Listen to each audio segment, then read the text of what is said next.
Otto. Is now a good time? It's not a bad one. How's Jill doing? Oh, she's been better. Ty is making sure she gets the rest she needs. Good. Any word on Kupka's movements? Vivian's doing what she can to try and track him. She's feeding on scraps. We've sent ours out to the curse breakers and our other friends in the west, asking them to keep their eyes peeled for anything unusual. No leads yet. But it's only a matter of time. Right. Let me know when you find something. There he is. All right, Clive. Still busy saving the world. Mid. When did you get back? Just now. What about your studies? Adjourned. Since Hugo Kupka invaded Rosaria. All the canvas in uproar about it. He's gone mad. He's turned rogue. It'll be us next. You try concentrating with all of that. All right. You win. How long will you be staying this time? Dunno. A while, most likely. Any road, while I'm here, I was hoping you could do us a favour. Mid. You can't just expect me to... Please, oblige her.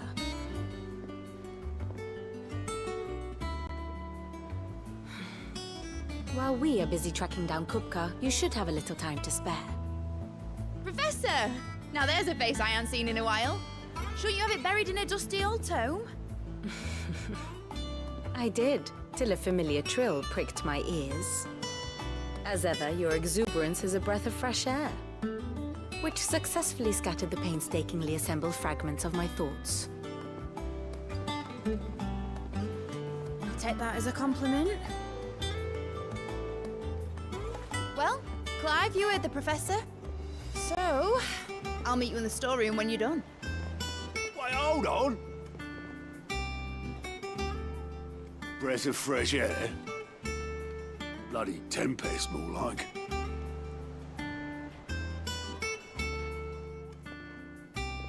Oi, Otto, you got my gill? Huh? What are you on about? My fee for bringing Mid across. She said you were paying. That little... The storeroom, was it? I wonder what Mid's plotting.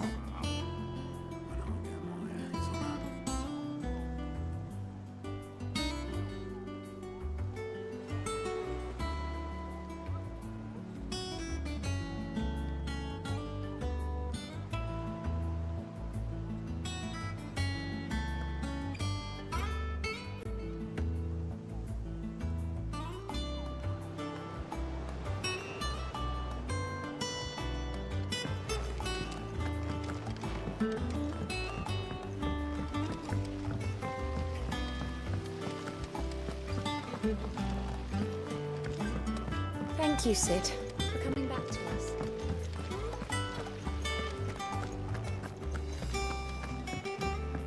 Shouldn't you be getting some rest?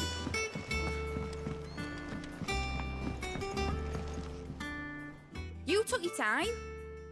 I'm a busy man, Mid. I'll get to the point then. I want to turn the room down there into a workshop like the one I had at Dad's place. Mid, you've only just come back. And I've been thinking about it for a while. Dad said I had a knack for engineering. Told me everything he knew about it, then sent me off to Canva to learn everything he didn't. That was his dream for me. That one day I'd put my studies to use for the good of the cause.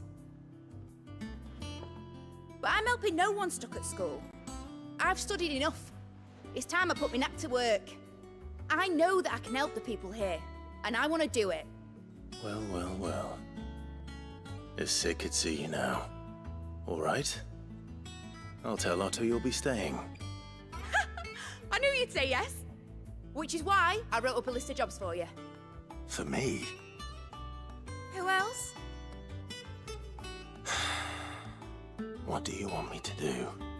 First things first, I need equipment and materials to start making my own. There's the designs for the stuff I need and the stuff it needs smithing from. The other materials I can work myself. Just need a generous benefactor to lay them on for me. Apart from the wood, I'll need a carpenter for that, but I can just borrow yours. Is that everything? For now. I'll let you know if I need out else.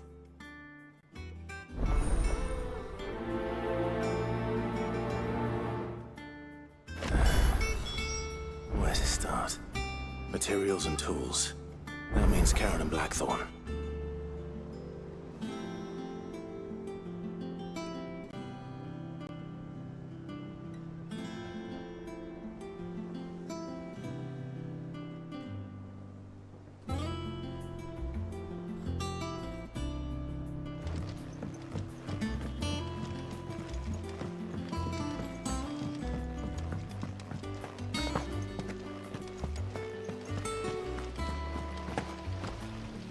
Blackthorn may be the manliest of men, but he does lack a certain tenderness.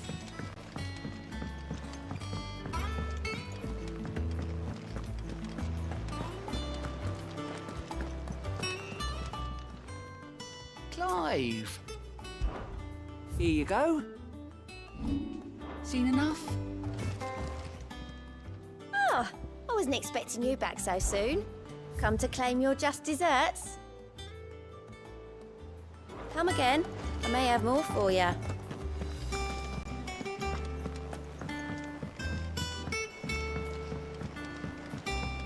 The little uns have been up to their old tricks again.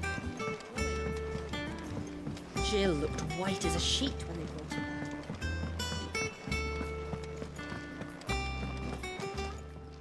back. Was wondering where you'd got to. Mid's back from Canva. Have you seen her? Just now. She's planning to set up a workshop in the stores and ask me to buy her some materials. Here's the list.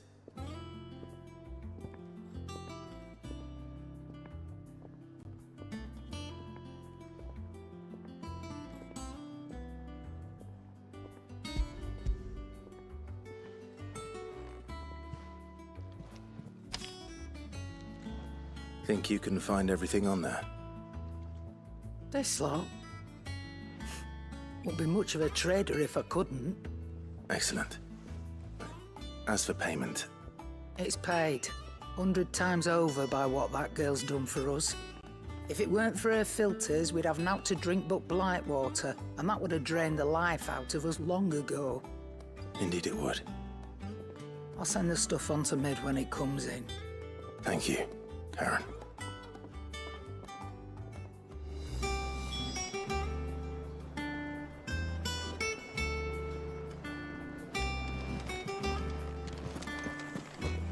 It's all right.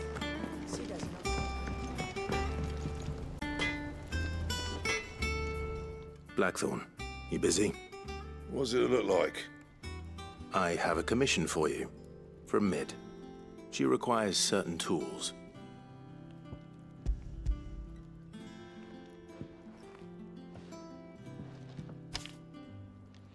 Do you think you can make them? Bloody hell. What's she planning to build with this stuff? An airship?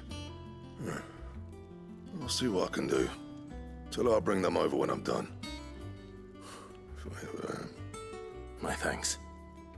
And Mid's, no doubt. That just leaves the carpenter. Let's see if Bardolph's available.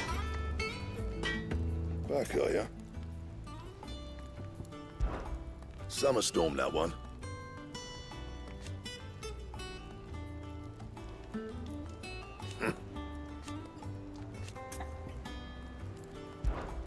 What do you want?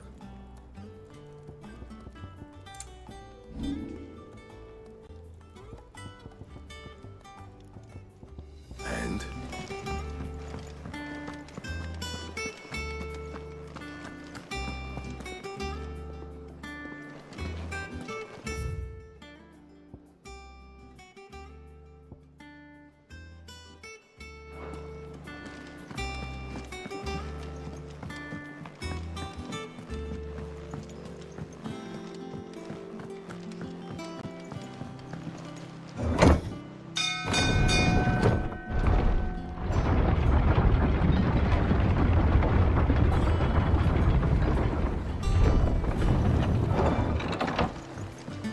Do with a good oil in this, could? Should be enough to keep it. How do, Master Sid? Bardolph. Mid's looking to build a workshop in the storeroom, and she needs the aid of a skilled carpenter. So naturally I thought of you. Well, I'd love to help the young miss however I can.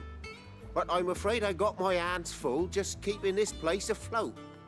There's holes need patching, and if I don't patch them, we'll all of us sink into the mere. I'd gladly spare Mid all the time I have, but the sad truth is, I ain't got none. I see. It don't have to be me, though, does it? What about that other fella? You know, the one over at Martha's Rest. Bernard, was it? That's right. And he is a friend of the cause. I'll ask Martha if she can spare him. Thank you, Bardolph. Least I could do.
Clive, what brings you to the rest?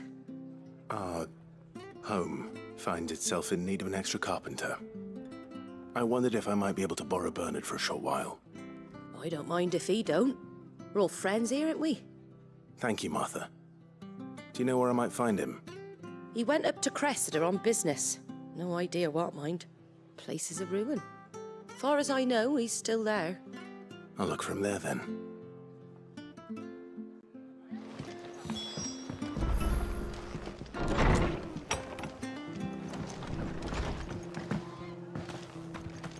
Stay sharp.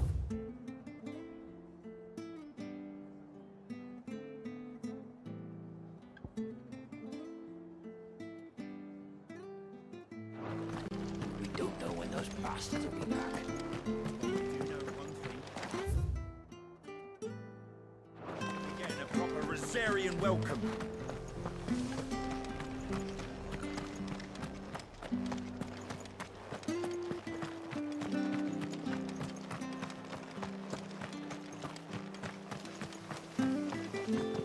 Naught but wild beasts, this end. All their twisted talons and gruesome maws used to turn my stomach.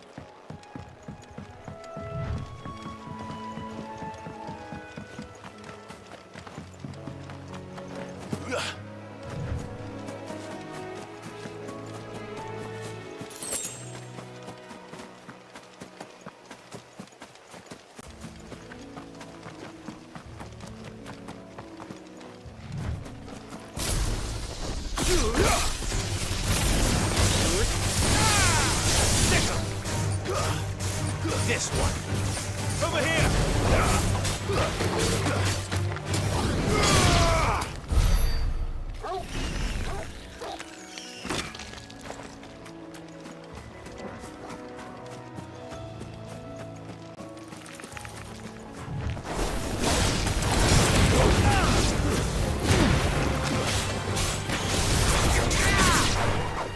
Get him! It's over!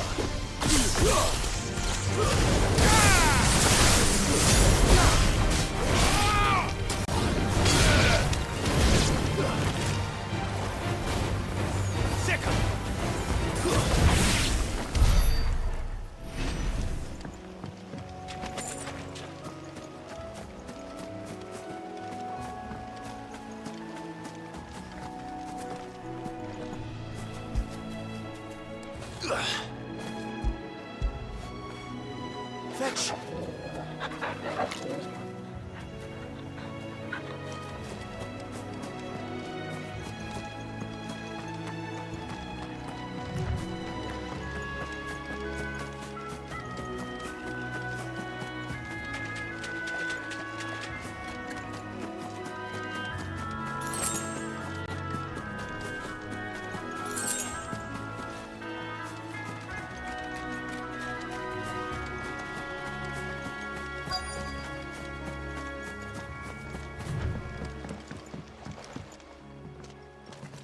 Hi.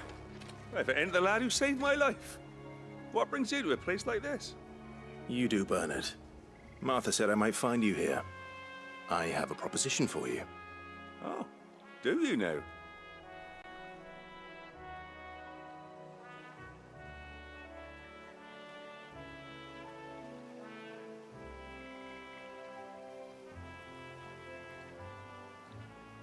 Building a workshop, you say? Well, that beats tacking boards to bridges, sure enough. And if Martha didn't mind me being gone a while, then neither do I. You just tell me where you want me.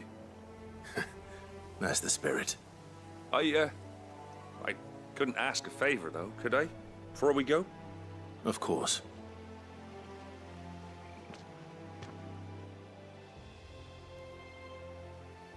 Well, that there is Cressida, where I grew up. Ain't much left of it now, though. Except my parents' graves. But I came up here hoping to visit. I even patched up the bridge to get across. Only to find the place crawling with fiends. But you're a dab hand when it comes to dealing with beasts and bogles, ain't you? Any chance you could, It's the least I can do. Well, thank you kindly. And take care.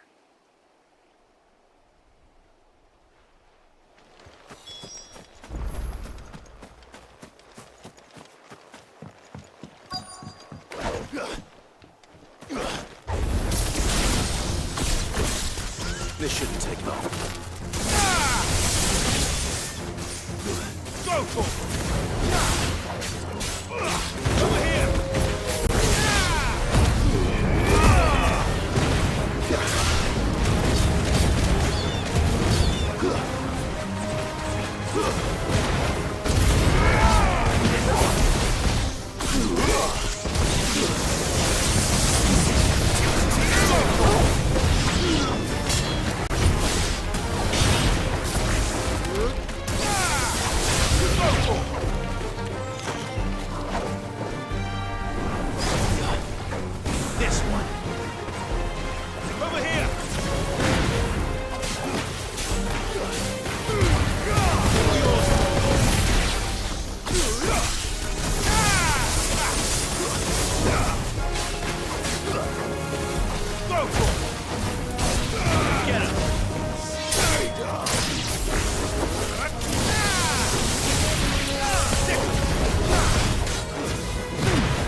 That should do it. You made short work of that lot. Thank you, son. Now my folks can rest in peace once more. How long is it since the village was abandoned? Oh, people started packing their things after the duchy fell. Between the Blight and the Imperials, you just couldn't make ends meet. Must be nigh on a decade since the last wagon left. Oh, it may as well have been a century, looking at the place. This isn't the Cressida I remember. I'm sorry.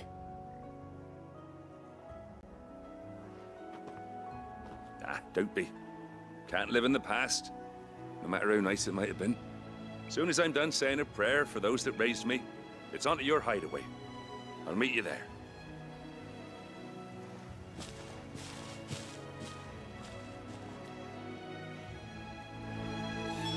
That should take care of Mid's little list.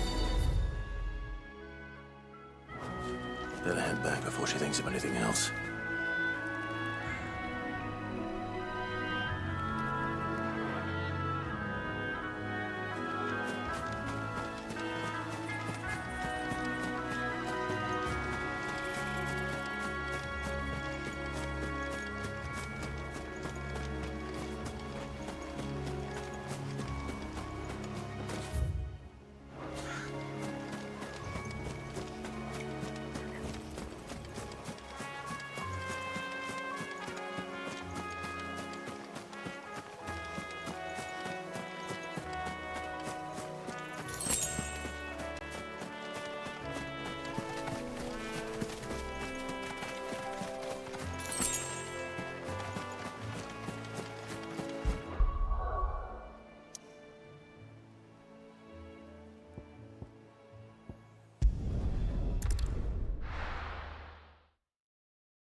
The little uns have been up to their old tricks again.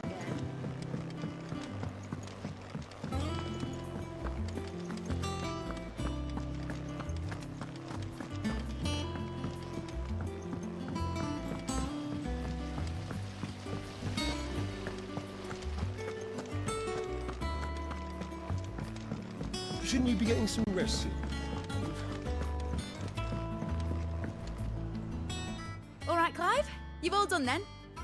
I am. I've placed your various orders, and a carpenter by the name of Bernard is on his way from Martha's Rest.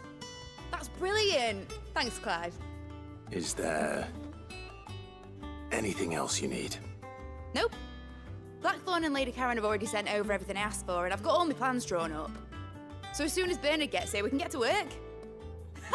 I can't wait.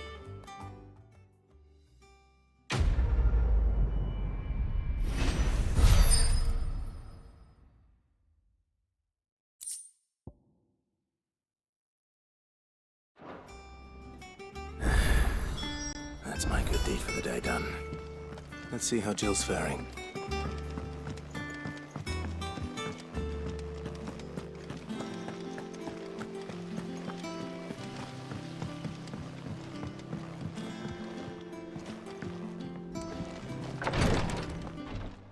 Ah, Clive. Talia, how's Jill? Recovering, but she still needs her rest. Of course.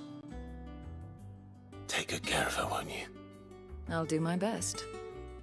Oh, Gav was looking for you. He said he had something to show you in the shelves. The shelves. Oh, that's right. He went to ask Hippocrates about Torgor. He must have found something.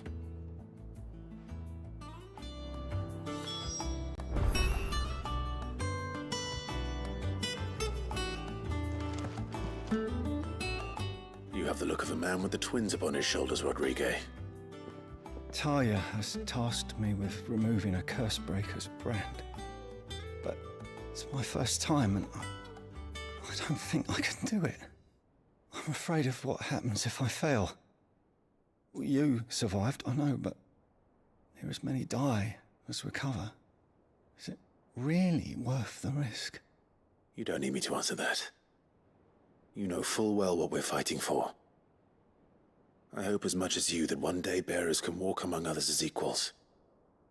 But until that day, a brand is a burden, and we must lift that burden in order to go undetected. The operation may be dangerous, but it's also essential, and we undergo it willingly. I know. I still wish there was some other way. But griping about my lot helps no one, I suppose. Don't worry. I'll do what must be done. I know you will. Unfortunately, the first thing that needs doing is the preparation of a draft to dull the pain. Something I can't do with the infirmary's ammonia supply so low. What few leaves we have would barely be enough for removing a splinter, let alone a brand. Just tell me what you need. You'll go? Oh, thank you. No one knows Herblord like Taya, and she swears by ammonia for easing pain. It's simple enough to find, if you know where to look. And fortunately for you, I do. Along the river near the village of Amber over in Rosaria. Just search for the bright blue blossoms.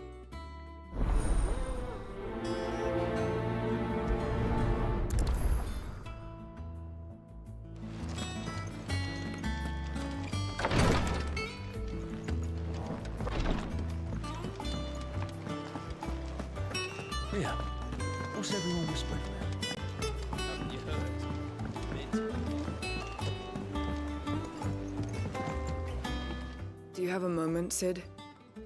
A team of Cursebreakers has gone missing near Northreach. Which team? Coles. They were sent to liberate a carriage of bearers before they could be smuggled to market. They were moving in for their assault when the carriage was attacked by goblins. A Cursebreaker managed to release a Stolas amid the confusion, but... this was days ago. They should be back by now, but I've heard nothing from any of them. I can't help but worry that... They know the work is dangerous, but I'm sure they're fine. But what if I've got them all killed? Before they go out, I always remind them why we're doing this, what they escaped, and what we're freeing people from. But I never really thought how my words might affect them. What risks they might take because of the things I've said. I'll go and find them. We'll both rest easier knowing they're safe. Thank you, Sid. And I'm sorry to trouble you with this. The plan was to intercept the slaver somewhere in the Dragon's Eyrie. I can't tell you much more than that, I'm afraid. That should be enough to go on. If they were there, Torgal will track them down.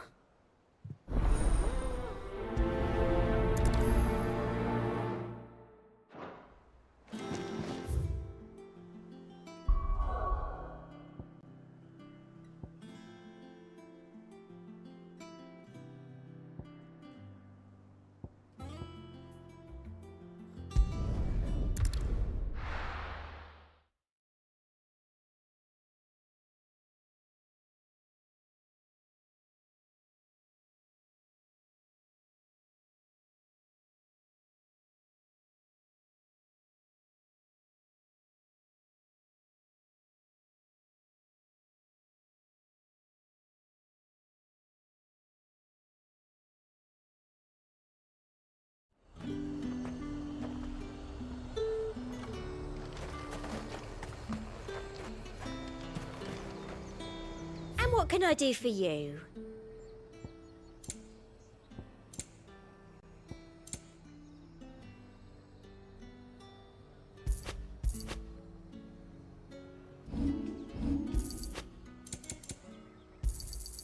I do like a customer who knows what he wants.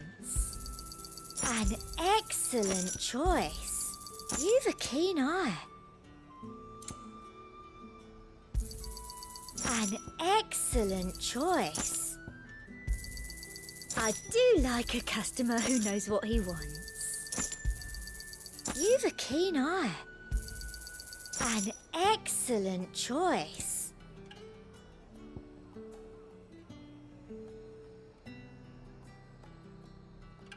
come back again.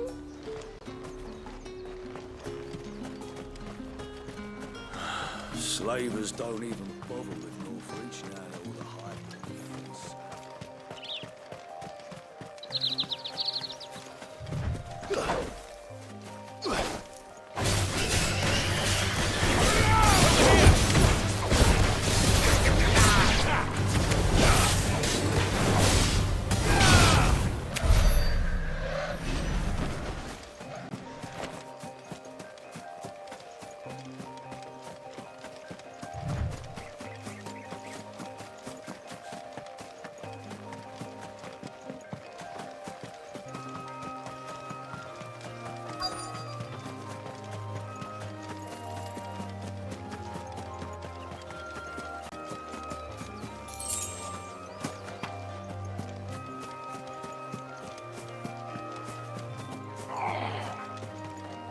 me back on me. Cole, I'm glad you're in one piece. Just about. Sid, if you don't mind me asking, what are you doing here? Doris sent me to find you. She hasn't heard anything since the attack. She's been worried about you. I sent a runner to the Dame in Northreach. The hideaway should have learned of our survival yesterday. Well, I'm here now. And it looks like you freed the bearers. Only some. The rest locked themselves in the slavers' carriage rather than fleeing when they had the chance. I want to help them, Sid. But we're barely in any state to protect those few we did save. You made the right decision. Now where's the carriage? The goblins may still be out there. You have duties to attend to here. See to the injured. I'll handle the rest. All right. Just follow the path to the south. You'll come across the carriage soon enough. And please, hurry. If the beastmen get to those bearers, the poor souls will be eaten alive. I won't let that happen. Thank you. And Sid, it's good to see you. Don't thank me just yet.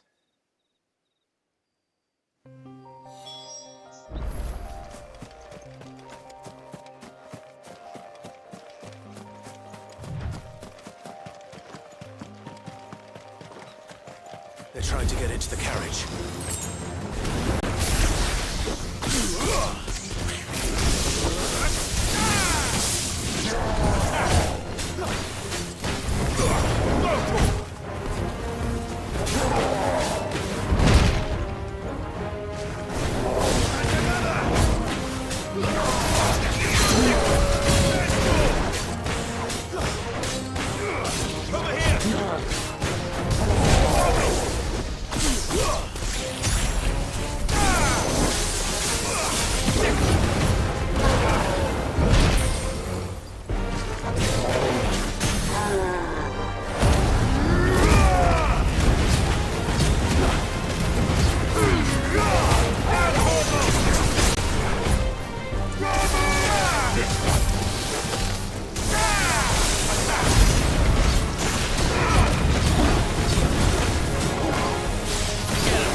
Who are you? A friend. Are there any more survivors? Why didn't you flee with the others? If the goblins had made it through that door, you wouldn't have stood a chance. Why should we run? One miserable death's no worse than another. Perhaps. But we're here to give you another choice. Freedom, safety. The life you've been denied. Come with us. Let us protect you. Sid, I couldn't just let you... You weren't too late then. Thank the gods. This man risked his life to save yours. to give you a second chance. Fine. Do with us what you will. What we'll do with you is take you to safety. After that, it's up to you. Your lives are your own now. You can leave the rest to us, Sid. We'll get everyone back to the hideaway. Thank you. I'll let Doris know we're expecting new arrivals.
The river was easy enough to find. Now for those herbs. Get him!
This is the only plant around here with blue flowers. I hope it's the right one.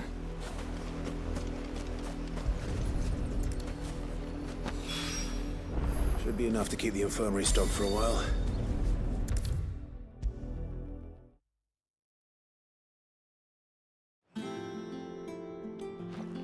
I hope you didn't have too much trouble finding the ammonia.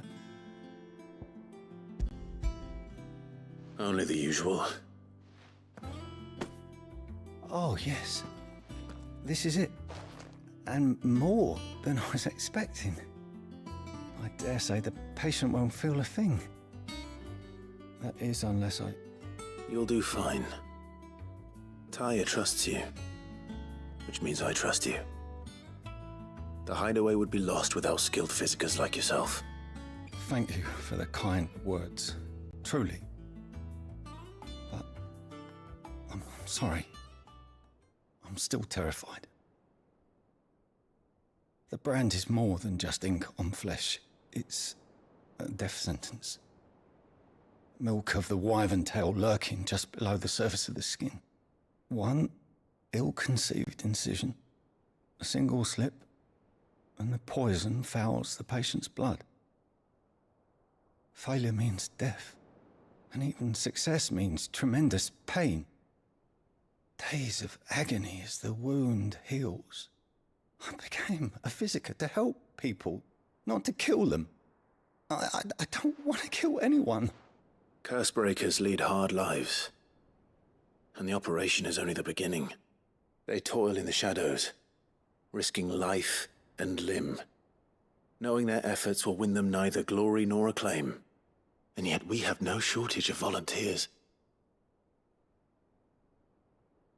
The day I decided that I would take Sid's name was the same day Taya took my brand. I remember. It wasn't long after we came here. What little medicine Talia managed to salvage from the wreckage of the old place had been used up treating the wounded. She begged that your operation be delayed until a new supply of antalgics was found.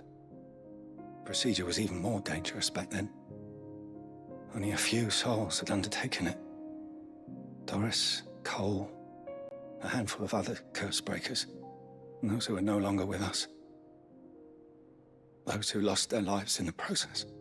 It wasn't something to be done lightly. No. But it was something I had to do, if I was to take Sid's name. He always led from the front, and never asked anyone to take a risk for his cause that he was unwilling to take himself, even if he knew that it might cost him his life.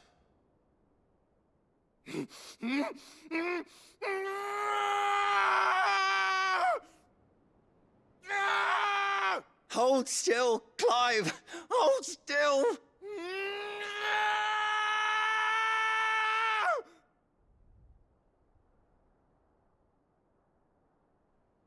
I knew there'd be pain. That I might not survive. And I was afraid. But I also knew that if I didn't overcome that fear, that pain, then I would never be able to call myself Sid. I didn't know. We all want our brands removed. But it's a decision each of us must make for ourselves, on our own terms. Rodrigue, I know your work isn't easy, but neither is going under the knife. Be a shoulder for your patients to lean on. Stay strong for them. You sound like Talia. Do you know what she once told me? It's natural for a patient to feel like they're suffering in solitude. And it's a physicist's duty to see that they don't. Thank you for helping me remember that. I won't falter. Not again.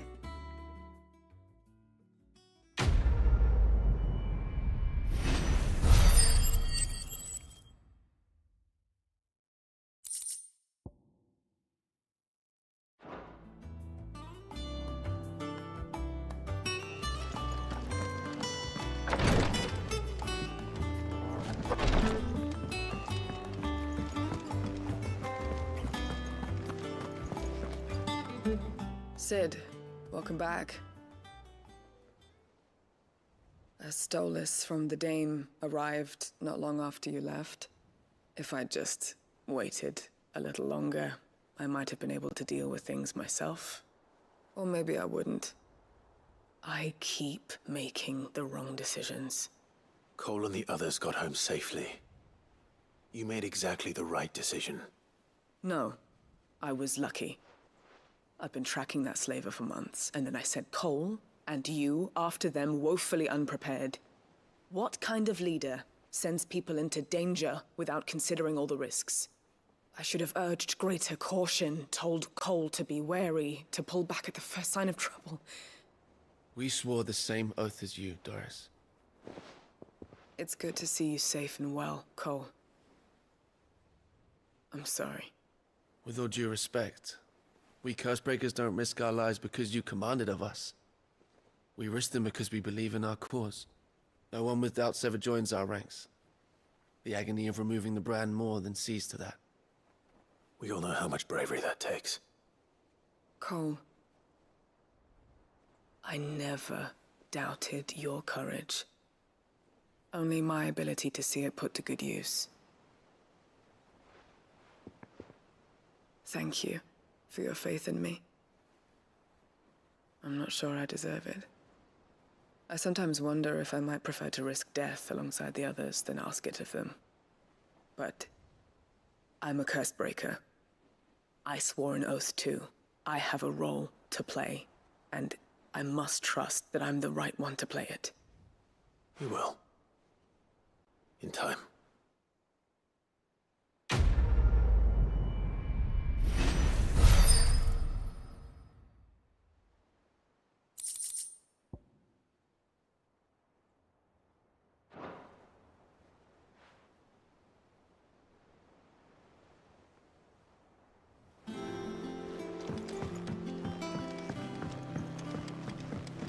The little uns have been up to their old tricks again.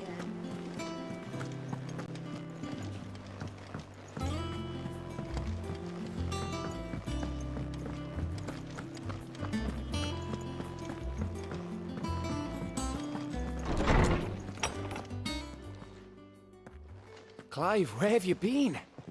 I've been wanting to ask you something about Torgal. Where did you get him, like, in the first place? My father brought him back from one of his expeditions into the Northern Territories. They were crossing a snowfield when they heard his cries, and, seeing no sign of his pack, they took him in. What do you reckon, Torms? It certainly adds weight to the theory. Clive, I believe that Torgal may be no mere hound, but a rare frostwolf, an animal native to the far northern reaches of Valisthea. In one of our oldest bestiaries, I found reference to a frostwolf who served as guardian to an ancient queen of the north. Such was his mastery over ether, he could cast magics on command. His name was Fenrir. Fenrir the Frostwolf. Now, the annals do not state it explicitly, but I have reason to believe this queen was a dominant of Shiva, a girl from the Northern Territories and her faithful hound. One awakens as the dominant of Shiva, and the other? You're saying that Jill granted Torgal his powers? What? Just like Fenrir. People called him my hound, but Torgal and Jill were inseparable. He grew up as a faithful companion to the dominant of Shiva, and years later, his powers awakened, just when his master needed him the most. You're right. If it weren't for Torgal blasting those bastards to Kingdom Come, Jill would have been for it. Quite. Though Torgal's power is his own, his latent birthright as a frostwolf, it had only to be unlocked. Oh, get you, Torgal! You're an even finer hound than we thought. And regarding your original concern, you need not fear for Torgal's health. Why, the beast has the appetite of a behemoth. Just this very morn, I found him with his nose buried in my nuts. There you are! I've been looking everywhere for you. Bernard's here. I need you to introduce us so we can get to work. I shall be a moment.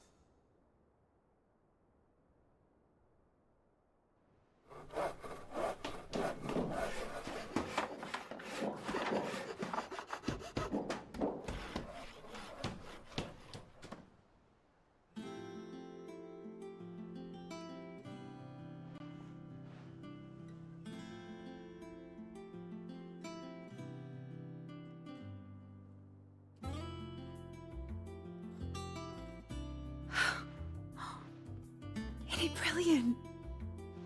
It is. Well, I couldn't have done it without you. You and everyone else.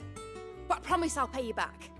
I'm gonna work my fingers to the bone for you lot, starting right now. Just you wait. I'll make wonders like this world's never seen. Then I look forward to seeing them.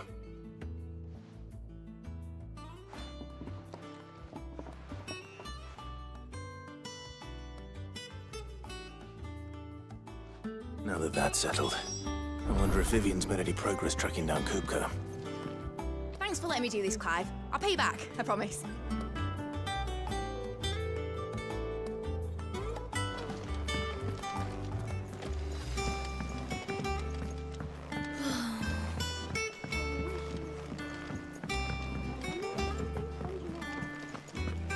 I think I'll wait till mid's away to take a tour of the dungeon.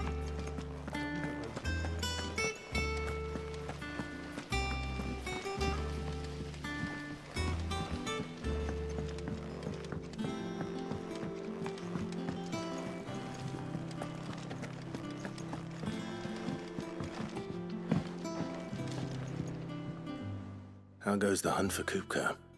Largely in circles. We have myriad sightings of strange soldiers in unexpected places, but nothing definitive as yet. If only we knew for certain by what route he left Rosalith. Well, keep at it. If anyone can piece this puzzle together, it's you. And I'm willing to wait as long as it takes.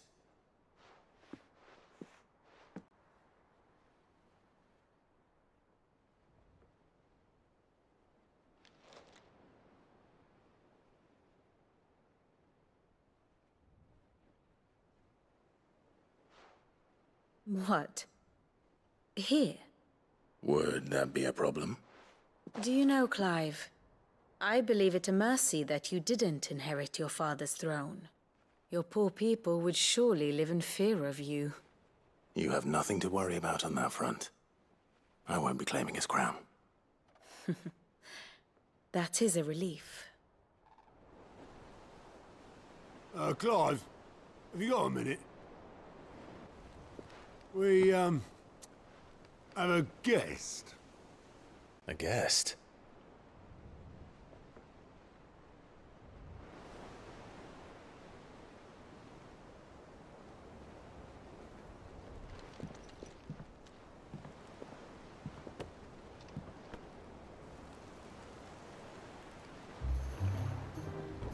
For your trouble.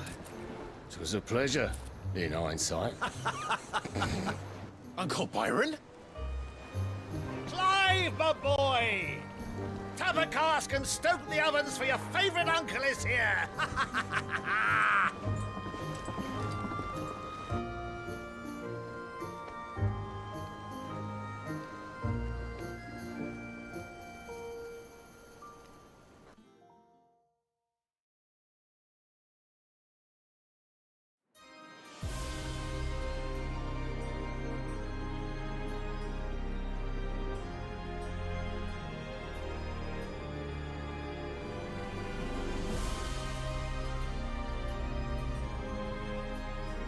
The Dalmekian government sues for peace. How shall we respond? If they're willing to accept their fault in the matter, I see no reason to refuse them. Still, we must insist on substantial reparations. Twinside stores are not as bottomless as reported. Aye, and we have many more mouths to feed. We shall just have to have the Dalmeks empty their treasuries for us.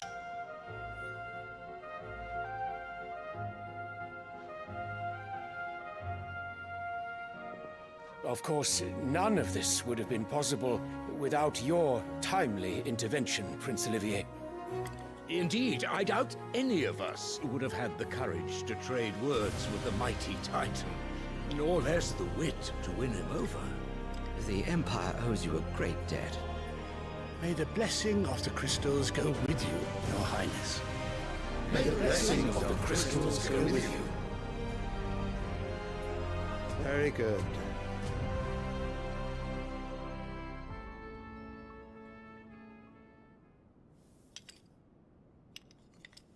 Now, let us come to the question of precisely when the Dalmeks will withdraw their troops. Dion's fire could rid us of them in mere moments.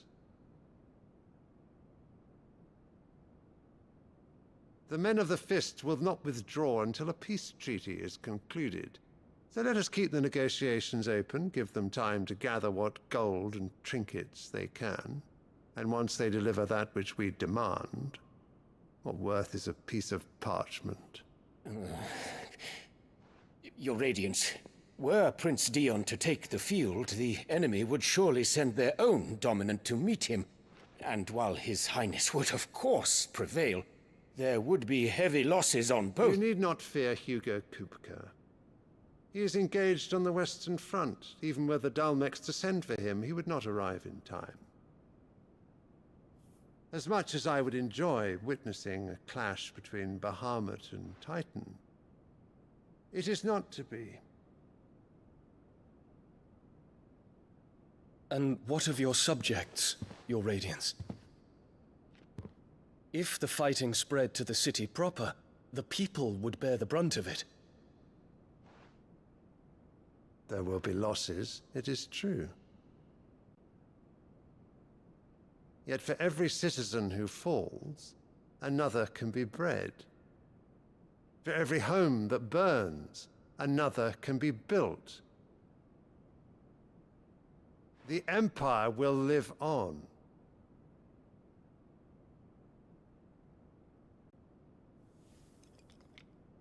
Dion? Yes, sire.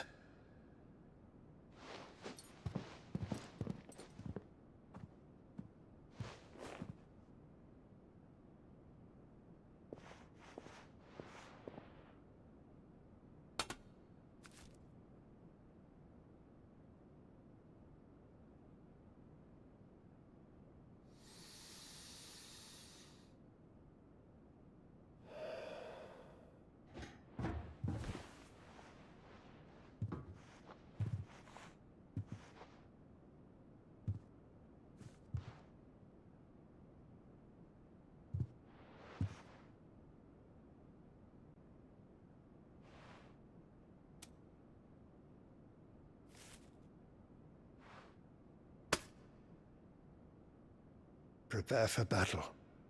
But sire... Do not make me repeat myself. Return to your camp and await my orders.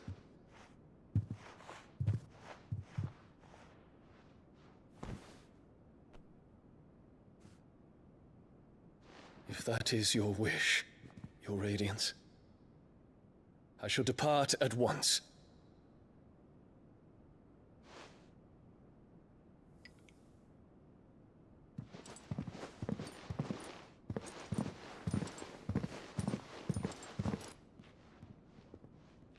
May Gregor forgive you.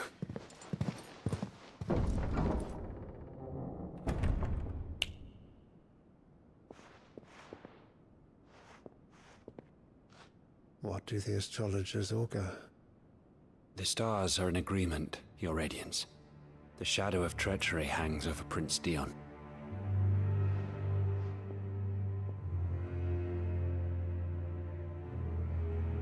So Annabella's tales were true. You disappoint me, Dion.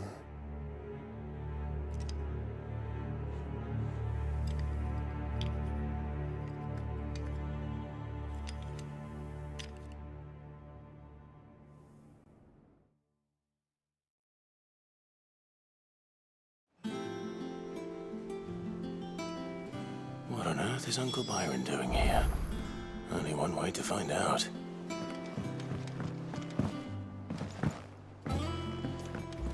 The little ones have been up to their... It's just one thing after another around here.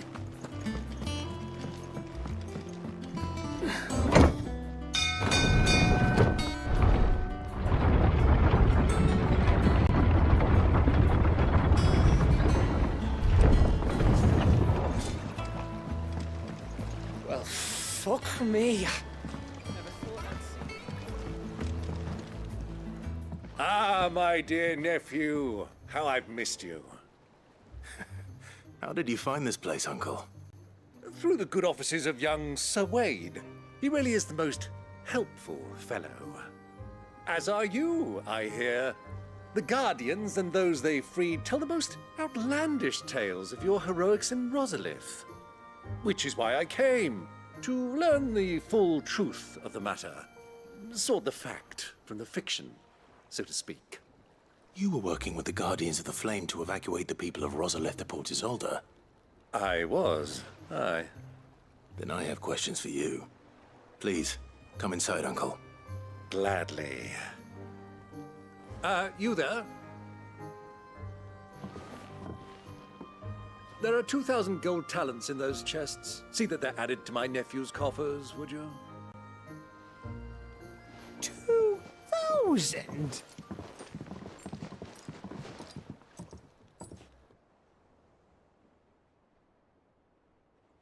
And I'm afraid that is all I know. A fleet sailing south past Port Isolde. Most intriguing. Forgive me for not being able to tell you more. I hadn't the faintest idea Kopko withdrew wounded from Rosalith. Still less that my own nephew dealt the decisive blow. What do you think, Vivian? I think, with this news of the Dalmekian fleet and recent reports of the Royalists' movements, that the final piece of the puzzle has fallen into place. Come here and I'll show you.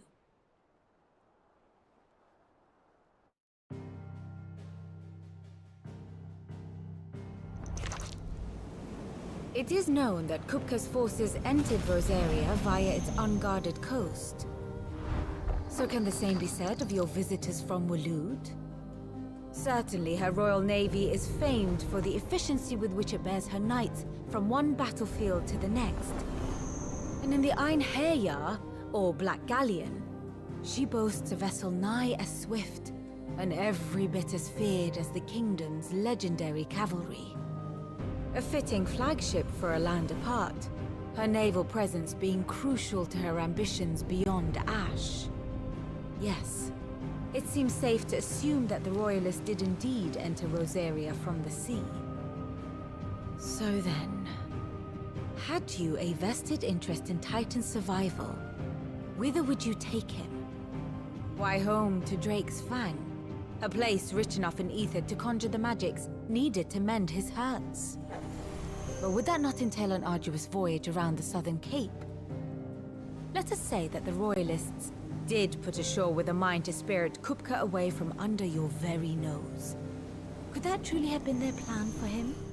To load him aboard one of the ships flying Republican colors sighted off the coast near Port Isolde? To spend weeks at sea, being tossed hither and yon by unforgiving waves, his life hanging in the balance? No. The journey would mean Titan's death, and Kupka's faithful creatures would not allow it. So what then was the plan of our Waluda friends? Reports suggest they made not for the coast, but for the desert. And by cutting through the Velcroy, a party traveling light would have Titan back in his bed days before a galley could lurch into port. To wit, it was the Royalists, not the Republicans, who effected Hugo Kupka's safe retreat. I would stake your life on it.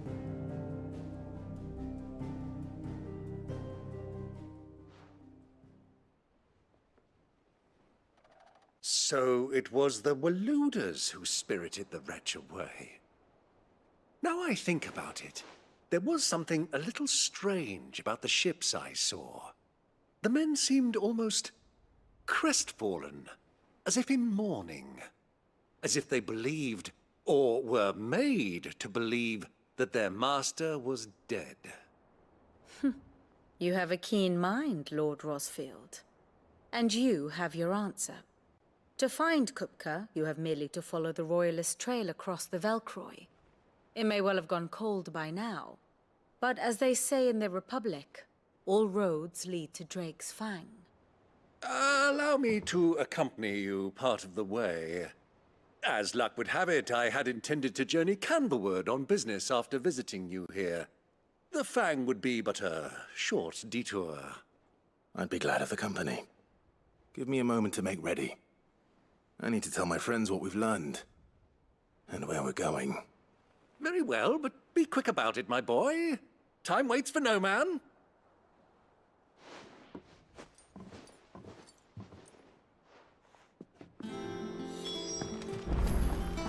Vid's finished outfitting her little work.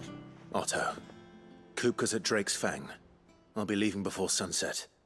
You're not going in there alone, are you? Don't worry.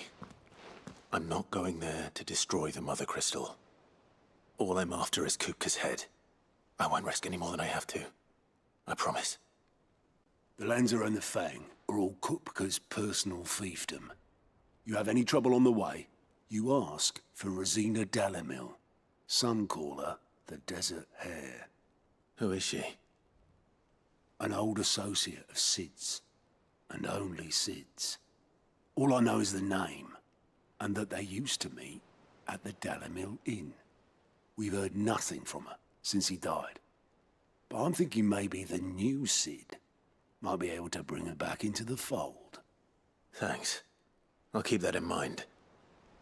So, what about your uncle? I mean, he's welcome to stay, but... Don't look so worried. He'll be coming with me. Thank fuck for that. Gav, Otto, I'm leaving you two in charge. You can count on us.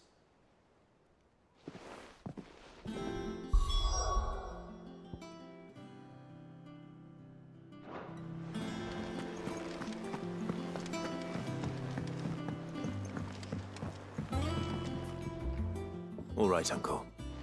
I'm ready to depart. Shall we? We shall. Come, let us away to adventure.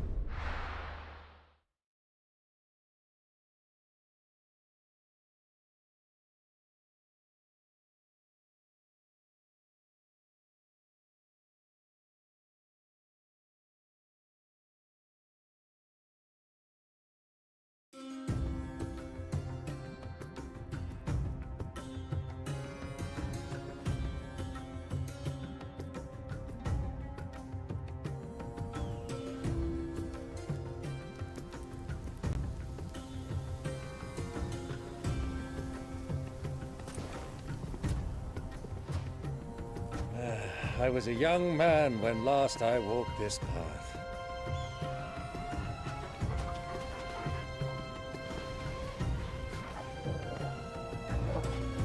There's an old trading post not far from here. The road to Drake's Fang leads through it. The trading post it is.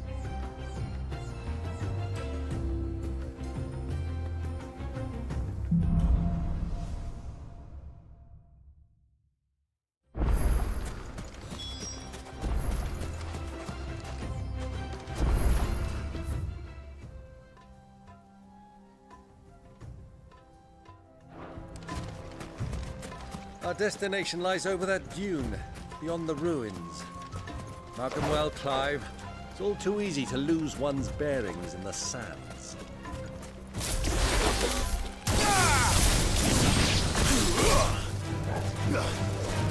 Get him!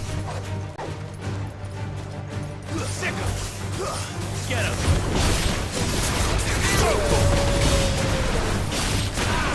Get him! Sick him!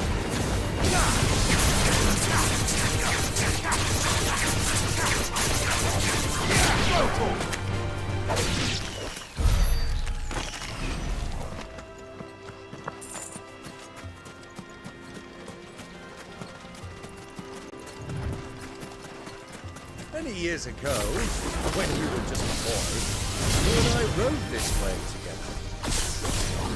Accompanying your father on a scouting expedition to Drake's Fang. You left I'm not surprised you don't remember. It was just before Joshua was born. You were so eager to be there when your brother arrived that you whipped your chocobo too hard on the journey home and fell from the saddle. I shall never forget how Elwyn fussed over you as you sat in the sand, bawling like a babe.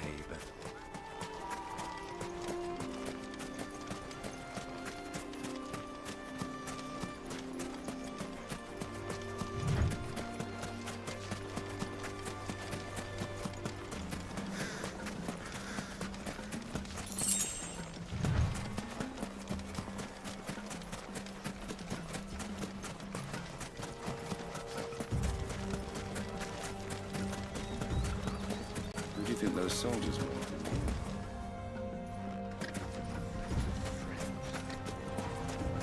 So, Lord Cook has finally made his move. Yes.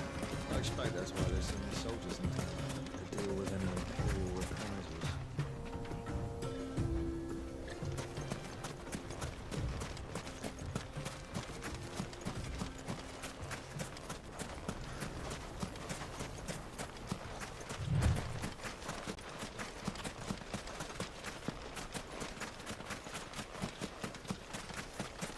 Ah, there she is. The good old Dalamil Inn. Do you know, this heat has given me quite a thirst. Quick drink before we press on?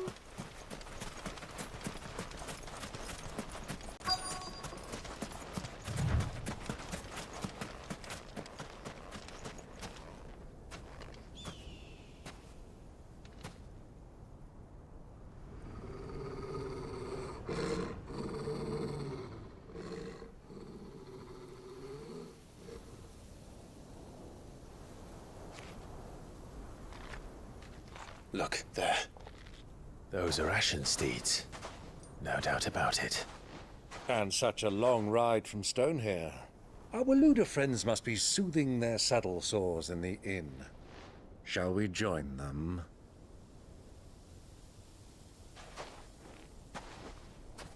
Run along and play now, Torgal. Dogs aren't allowed inside.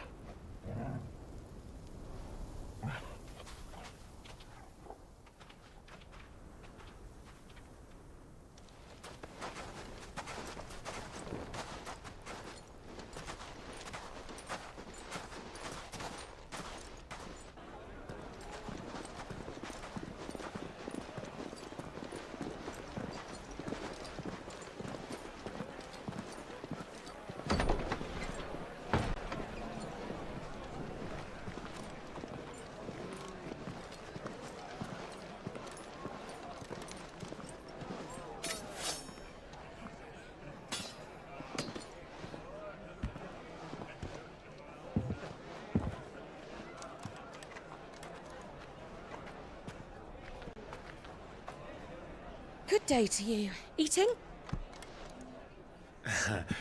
Sorry about my pal. He only talks when his mouth's full. What do you recommend? Well, if you're after something light, we do a fine chocobo soup with lentils and honey. 2 bowls of that, then. An ale. Right you are. Hey, girl! Coming! Your pal? Would you rather be my squire?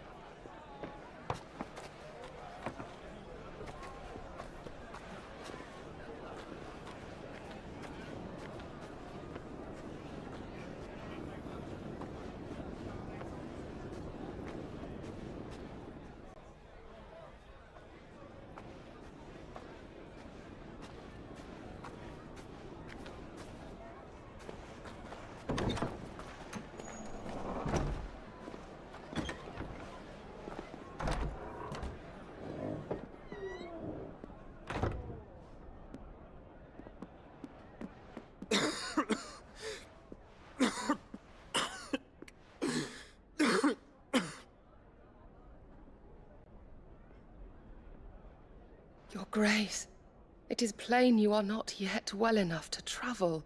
If you would only let me take you to someone who can better attend to your ills.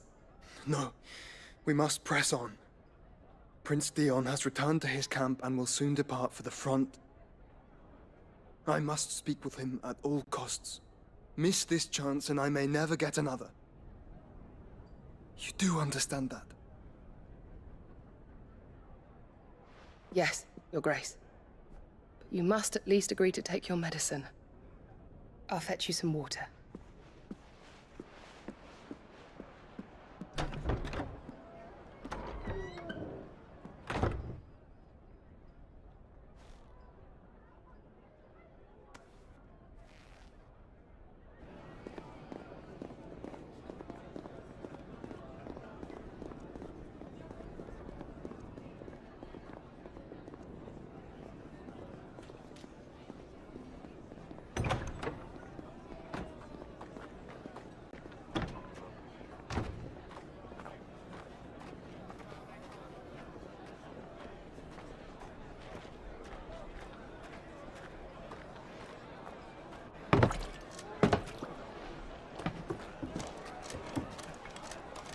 Keep watch, they tell us.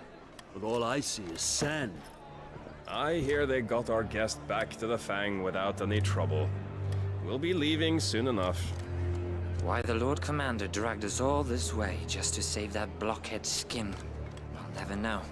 Dominant or not, he's a bloody idiot. That'll be Cooker, then.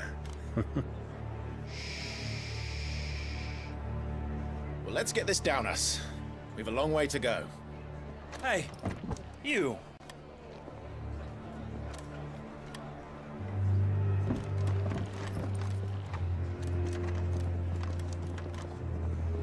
Uncle? Sorry.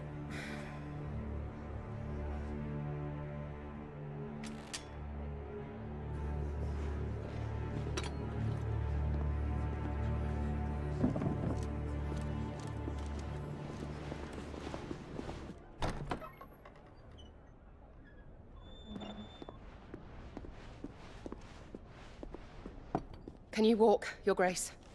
What's wrong? I fear trouble may be brewing downstairs.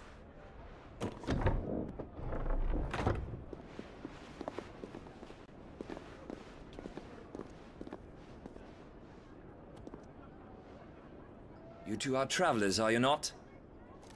Me and my companions are strangers here. Perhaps you'd be good enough to accompany us a while. Help us find our way. Sorry, lads, but we've got business in camera that can't wait. Ah, I'm sure you could spare us an hour or two. Come on. Friend.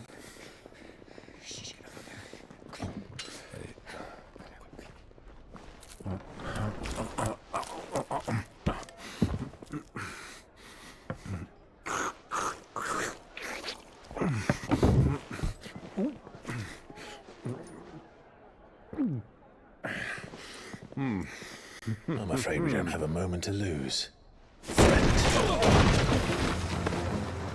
Stay back, Uncle. Gladly.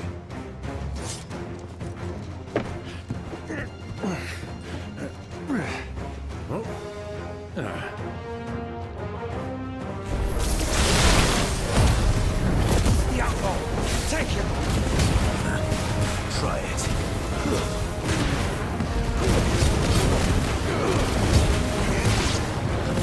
Bravo, my boy! Just like that!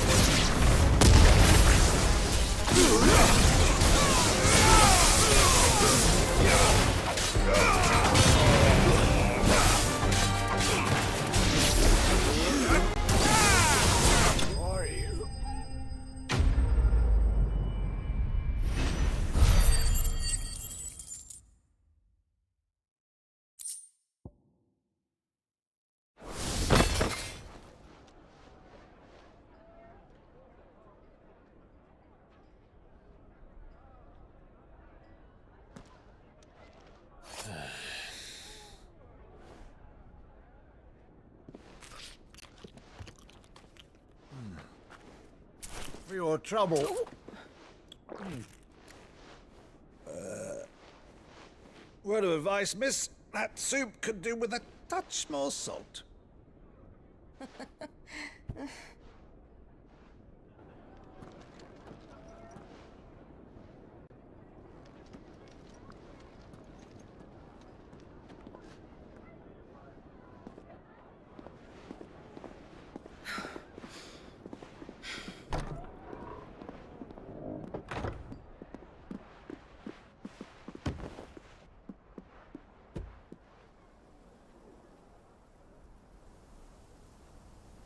Now's our chance.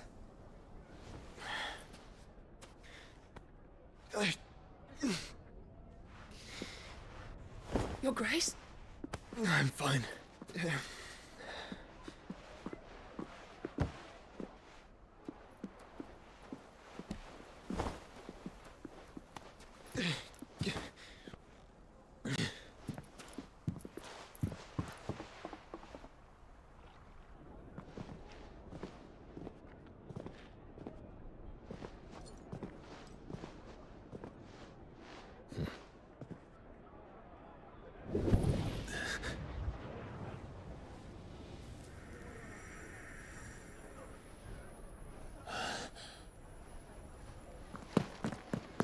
Clive?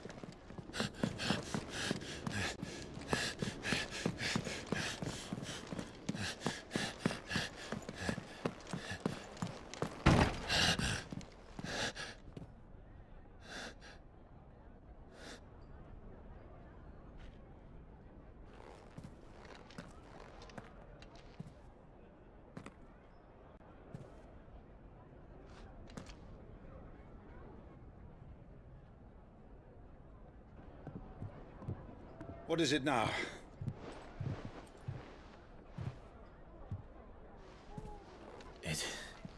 It's nothing. Let's go.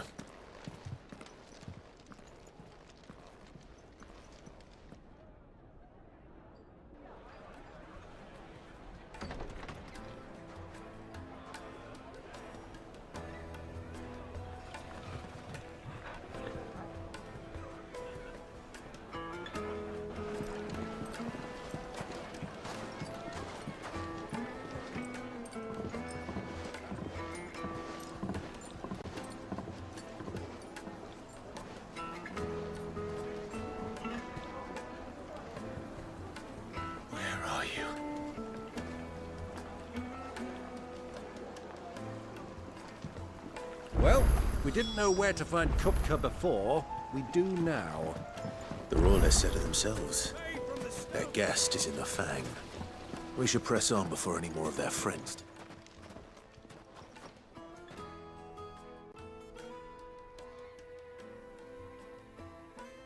Ah, they've closed the road. And it's the only way from here to the Fang. It would seem Lord Kupka is not accepting visitors at present. We have to get through that gate. Not by force, I trust. We've attracted quite enough unwanted attention already. By guile, then. Perhaps the Desert Hare can offer us her aid. Rosina Dalamil, woman of mystery. But how will we find her? We know naught of her but her name. And that she was working with Sid. Sid's other collaborators have all been people of means, the wealthiest and most successful members of their communities. I'll wager this Rosina Dalamel is the same. That would certainly help to narrow the search. We need only inquire as to who is in charge of the town. And that's exactly what I mean to do.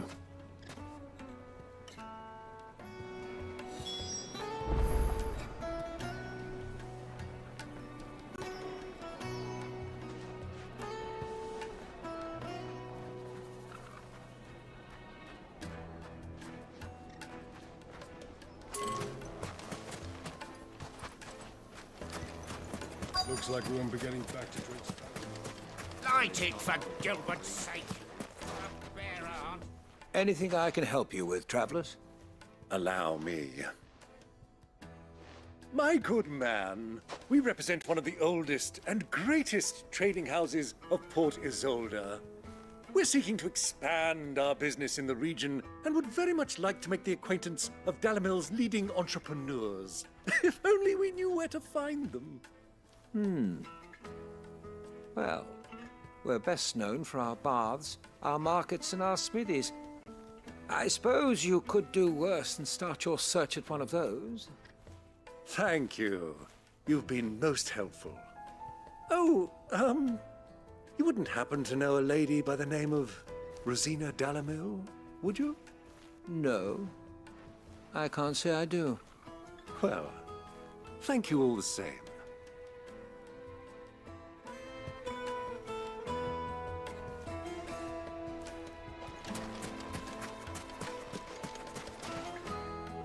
What do you want? Can't you see I'm busy? I won't keep you long. I'm looking for someone. A woman by the name of Rosina Dalamil. Do you know her? Never heard of her. Is that all? One more question. If I wanted to find the richest trader in town, where would you recommend that I look? Oh, that's easy. The Briar's Kiss. Won't find a finer smithy this side of the strait. The owner's only a young sprig, but he's got all the right ideas. The Briar's Kiss, you say? Thank you. I doubt this young sprig is the person we're looking for. You said Sid's contact was likely to be an influential sort. Influence comes with age and experience, believe you me.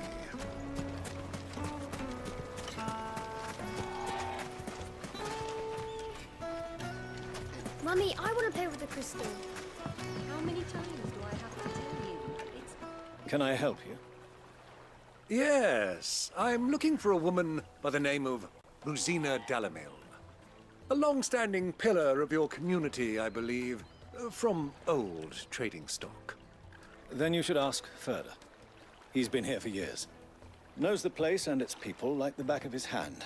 And he's in with all the old merchant families. Try the baths. That's where you'll usually find him. Thank you kindly.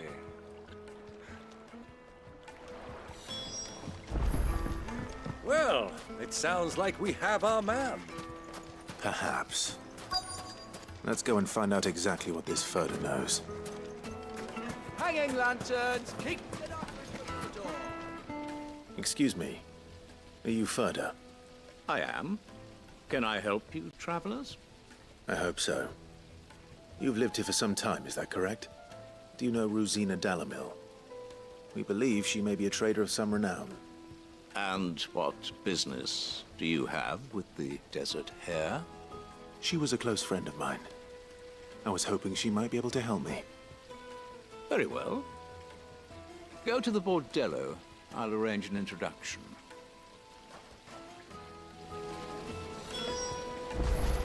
Do you think we can trust him? Only as far as I think. So you're the ones who've been sniffing around. I beg your pardon? Don't play the fool. Stick your nose in our business and you're likely to lose it.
Who are you working for? Him or her? Him. The boss. He wanted us to test you. Though one could hardly call that a test. Lord Furter? Look what the cat dragged in. Your skill with the blade is rare indeed, my lord. A fitting talent for an outlaw. You know who I am. So what now? Call in the Men of the Rock and collect the bounty? That isn't my decision to make. Our work is done. Take him to meet his precious Rosina. She will be interested to make his acquaintance. Yes, my lord. To the Lock of Leisure, then. To the Lock of Leisure.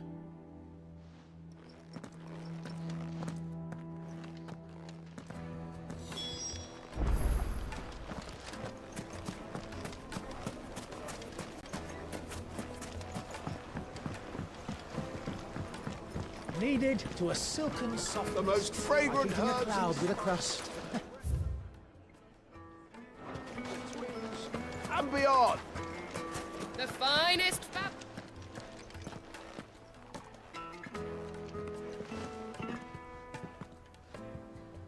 Is this the place? Lubo's Forge. The Briar's Kiss. Ah, so it was the young sprig after all. So much for Rosina Dalamil being a woman of experience. How wrong I was. It was an easy mistake to make, Uncle. After all, it must have been years since Sid last saw her. Sorry, him. Whoever this Lubor truly is, he's clearly a man of means. I'd say he deserves our respect. See that he gets it.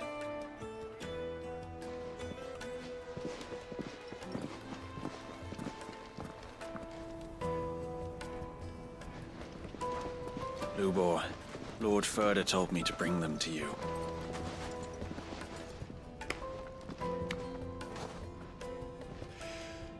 My boys tell me you're in need of assistance. Sid II? I won't waste your time. I need passage through the south gate.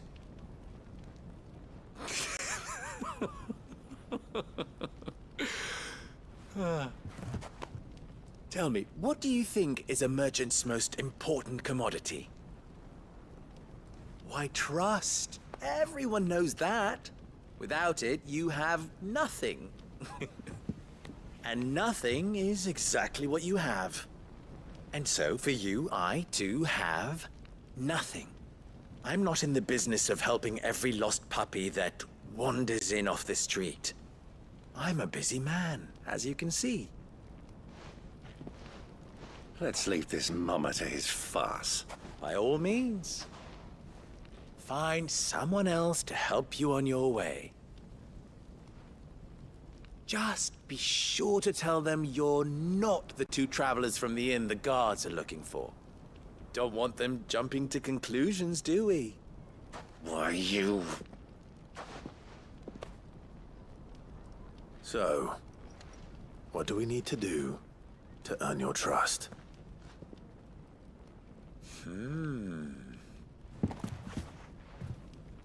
I like this one. Willing to do whatever it takes to get what he wants. Ha! Men like you have a special place in my heart. Why, you ask? Because they get me what I want. Always. Fine. So what do you want? Don't tell me you're going to listen to this swaggering scruff! We might as well hear him out. It's only natural that an ally of Sid's would seek assurances of strangers. Assuming he is an ally, of course. 5 years ago, he would have still been a boy. And yet even then I had more good sense than a man, 5 times my age? But enough of the pleasantries. We were speaking of what I want. I want you to put an end to the trouble in Dalamil. Return to me when you have done so, and you shall have my aid. Until then, I bid you good day. What trouble? If you're going to give us orders, be clear about them, damn you! Manners, Greybeard. One catches more damselflies with honey than with vinegar. What did you call me? My apologies. A word of advice in recompense. Follow the crystals. Oh, but that was 3. Oh, I'm making this too easy for you. Ha! It will be easy. Solving his little riddle should be like dealing with him. Child's play. Let us divide our forces, Clive. I'd rather not drag this parlor game on any longer than we need to. All right. Good luck, Uncle.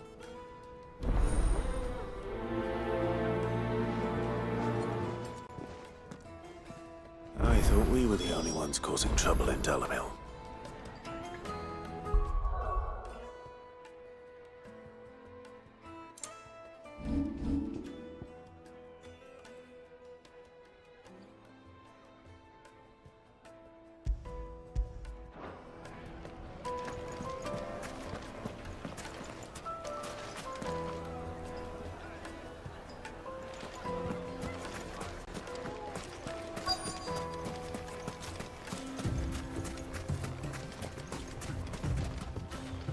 Excuse me. Is it true there's been trouble with crystals of late? You've heard, then? I've heard rumors. Damn thieves. Pilfering the crystals that were meant to fill our cups and light our stoves. Us common folk have hardly had a shard to share between us these last few moons. And it isn't as if we can buy them on the black market, either. Whoever's taking them, they aren't sharing.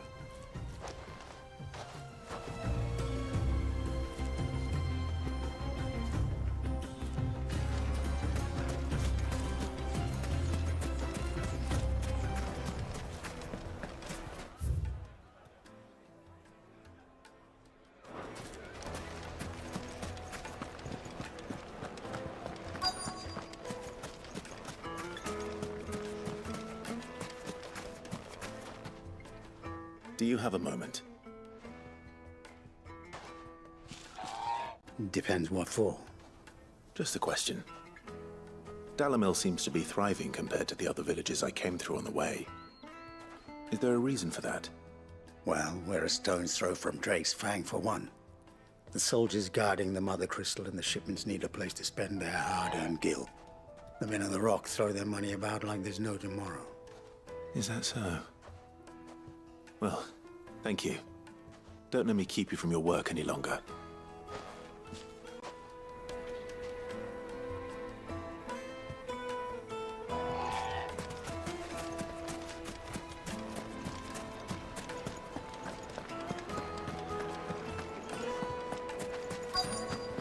Light, meat, and dark. Fresh from the grill. You wouldn't believe how much he gave me. What can I do for you, soldier? Need that sword polishing? I'm not a soldier. Ugh, then be off with you. I serve the men of the Rock and the men of the Rock only.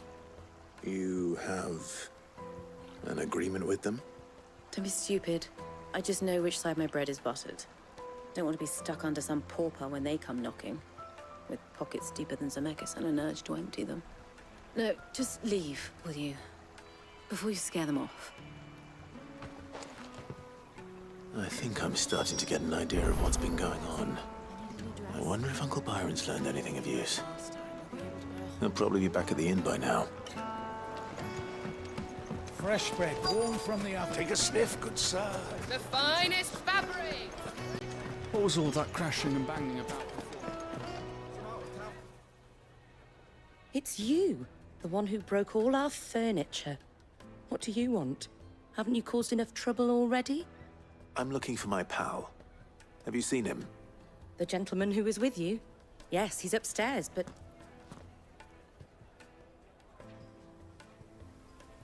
Thank you. I'll go and fetch him.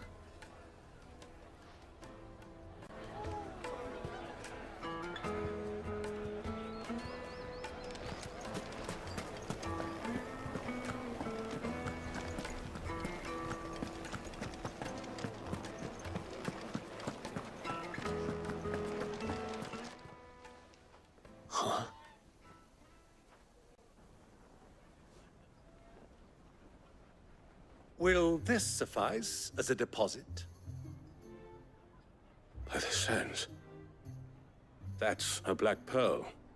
One of the many treasures in my collection that I would be only too happy to part with, should you give me reason to do so. All right. I'm sure that we can come to an agreement, but not here. What are you doing, Uncle?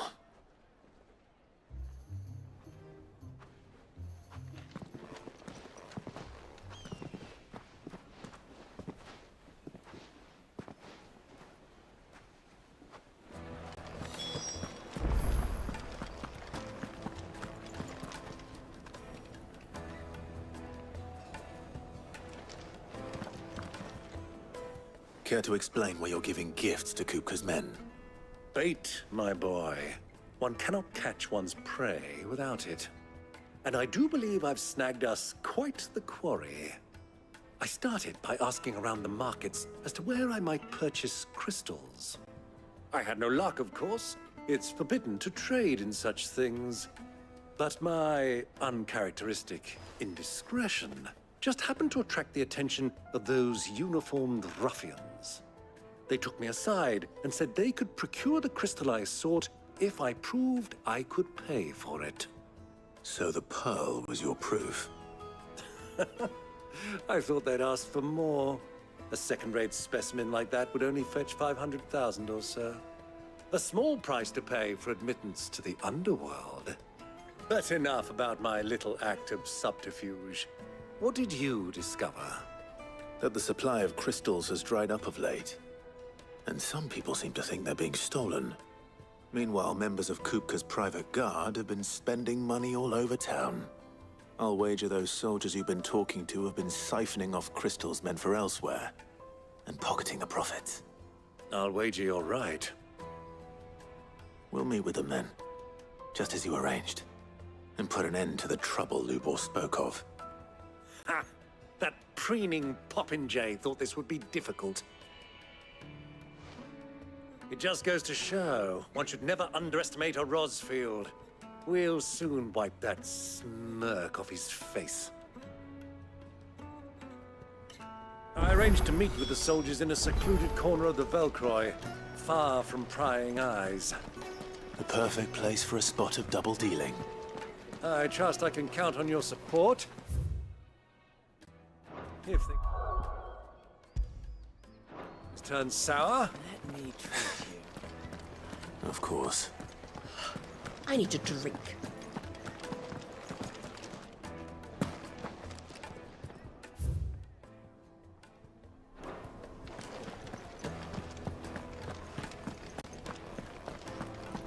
Fucking men of the wrong. Anytime they pull their snouts up, catastrophes.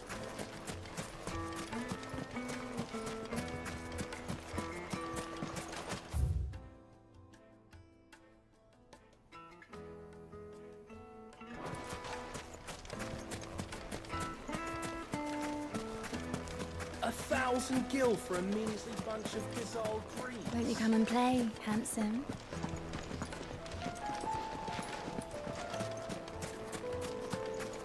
Lights and buds! Do you think they'll be back soon? I need a new dress. If they pay anything. Yes, they're My carpets have pride of place in...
I'll take it from here.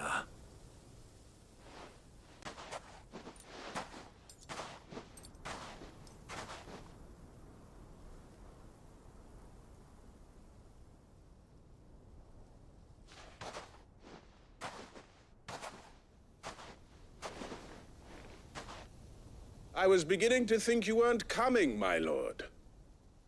You've brought your contribution? All the silver and stones I could scrape together at such short notice? You brought the whole 500 talents.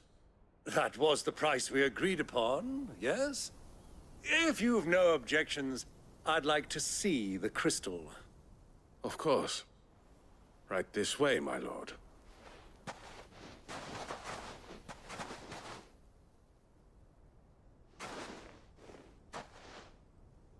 Not bad at all. You weren't lying about the clarity. But what of security? If I were to be stopped on the road, what guarantee have I that it wouldn't be seized as property of the Republic? Because these crystals are no longer the property of the Republic. You're not buying from us. You're buying from them. And we have no more jurisdiction here than you, my lord. But we have ships, and will gladly deliver to a port of your choosing, now that our price has been met. Royalists, eh? What brings you here? Why, to collect their share of Drake's Fang's blessing, of course. Our nations are allies, and so they are entitled to a portion of the Mother Crystal's bounty. And being such good friends, we elected to increase that portion and share the benefits. And now that these crystals are officially property of the Kingdom of Waloed, we are duty-bound not to interfere, no matter where they might happen to end up next. Did you get all that? They're in cahoots! So it would seem. My lord, what is the meaning of this? Double-crossing dogs. They're not here to do business. Kill them. Kill them both!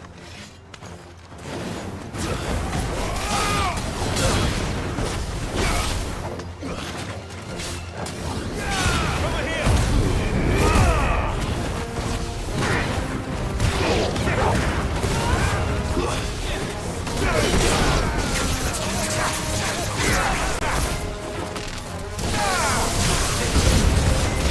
It's not over yet, Uncle.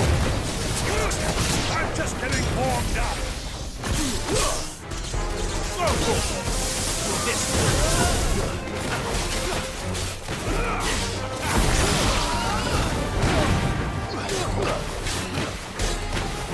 Over here! Local! This one!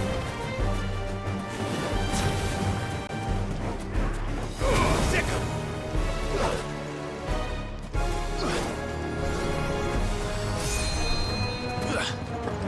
Local!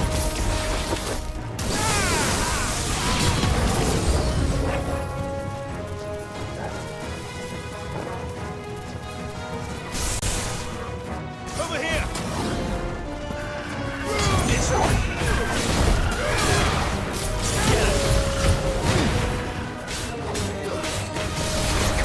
Local!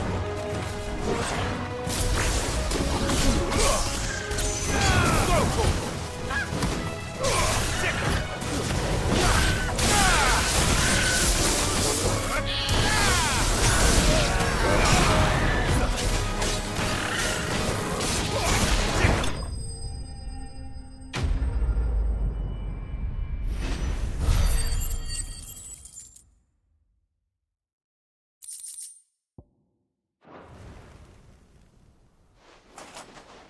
Well, that wasn't too bad.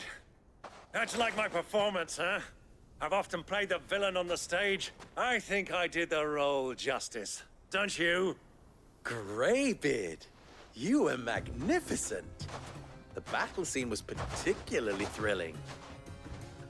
Such a shame you didn't have more of an audience, but perhaps that's for the best. How long have you been watching?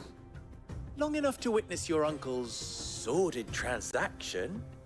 I hardly expected one so venerable to degrade himself so thoroughly, buying one's way into the confidence of degenerates. Ingenious. This was the trouble you spoke of. The men of the Rock taking crystals meant for the common folk and conspiring with the Royalists. Well, now it's over. Indeed it is. The people of Dalamil had scarcely any means of redress against Kupka's men, let alone a foreign army.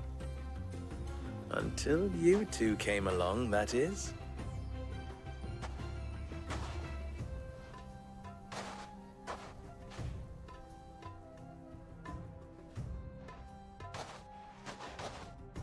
Well, we'd better get these crystals back to town. You won't mind waiting with them while I fetch a wagon.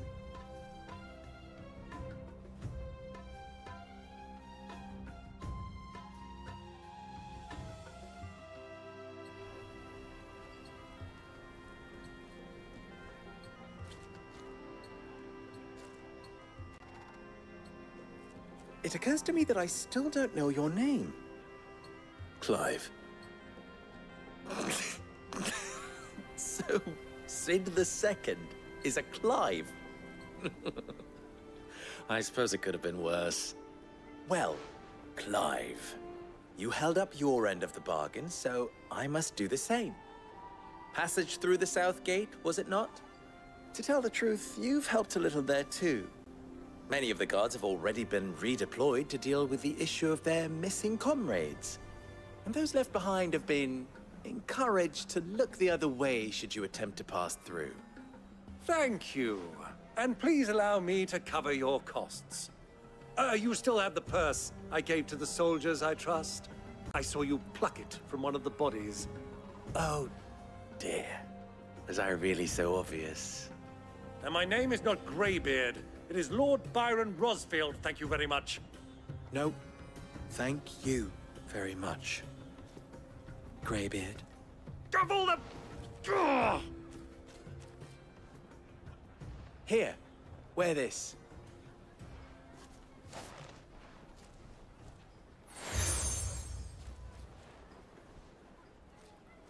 Any friend of mine who sees you with it shall be a friend of yours.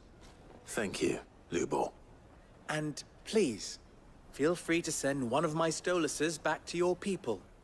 Tell them that Rosina Dalamil is back in bed with Sid.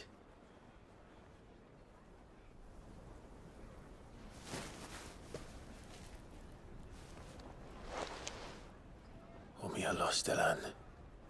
Tu isakelis.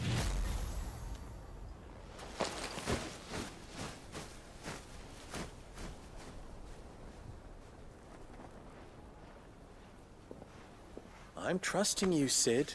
Or should I say, Clive? So be sure not to let me down. I have a reputation to uphold.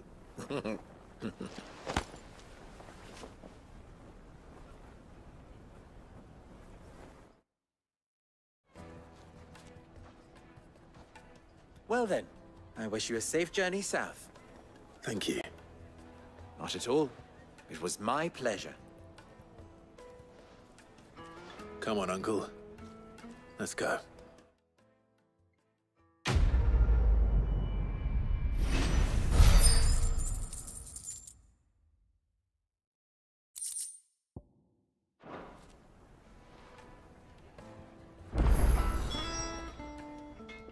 Clive. How very fitting. Of course, there's simply no other. Ours is a blessed corner. At least. So. You and I. What? Alas. Still. Don't be a stranger. I've never even forged a butter knife. Perhaps Forge Master Luber's having fun at my expense. I wouldn't put it past him. Neither would I. Oh, wait. Are you Clive? Sorry, my mind was elsewhere. I'm Sava, Master Luber's least accomplished apprentice. Soon to be former apprentice if I don't pass this test. Maybe I'm just not the resourceful type. People are buying up weapons faster than the Briar's Kiss can forge them, and here I am, unable to make a decent bit of kitchenware. He wants me to make a carving knife, one that embodies the spirit of Dalamil. Whatever that's supposed to mean. I don't suppose you have any idea what he's on about, do you? I'm afraid not. Never mind. Thought I'd ask. It was that or pack my bags. I could give you a hand if you like. I know how busy the Briar's Kiss has been, and that Lubor needs all the capable hands he can find. I'd be a fool to refuse. So, where do we start? Good question. If I'm honest, I've never made any kind of knife before. And then there's this little riddle to keep in mind. The spirit of Dalamil. Nothing is ever simple with that man.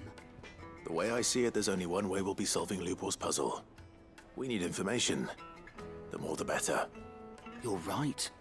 There's no point fumbling in the dark, I suppose. Now, who to speak to first? Well, there's plenty of folk in Dalamil who use knives for a living.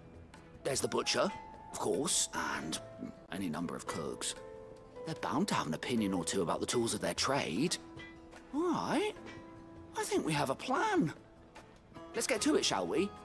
I'll talk to every cook I can find. You speak to the butcher, and anyone else you can think of. All right. Good luck. Let's hope that someone says something useful.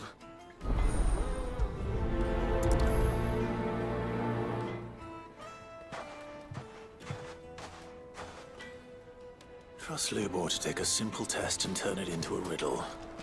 I'd better get to it. Is it true what I'm hearing?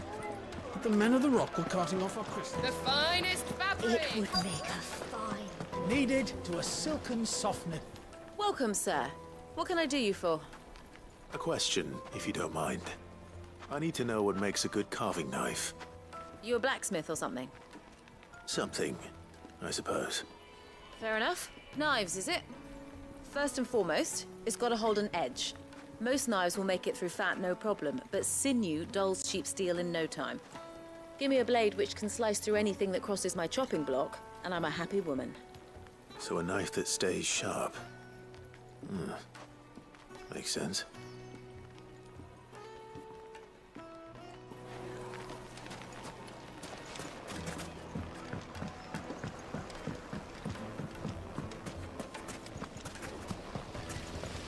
Everything I've worked for. All those years of toil. Every coin I've ever earned is tied up in this place. Are you all right? The baths are closed. Leave me be. On second thought, perhaps you are just what I need. Might your services be for hire? That depends on the job. I'd have you save my business, the baths. The water's turned scalding hot and all the crystals in Dalamil wouldn't be enough to cool it. I've no doubt that my woes stem from the water's source. But I can't go and investigate for fear of my customers thinking I've abandoned the place. I'm bound to these baths in more ways than one. I beg of you. Go to Dusnoff Terraces. Tell me what you find there. All right. I'll go and take a look. Wonderful. It's not far. Leave the market by the south gate. The smell of sulphur will guide you the rest of the way. These baths are all that keep me from an ignoble end in a debtor's prison. My livelihood, my very life, is at stake.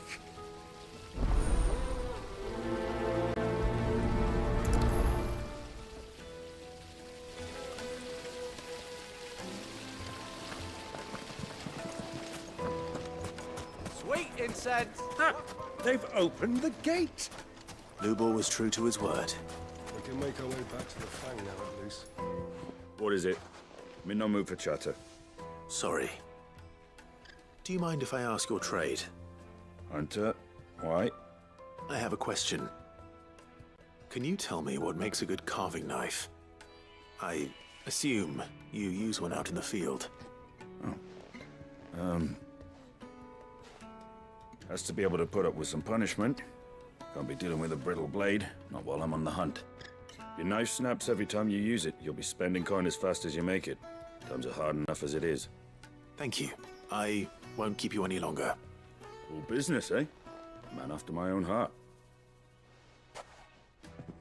So, a carving knife should be hard-wearing and hold an edge. Hardly a revelation. Let's hope Sava had better luck than I did. Hanging lanterns, keep the darkness made from the stoutest stoneware. Fresh bread, warm from the oven. Here, have a taste. The most fragrant herbs they're and quite spices.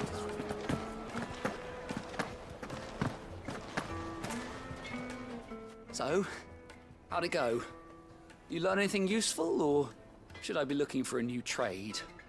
Only that a blade should be durable and stay sharp. But I don't see how that relates to the spirit of Dalamil. I didn't have much luck either.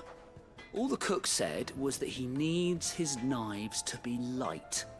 Too heavy and they do his shoulder in. So we're no better off than when we started. Perhaps Lubor didn't mean anything with his Dalamil remark. But that can't be right. I've bandied enough words with the man to know that he chooses them carefully. No. We must be missing something. Something right in front of our noses, most likely. No doubt you're right, but I have to make a start soon. I can't put off making this knife forever. Agreed.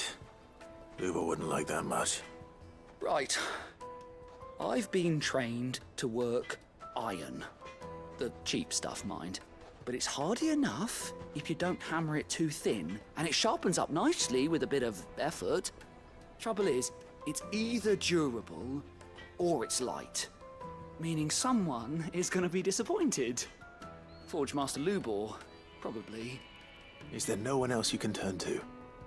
Someone who knows their metals, perhaps? The other apprentices know better than to help me with my test. But maybe there is someone I could turn to. A merchant, a favorite of Forge Master Lubor's, who sells metals to tradesmen passing through the Valcroy. I bet she'd know a thing or two.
Any luck?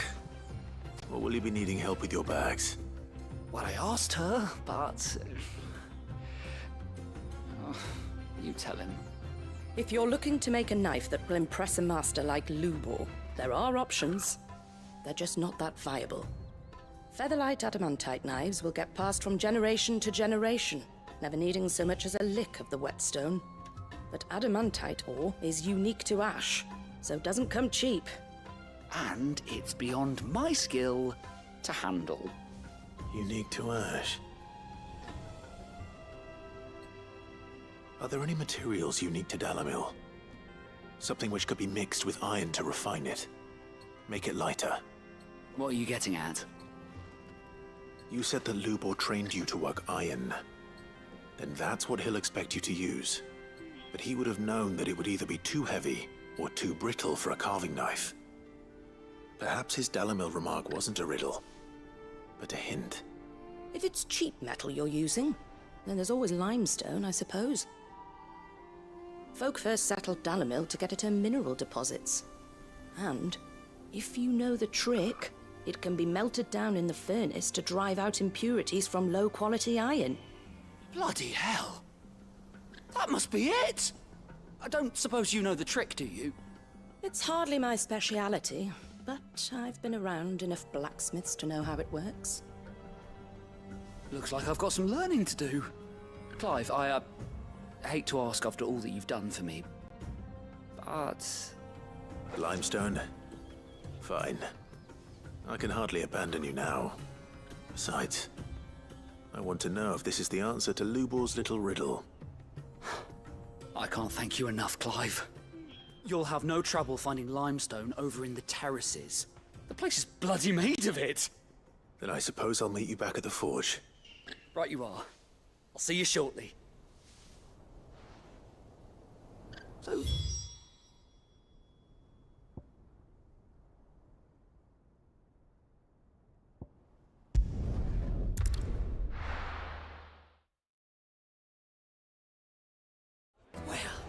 This is no good. I was hoping to get out of the heat for a little while. Is it true what I'm hearing? The finest fabric. Take a sniff, good sir. Fresh bread, warm from the oven. Here, have a taste. Plates and pots! Hanging lanterns, keep the doctors. We should get going soon. Ah, I'm not too late. What is it, Lubor? A question that I neglected to ask earlier. Where is it that you're bound? To Drake's Fang. To finish Hugo Kupka. Just as I thought. Then allow me to share a secret. Drake's Fang is currently riddled with royalists. Talmeki and Walud are allies, and as you've seen, their soldiers work hand in glove. But no nation has ever before allowed a foreign army to make a barracks of its holiest of holies. Not by choice, at least. And there's more. A man on the inside of the Fang has failed to report for several days. I fear there may be more trouble lying in wait for you on the road ahead. Isn't there always? If you're determined to beard the lion's den, then promise me one thing. That you will enter via the mines, where the guard is lightest. I've lost one Cid already. If I lose another, people will start to think me careless. I don't plan on dying. Not before Kupka does, anyway. Well, so long as you have a plan.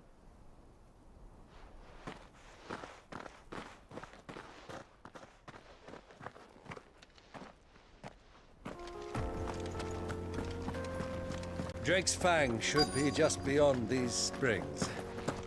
Shall we press on?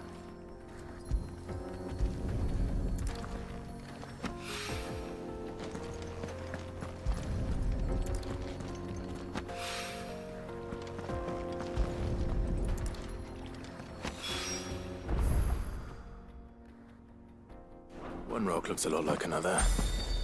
But hopefully this is what Sava needs. Come on, girl. The gate's open now. We can press on. Tell me you put down roots.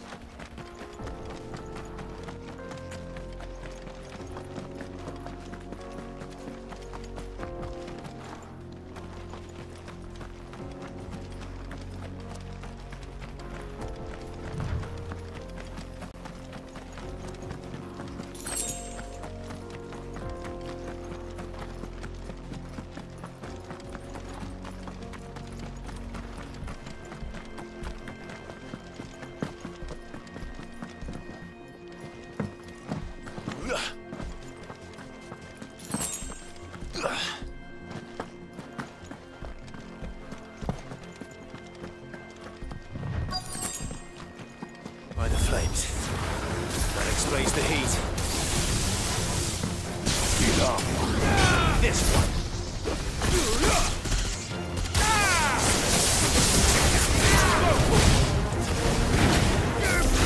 Get him.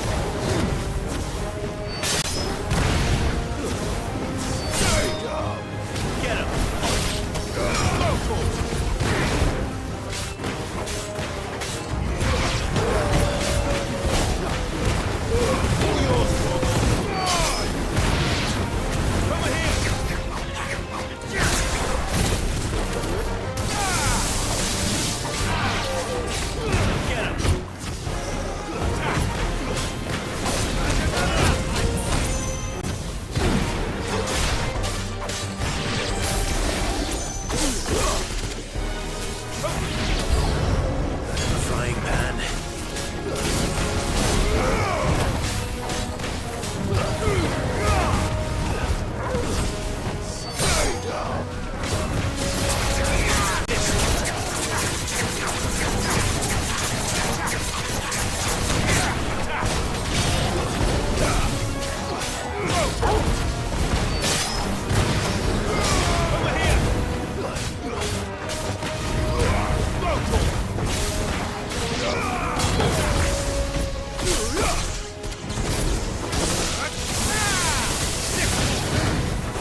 This one, it's over.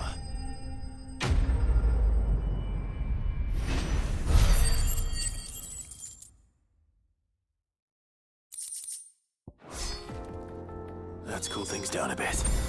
Let's hope it's enough to keep the baths from boiling.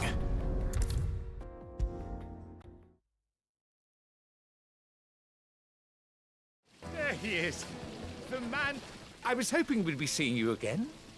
The baths grow more bearable by the moment. It won't be long now before we are back to business as usual. I'm glad to hear it. Now, tell me this. What did you find at the terraces?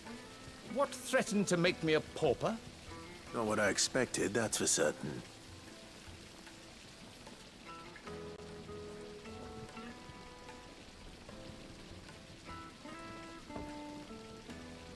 You tell a fine story.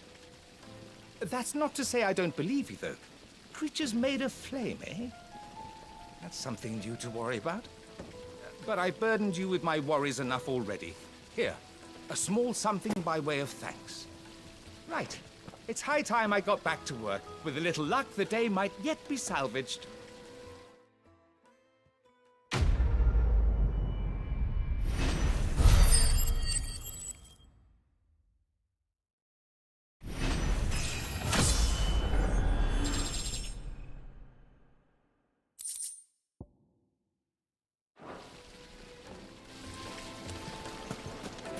Plates and pots!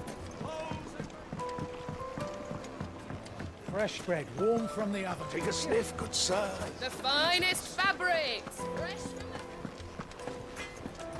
the... I wasn't sure how much you'd need, but I hope this is enough.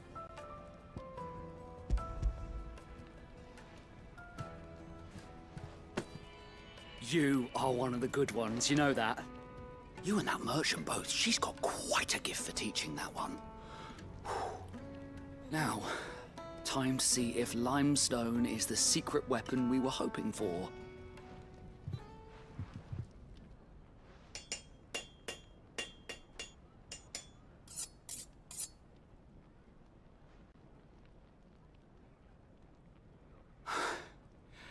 That'll do, I reckon.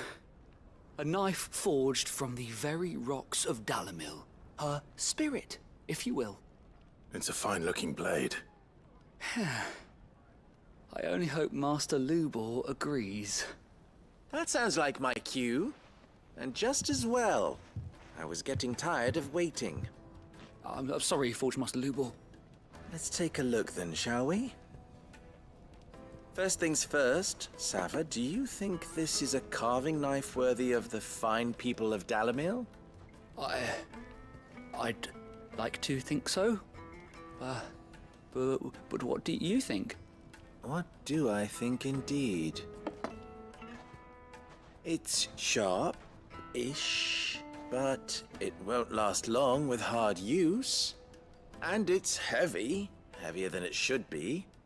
You might not think it just to hold it for a moment, but sell that to a cook and you'll never hear the end of it. It looks like someone paid a visit to the terraces. The limestone was a step in the right direction, granted, but one that still leaves you short of the mark.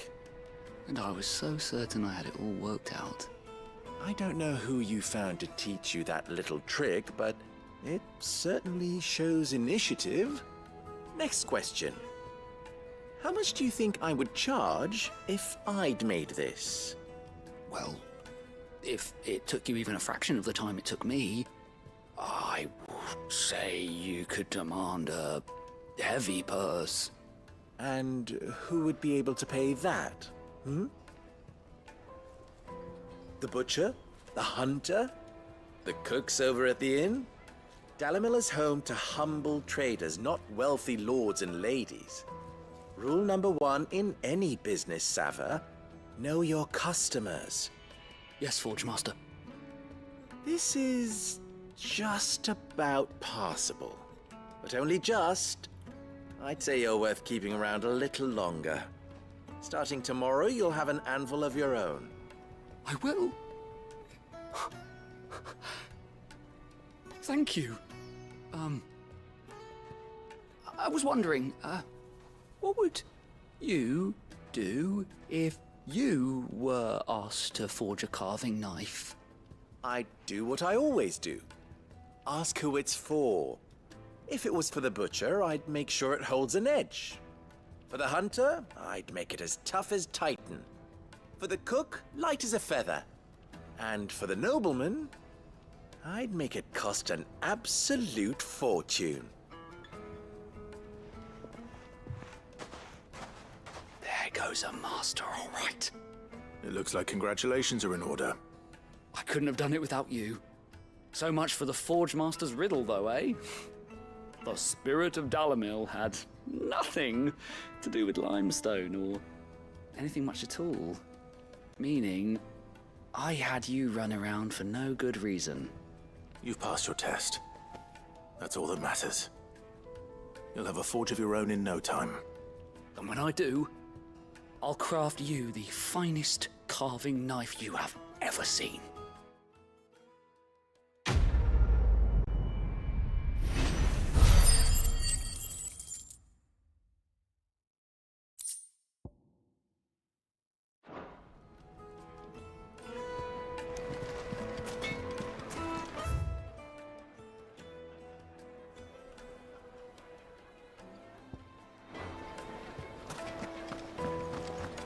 My carpets have It would make a fine. Light me and Kneaded dark. to a silken softness.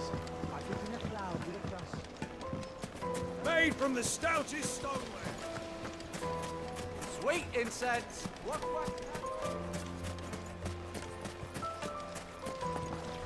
Anything I can interest you in?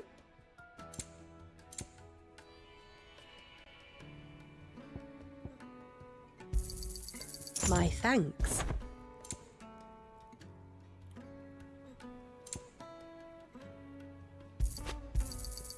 Here you are. My thanks. Here you are. An excellent choice. My thanks. Here you are. An excellent choice. My thanks. An excellent choice. We should get going soon. What do you want? Directions?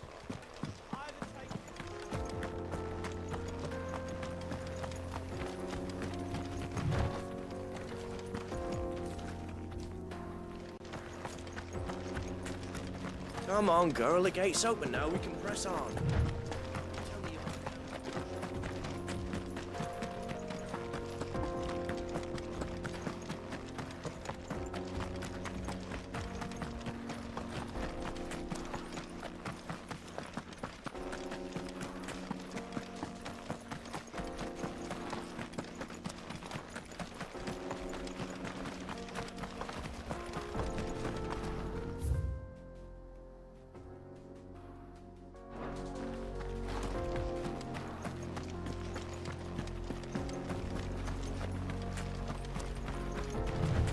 Get that damned wagon fixed! Unless you'd rather our men in Dalamil starved.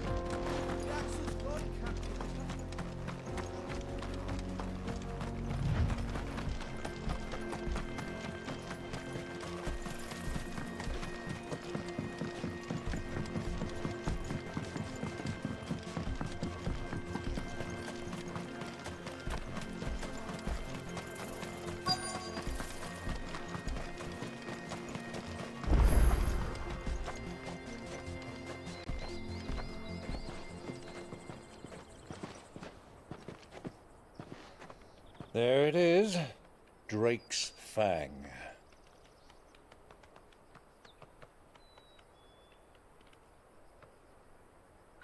Kupka will be hiding inside. Along with goodness knows how many guards, all on highest alert. You'll need to keep your wits about you if you're to reach him. So be careful. I will, Uncle.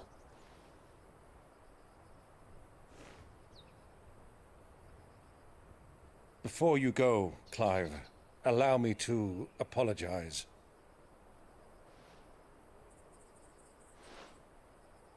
After what befell at Phoenix Gate and the crisis that followed in its wake, I fled. I retreated to my counting house and danced attendance upon the vicereine in the hope it would bring me favor.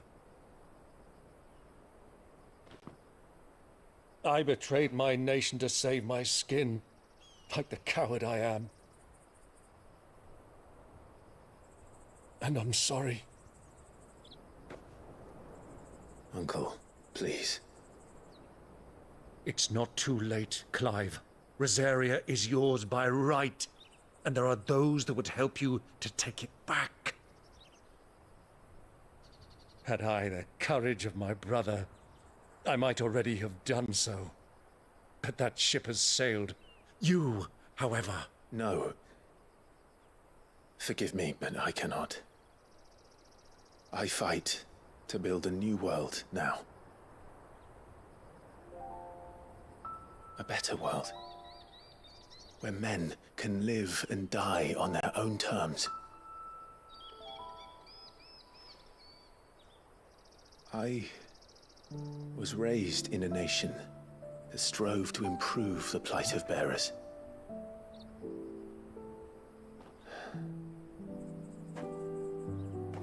Only later did I realize that spark of freedom did not arise by chance, but was kindled by my father. You would see me follow in his footsteps. And that is exactly what I mean to do. Not by ruling Rosaria, but by extending his ideals to the whole of the twins. Though every soul in the realm may judge my actions heresy, I am certain my cause is just. You really are just like him, you know?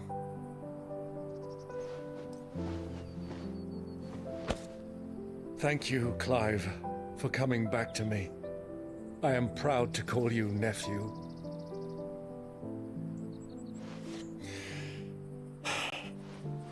Well then, this is where we must part ways.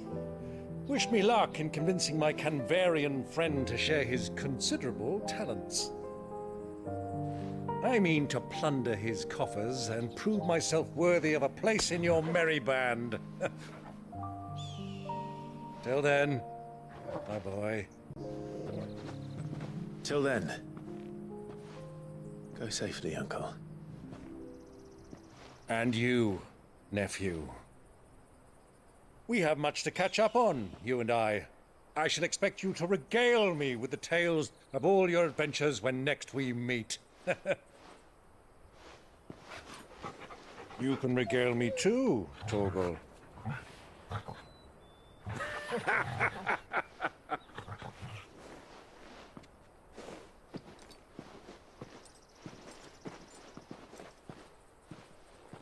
I'm coming for you, Kupka.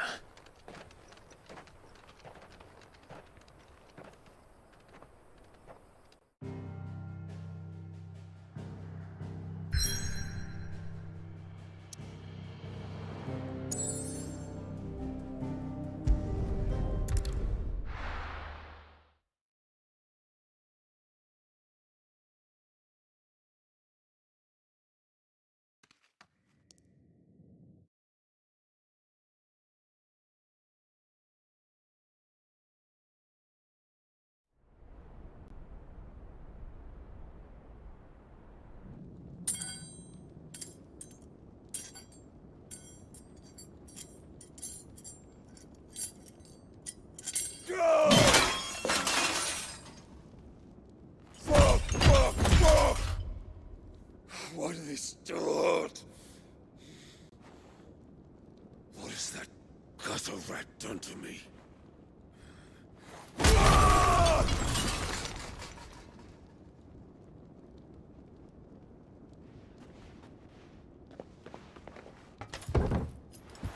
Out of my sight, witch! I'll kill you, Rosfield! I'll rip out your heart! I'll tear you limb from limb! Peace, Hugo. The table shan't hurt you any longer. He sought to humiliate me. Me! If you hadn't interfered, he would be dead! You truly believe you would have triumphed had the battle continued? Titan would have ground him into dust! And how would he have done that without his head? Shut up! You weren't strong enough, and you call yourself a dominant. Or rather, you did. You mock me, Harbert.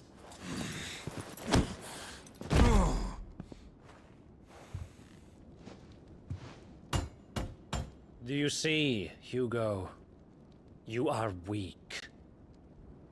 Fuck! But so long as that fire burns within you, there is still hope. There may yet be a way for you to take your revenge. Tell me, what must I do? Please, I'll do anything. Just tell me.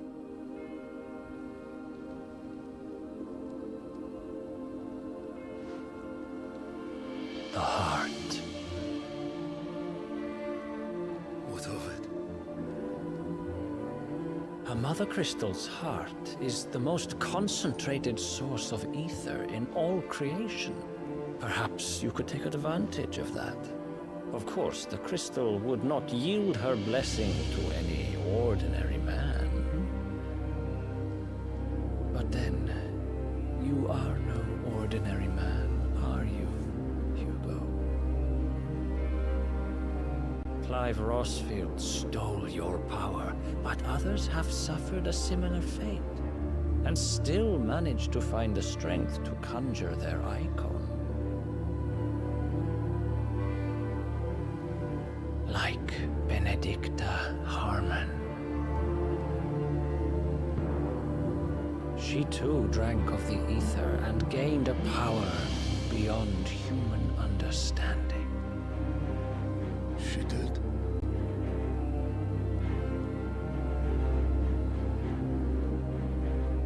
Benedicta. Benedict.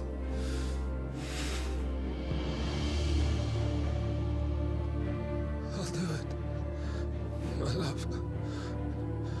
I'll avenge you.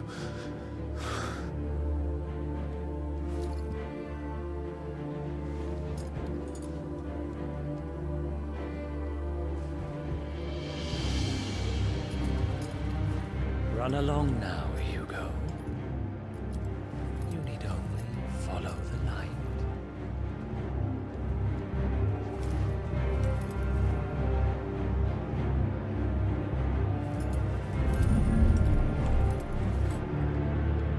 Muthos is here. Very well, it shall be so. You may leave everything to me, Your Majesty.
Did the royalists bring them from Ash?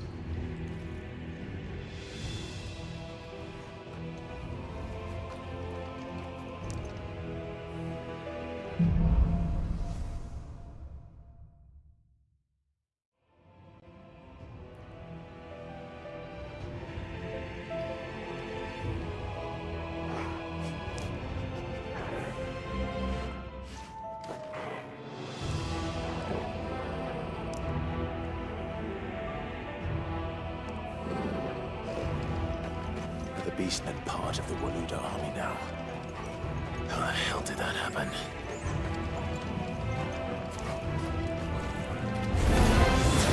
They spotted us.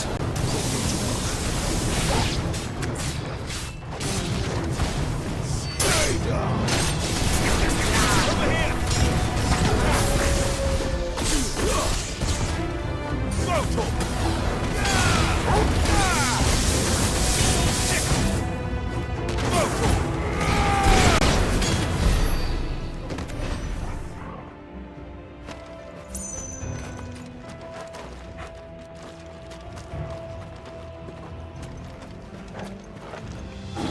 Taken over the entire mine.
So much for the men of the rock.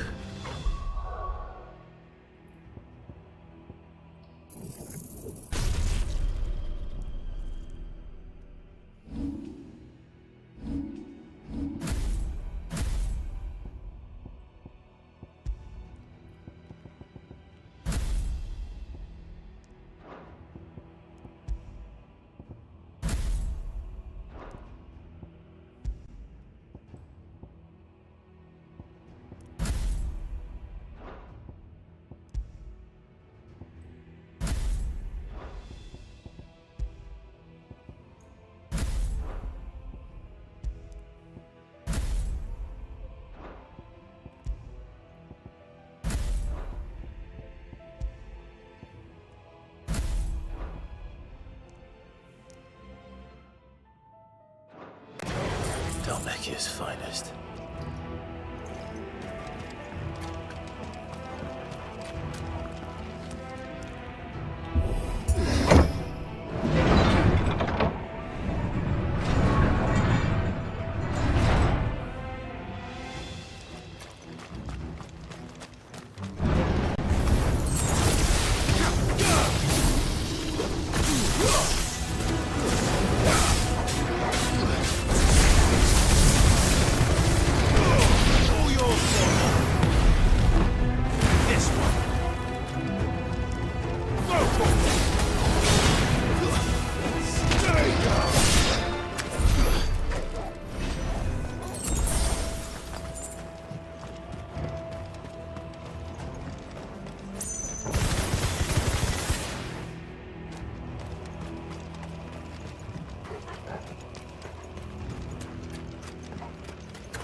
This must be the way out.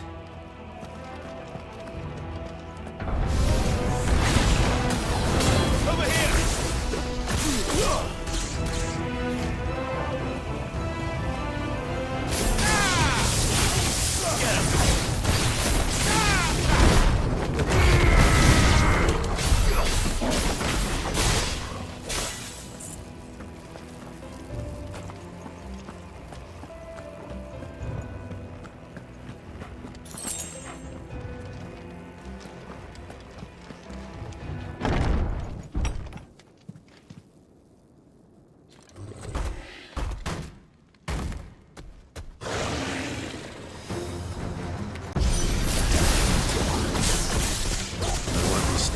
This one.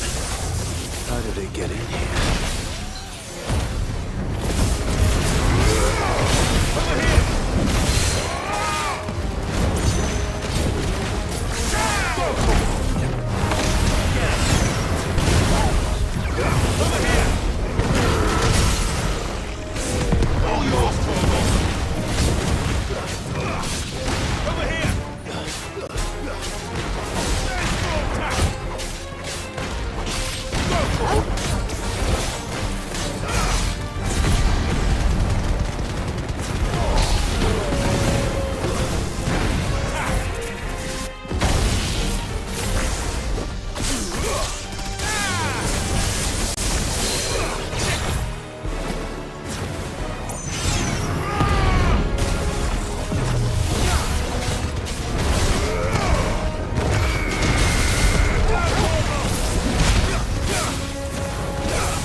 By the flames. Come on, Torgal.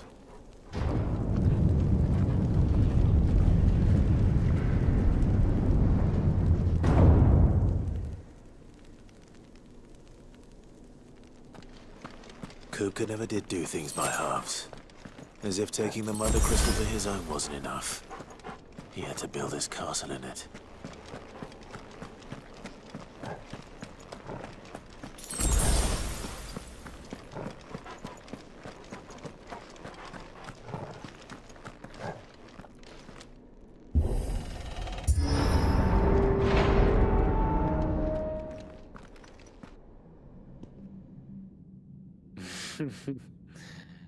Let the trial begin.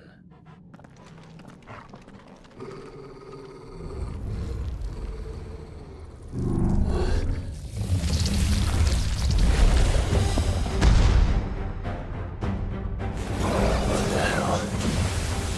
With me, Tom.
Seems we're expected.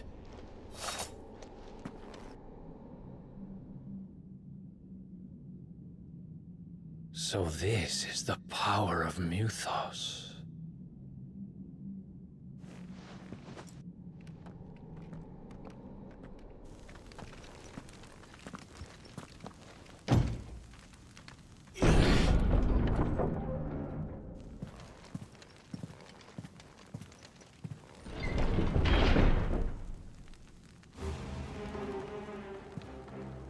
Did the orcs do this too?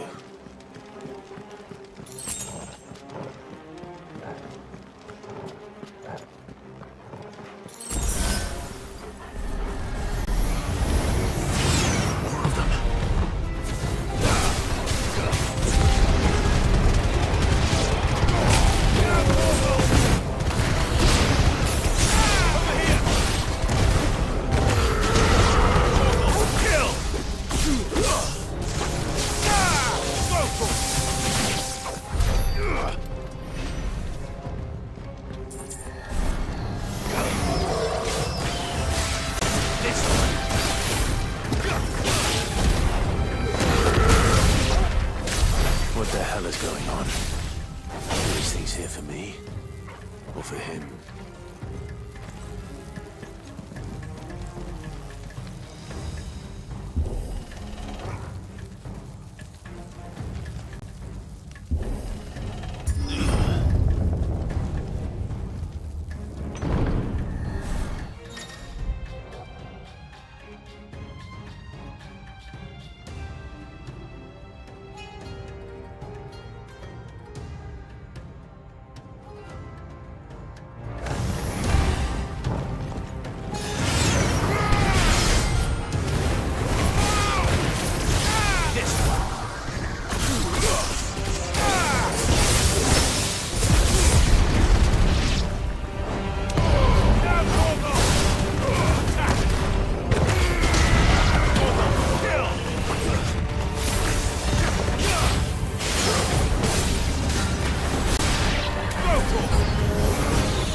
First orcs, now these nightmares. Is this your doing, Ultima?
You've been busy, Kupka.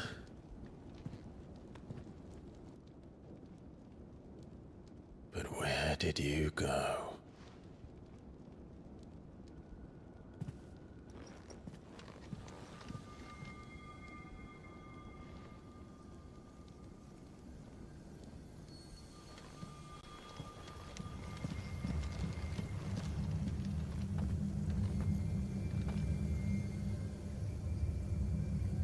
The heart.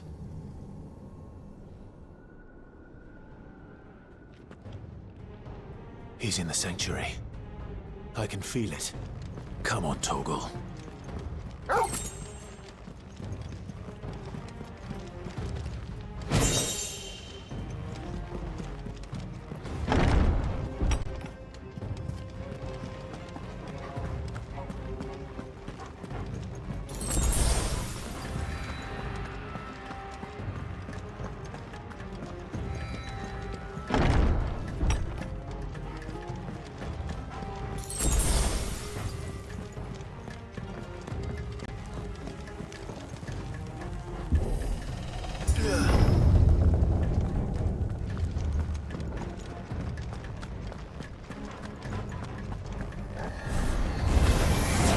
Just what I needed.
Benedicta, my everything. I've missed you so much. Kuka!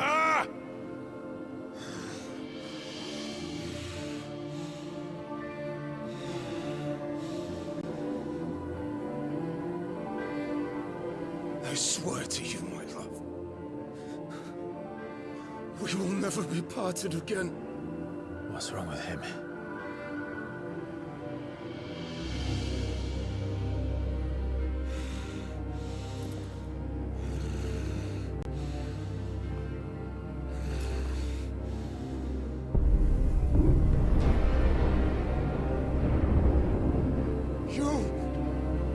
Get away from her!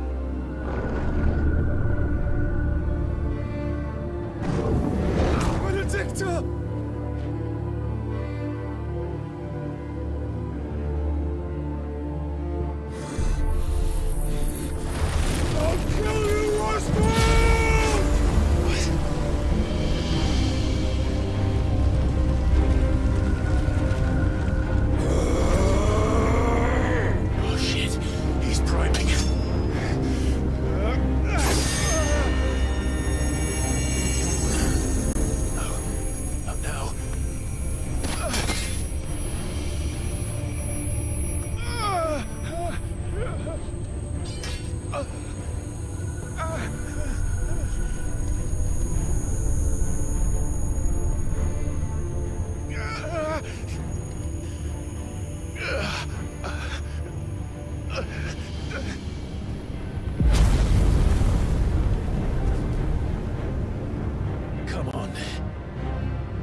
But if you can do it, then so could I!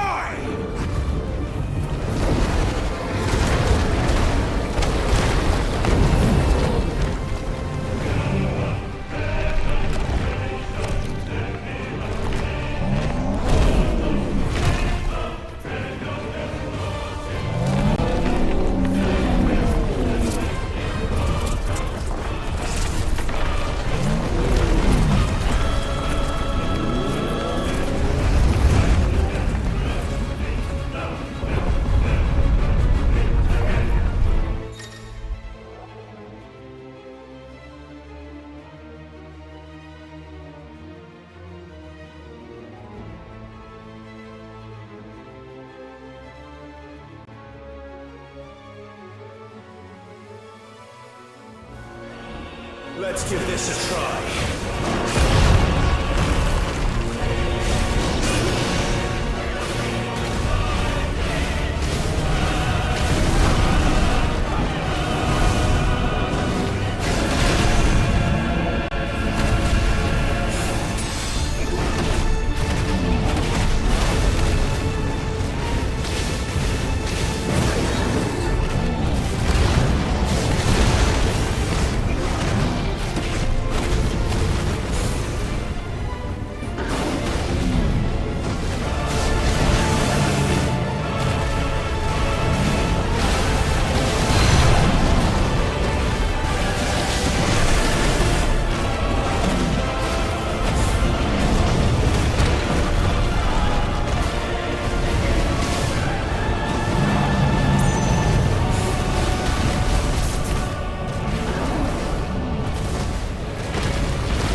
fight you, Ultima.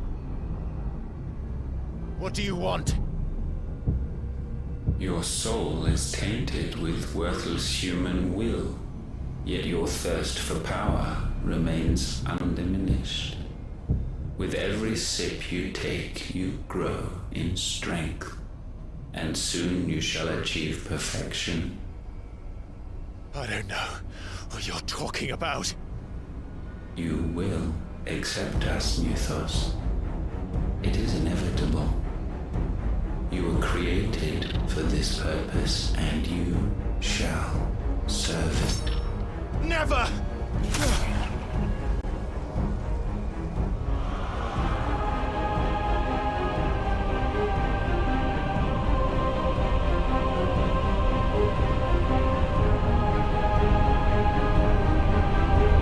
Fight it, Clive! Don't let him in! Consciousness. We see now. Human will is so insubstantial it cannot exist in isolation. You mitigate its weakness by interweaving it with your consciousness. We believed we had merely to purge you of your will to claim our vessel. It appears we first have to sever every thread of the consciousness that supports it. No matter. The time to build a new world is not yet upon us. We will contemplate.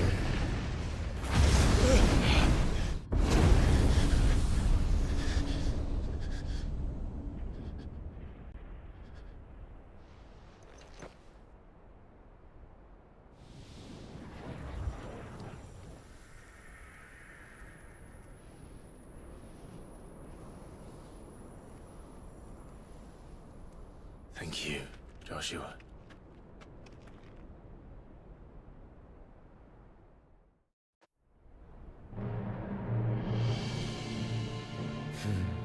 One can no more command the power of ether by drowning in its flood than one can constrain the tides by standing in the sea. I had thought Hugo wiser than this, but it seems his head was full of rocks after all. Titan was strong. Your Majesty. But Mythos is stronger. For 5 years, that man lived only for revenge. Clinging fast to a fiction, even as it swept him into the abyss.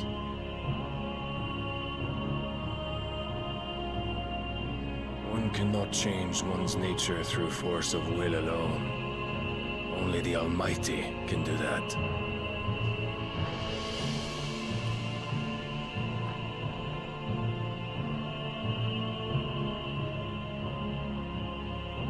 Hugo Kupka, the man who gave his life for a woman's head. A fool like all the rest.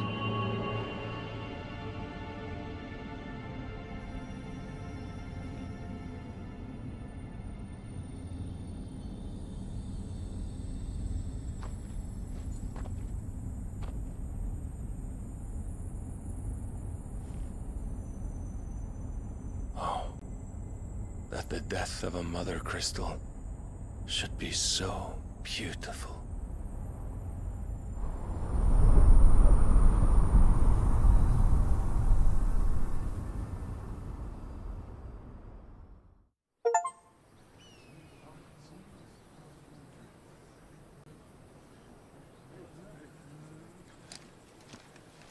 Some medicine, my lord?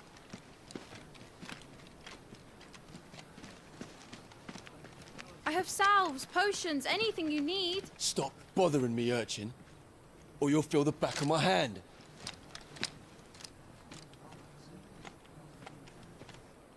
You must consider your health, my prince. If a show of force is needed to keep the Dalmex at bay, you may trust in your dragoons. I beg you to call on Bahamut only as a last resort. His strength comes at too great a cost. The Empire agreed to an armistice with the Republic, and yet the Emperor still plots its ruin. For now, the Dalmex suspect nothing, and as long as I can hold their gaze, war need not be inevitable. But more than that, Bahamut is the champion of the Empire. When our people look to the heavens, the sight of him gives them hope.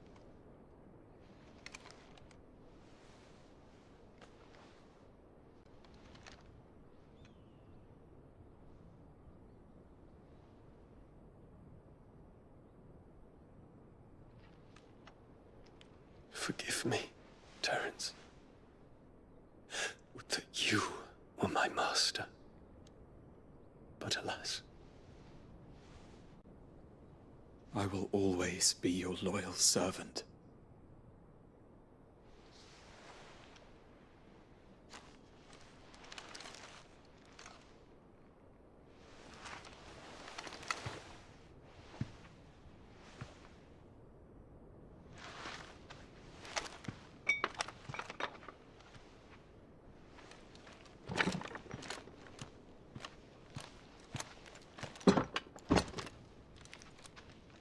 Should the Council's brazen maneuvering prompt the Republic to tear up their own treaty and launch a new assault, our soldiers would advance to meet them, cutting across the Central Isles, but not in time to prevent their forces from breaching the southern defenses and storming Twinside. And so the capital would become a battlefield.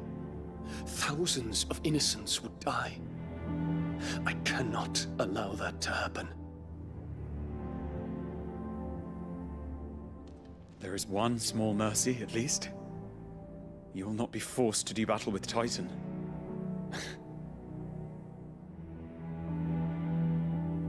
Would that I could avoid doing battle at all. 1,000 pardons, Your Highness. What is it?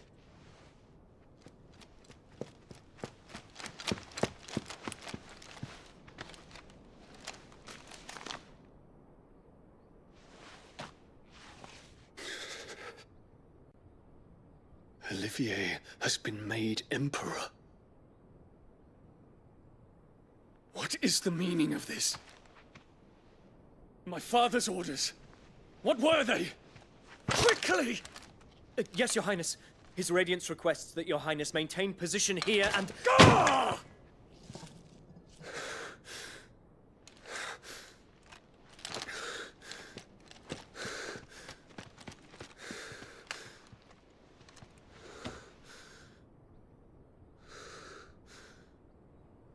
Terence. Yes, my prince. I must go to the palace. I'll ready your steed.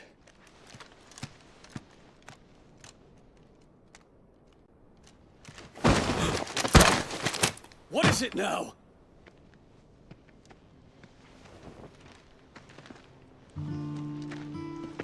Forgive the intrusion, Your Highness. I know you. At ease. We stand in the presence of the Phoenix. You wouldn't want to get your fingers burned. I hope I'm not interrupting. Not at all. Though I admit, I did not expect such a distinguished guest. How many years has it been since the remembrance ceremony? 20? I thought you long dead. Do I address a ghost? Many have told me that I look like one. But no. I'm alive. Just. Prince Dion of the House Lesage, I have a tale to tell you.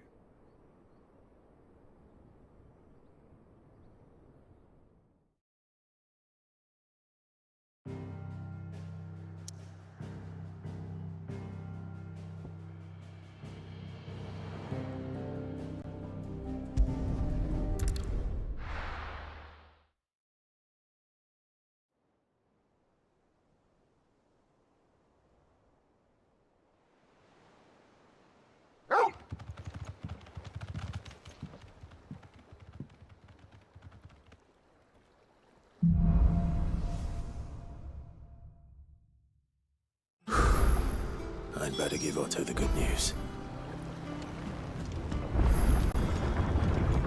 Walkways need patching up.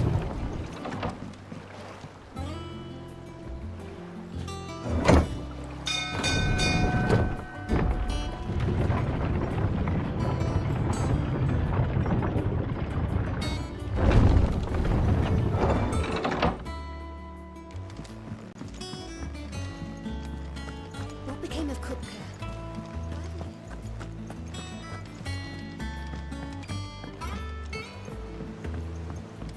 We're seeing troops amassing at every border crossing. Clive, you're back. I am. And with glad tidings for once. Hugo Kupka is no more. Well, I'll be. All of our comrades who lost their lives back at Sid's place be smiling down at you right now. We had a stolus from Lubor saying Drake's fang had fallen. I expect that was your doing as well, was it? It's a long story. One for the history books, I'll bet. Welcome home, Clive. It's good to be back. You look better. I feel it. Which means I'm coming on your next little adventure. You're not leaving me behind again. Wouldn't dream of it. Otto, any word on the Royalist movement since I've been away? Shouldn't you be putting your feet up? If you really want to know, go and have a word with Vivian. Thank you. I will.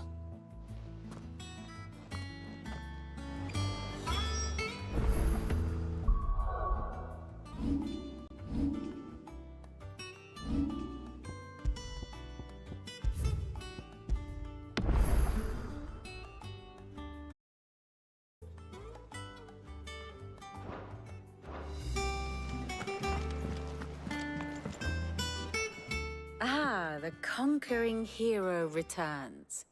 And with hardly a scratch on him. I may have picked up one or two. Well, the fact that you came straight to me instead of visiting our resident physiker suggests that you picked up something more important. A scent. The scent of Waludas. The very same. But whatever plans Kupka was hatching with the Royalists, he took them to his grave. As did his men. Slaughtered by the orcs who'd taken over the Fang. Orcs, Vivian. I've never seen such creatures in Storm before. The Waludas must have ferried them over from Ash, but why? Why work to rescue Kupka only to invade his home, the mother crystal of an allied nation, and let both fall? It makes no sense.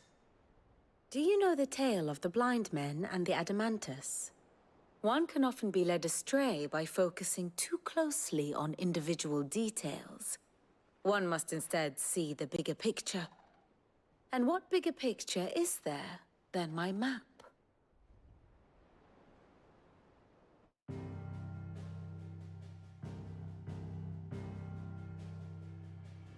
The Kingdom of Waloed claims dominion over all of Ash.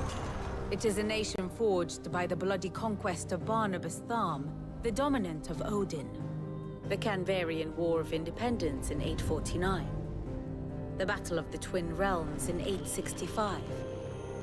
The Battle of Belinus Tor in 873. Wheresoever his armies fought, Odin was found where the fighting was fiercest. But of late, the warrior king appears to have laid his sword to rest. Battle rages for control of the crystalline dominion. Yet Tharm sends not a single ship in support of his Dhalmekian allies. Meanwhile, the Blight ravages great swathes of Ash. Yet warlike Waloed shows not the faintest interest in laying claim to untouched lands. So why go to the trouble of sending an army of orcs into the heart of Drake's Fang, only to make no attempt to claim the Mother Crystal for Waloed? It can hardly be for lack of men. Tharm's armies rival any in the Twins. No. we have not seen the last of the Waloed standard. Odin will ride again. It is but a question of when. And on that day, who will be trampled underfoot?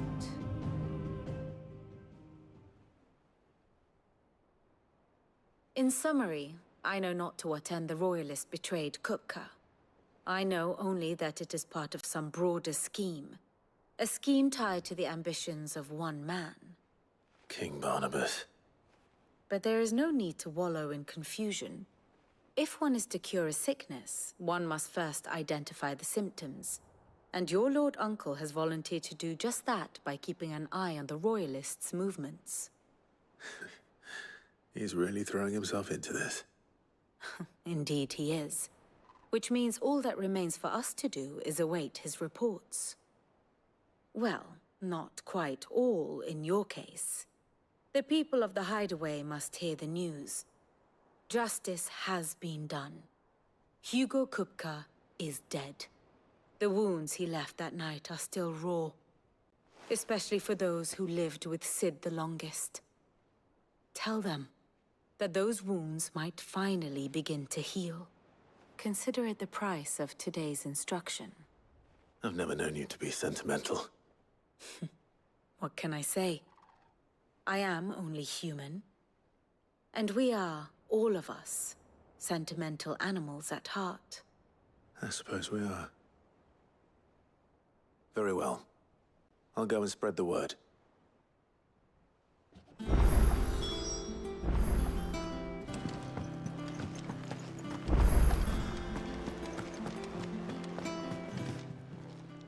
Welcome to the Patron's Whisper. Is everything we've received and everything promised? All yours. Best of luck out there, Sid. 3 down, 2 to go.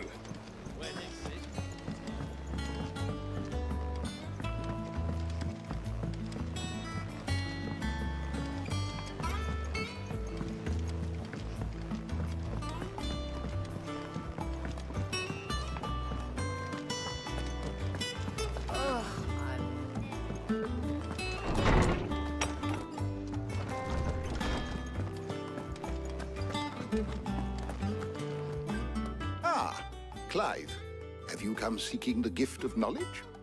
No. To share mine, actually. Hugo Kupka is dead. Oh my. Can it really be true? Look, he's crying. He is. The big baby. And with good reason, children. These are tears of joy. We must offer up a prayer to your parents that the heavens might weep with us. There shall be no lessons today, only thanksgiving and merrymaking. Go, put away your things. All right. Brilliant.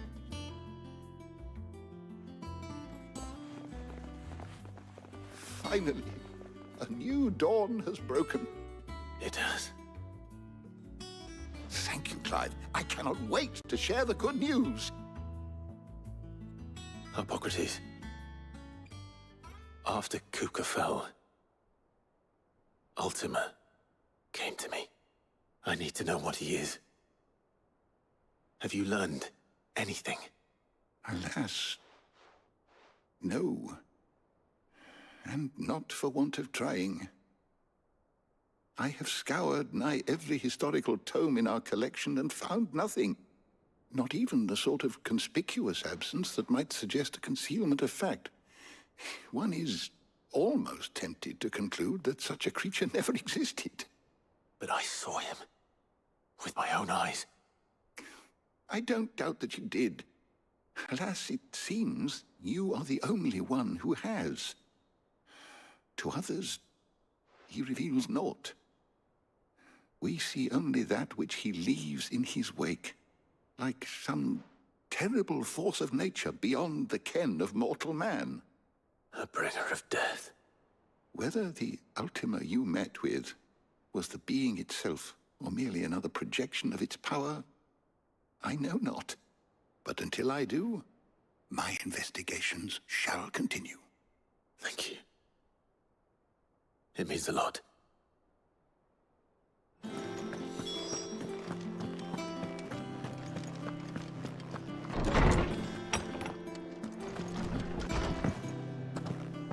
Thanks to Sid.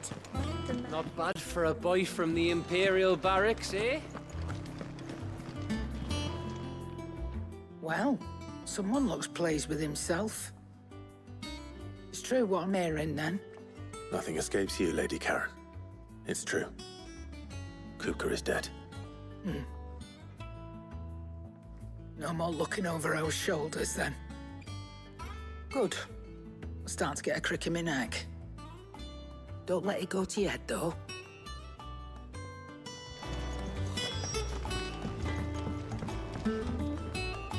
Blackthorn, do you have a moment? What is it? I'm busy. I wanted to tell you that Hugo Kupka is dead.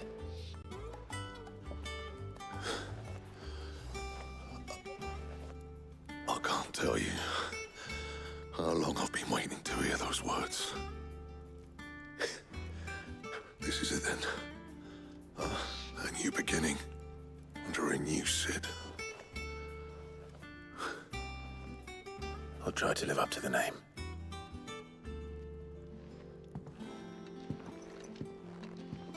Right. Let's see if Otto has anything else for me. Well, don't just stand there gawping. It's a relief, thank you. Go on, then. You're rubbing me blind, you know.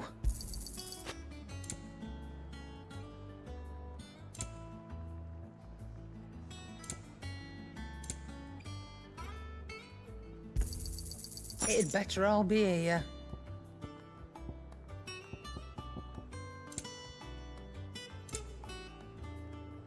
Come again. Or don't. I'm not much bothered either way. Back, are ya? Good bloody mine included. So, what'll it be?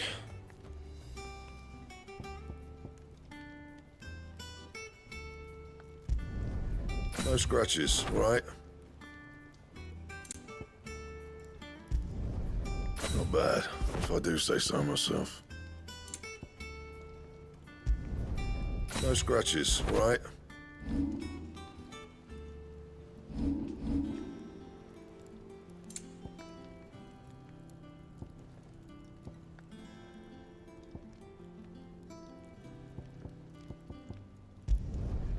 My best work, but it'll do.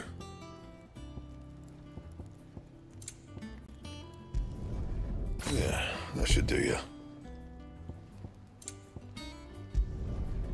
My best work, but it'll do. Anything else? He cracked the crystal too? You're joking. It's no joke. Drake's fang is gone.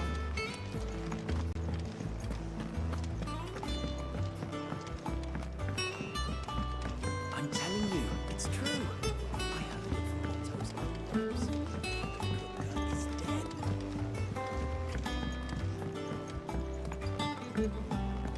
We're seeing troops amassing at every border crossing. You barely sat down since you came home. Vivian got you running errands or something? Just spreading the word.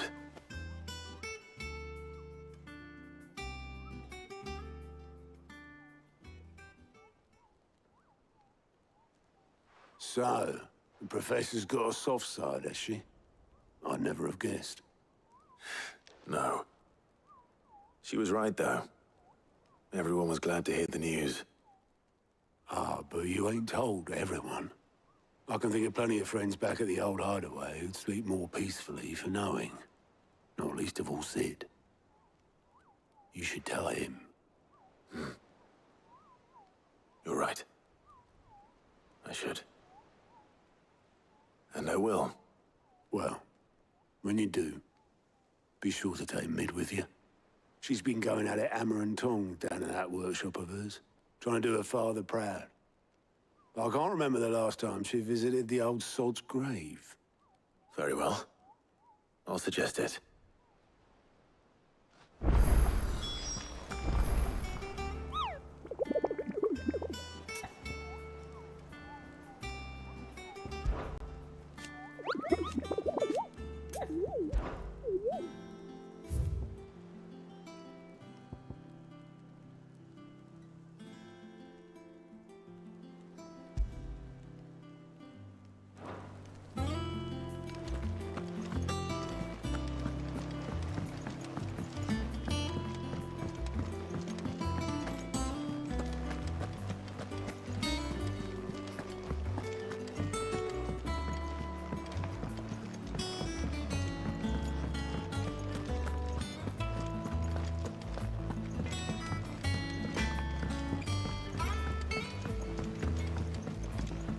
I went up to give some greens to the chocobo.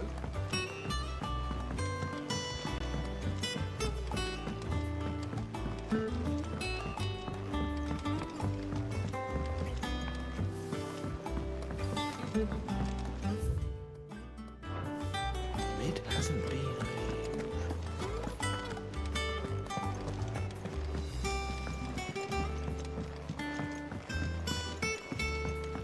Editors stop reading books that don't have any pictures in.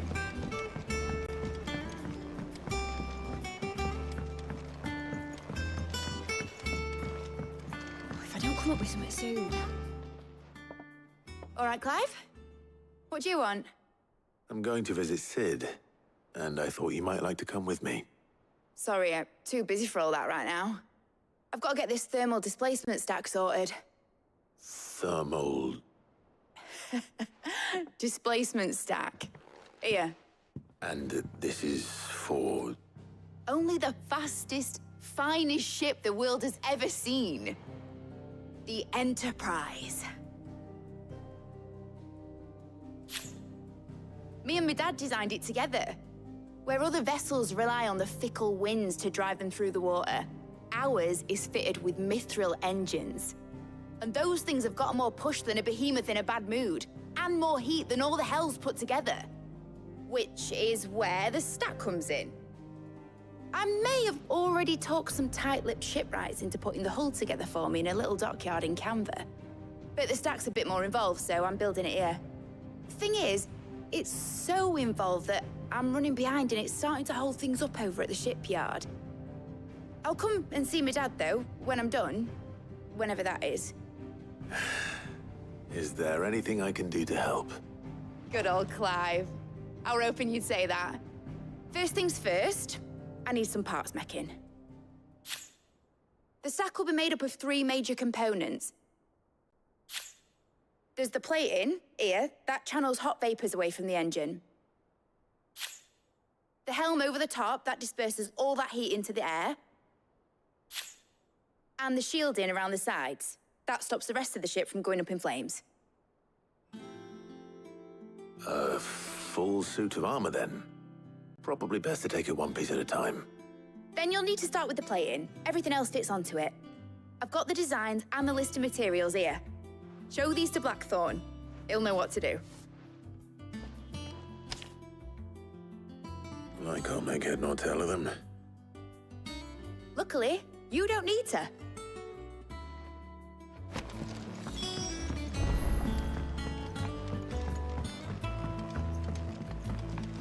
I think Mid might need some help.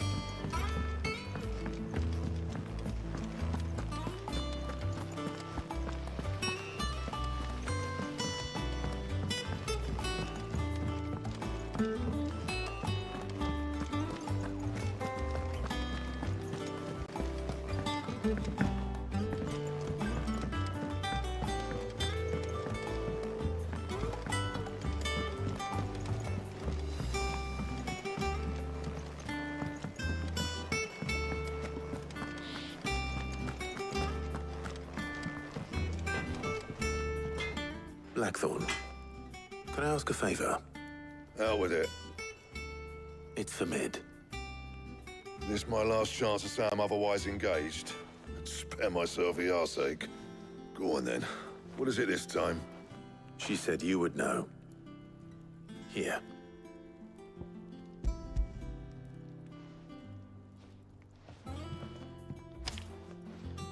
Krieger's Tates. Well, I don't know what the hell you'd want this for, but I can make it. Won't be easy, though. And I'll need help.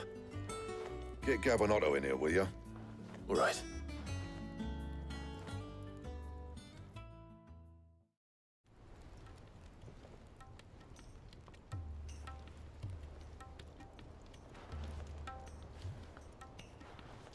So Mid's roped us all in here again, has she?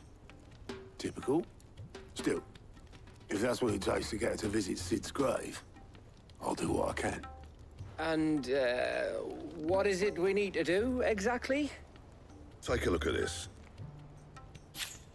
It's this plating. The usual sword grade steel won't work. We need something that can get very hot, very fast, and still keep its shape. That means an alloy. Something that won't break or buckle at the temperatures she's talking about. Which is where you lot come in. I need materials, and I've got my work cut out already. You'll have to fetch them. Now, there's a special kind of sand I'm after that you can only find out in the Velcroy. Stardust, they call it. As for the rest of the stuff, my usual supply should have it in stock. It just needs buying and bringing back here. Well, we'll get it done quicker if we split up. One of us should probably give you an hand collecting the sand. And the other can go and get the rest from this supplier. Right then. Well, make your minds up who's going where, we can get this over with.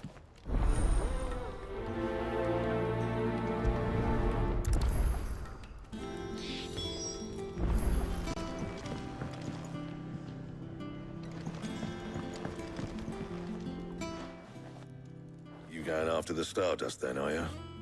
Which one of these two lucky souls is going with you?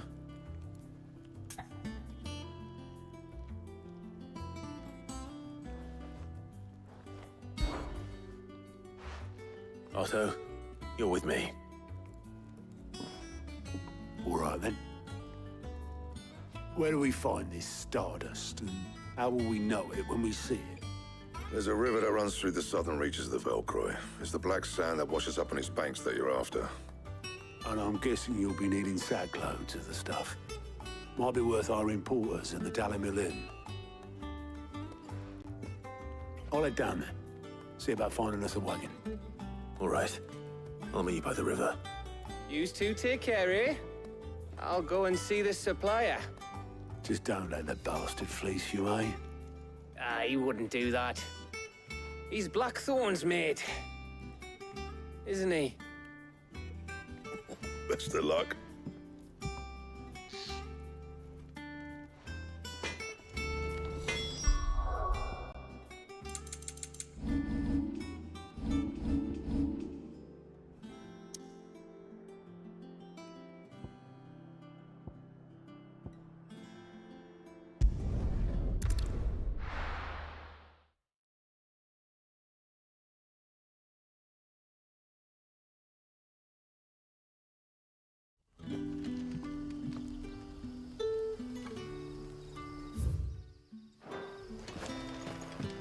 Good day to you.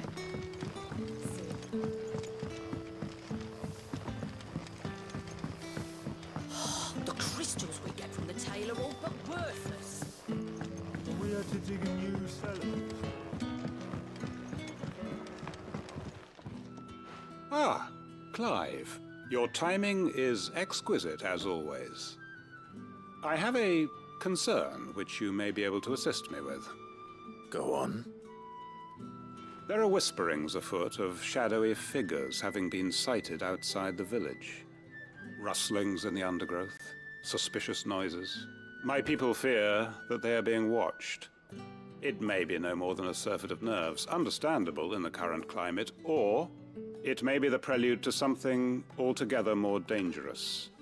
Given what I hope you'll forgive me calling your nose for trouble, I wondered if you might investigate.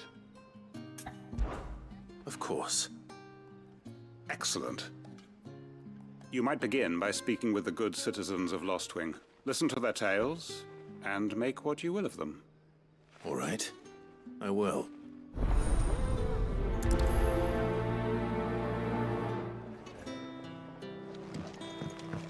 Right. Let's see what the people of the village have to say. I'd better find out if this is just nerves, or something we need to take more seriously.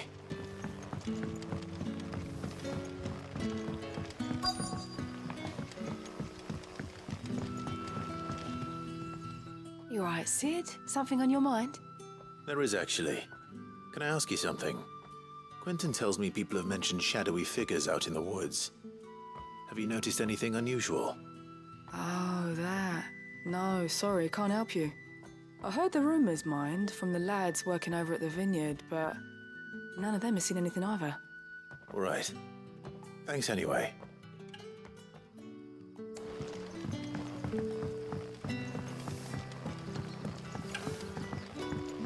The crystals we get from the tail are all but worthless.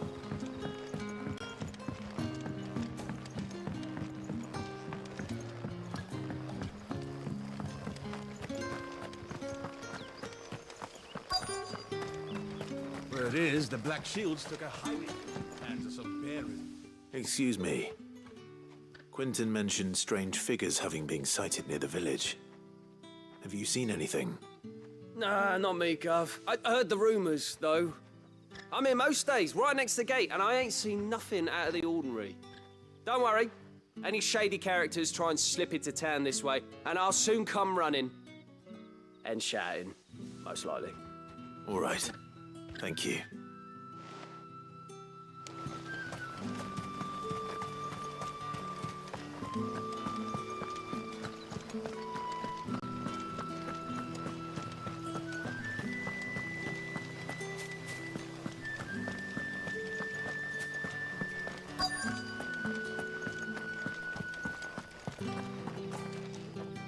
Do you have a moment?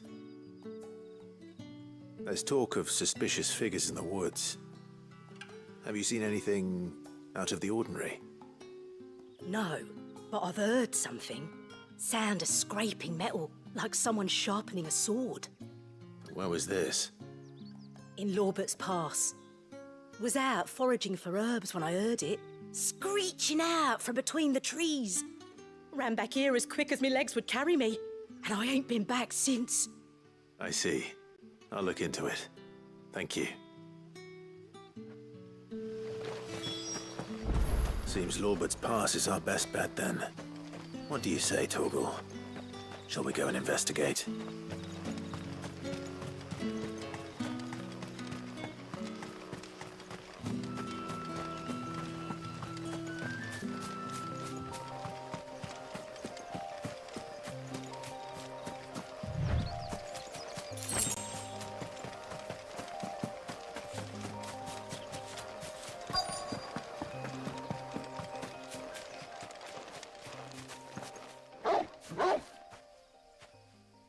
You there. Fuck! He's seen us. Get them before they escape! Black Shields. Here. What the hell are you doing here? What is it to you? Not that we give a damn. What matters to us is that you don't leave here alive.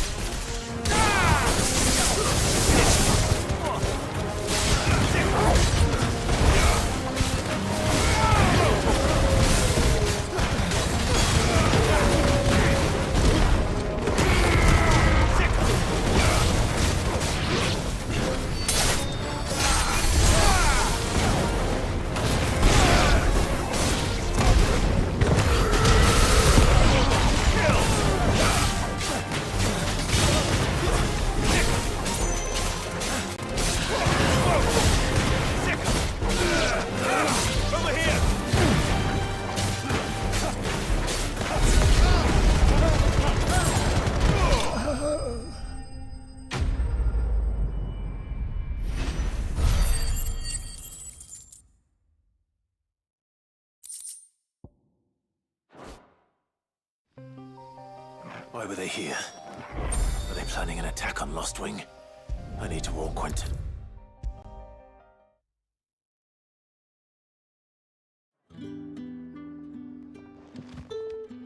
Clive, how goes the hunt for our sinister figures? I found some black shields hiding near Lorbert's Pass. They're gone now. Black Shields. The Empress's former bloodhounds. Though they serve another master now. One who means to root out and destroy both me and those I care for. And it would appear the pack has finally caught the scent of its prey. Damn it all. I had hoped I would have more time than this. More time to prepare. But if we are cornered, we have no choice but to bite back. And bite back we shall. I'm sorry. You're going to need to explain. Who did the Black Shield serve now? And why would that person want you dead?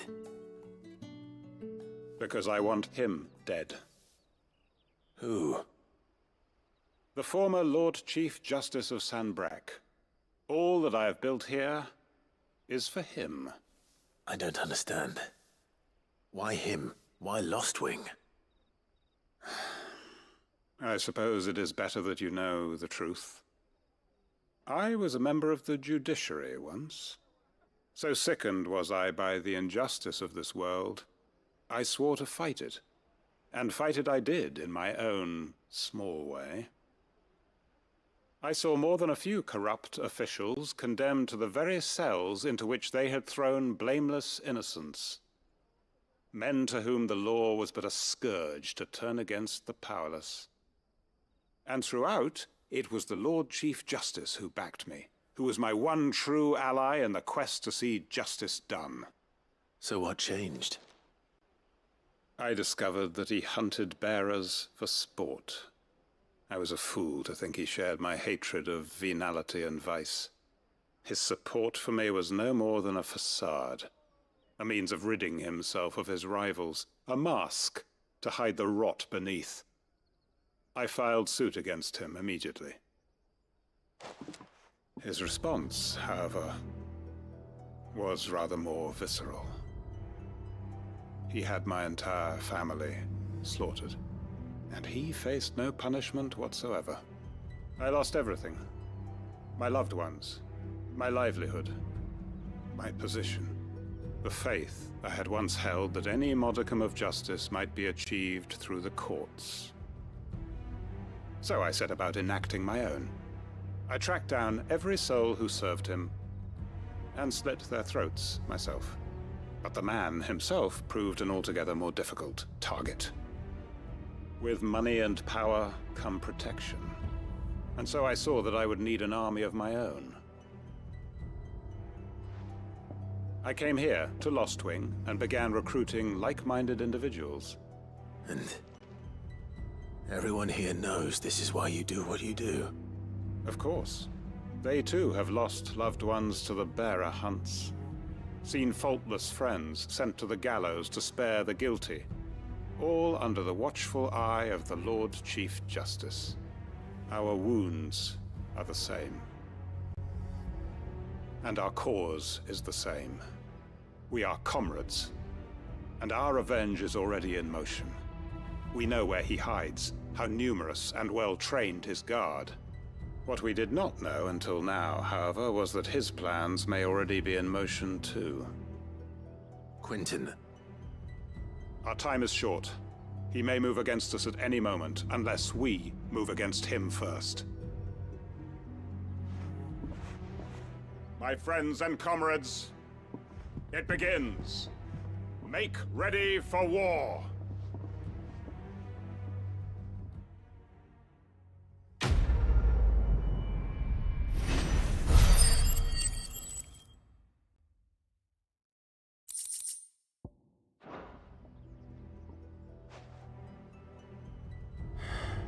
I'm not...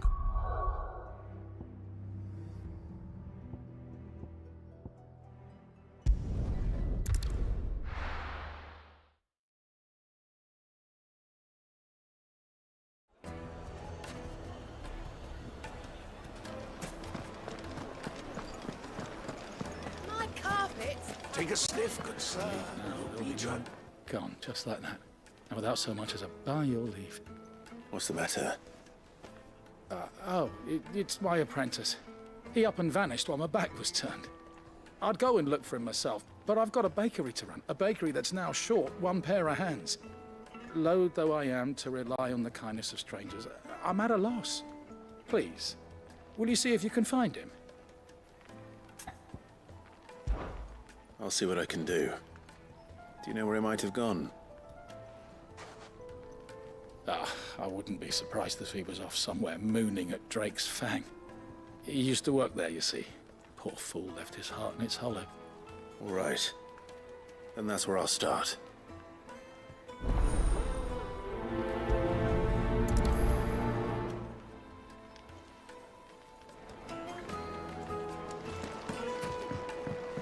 Oh, where's your men from? Lights and pots!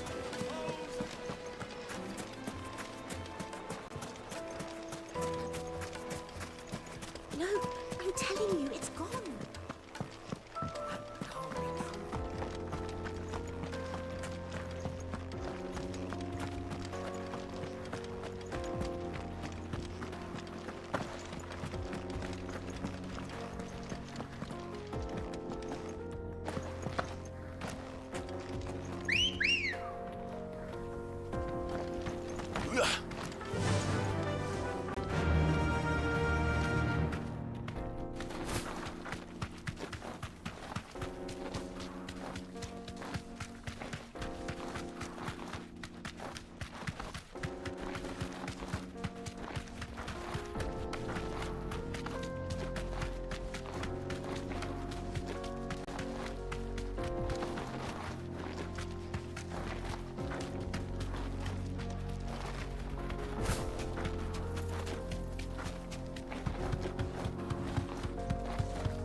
The crystal.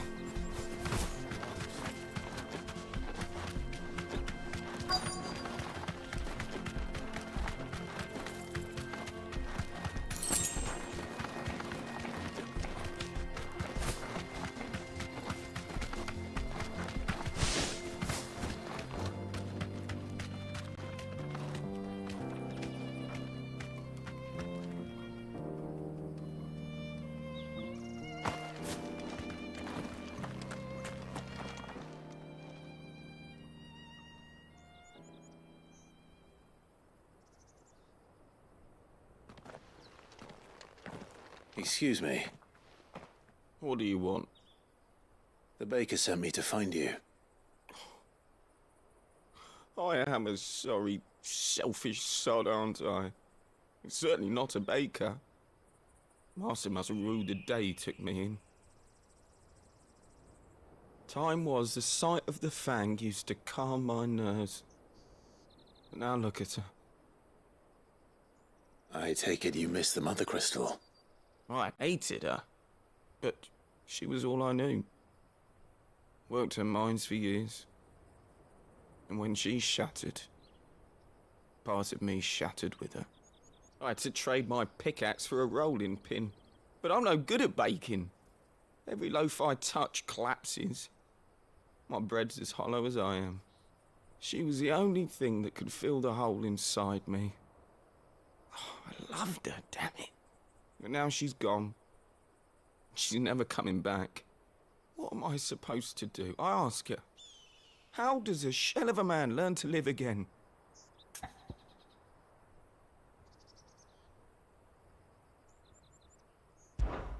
Perhaps you could express yourself in your work.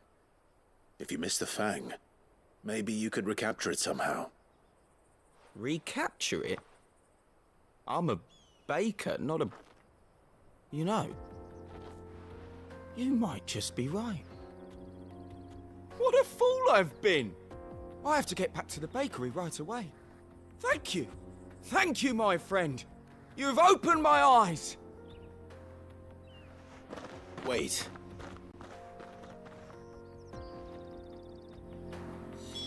Suppose you won't be needing an escort then.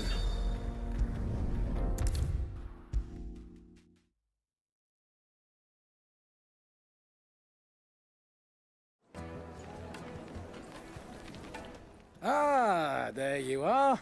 The man who lit a fire under my wayward apprentice. Though I worry you might have stoked the flames a little too high. He damn near ran me down trying to get to my oven. Master, it's ready. Behold the Drake's Balm. A truly unique creation. I dare say it is. Just look at it. A perfect likeness of the Fang herself. Her steepled peaks, her fulsome spurs, her inviting hollow. True, my loaves collapse more often than not, but what's the Fang without her crater? Why, no Fang at all. And look, inside. She's filled to bursting with a bounty of beautiful crystals. Salt crystals! Master, I have found my purpose. I must use my work here to preserve the memory of the Fang. Well, if it tastes half as unique as it looks, I'd certainly say you're onto something. Not only is my apprentice back, but he's finally pulling his weight. With any luck, I might even have a new delicacy on my hands. I don't know how you did it, but you have my thanks.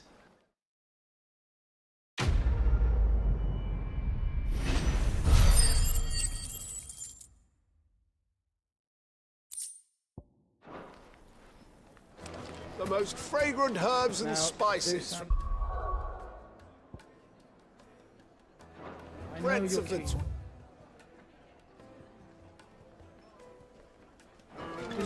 And beyond. Finest fabrics, fresh from the capital.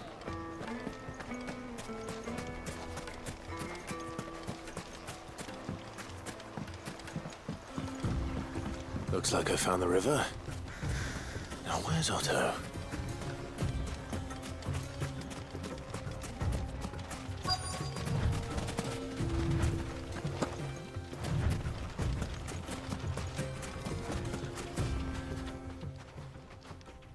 Otto, sorry I'm late. Oh, Clive. I had a quick scout about, and I reckon this area's our best bet. Seems Blackthorn's the only one who thinks smithing with this stardust stuff's a good idea. It's just lying here, waiting for any old fool to fill his boots. But unlike any old fool, you thought to bring a wagon. Well spotted. Now get filling.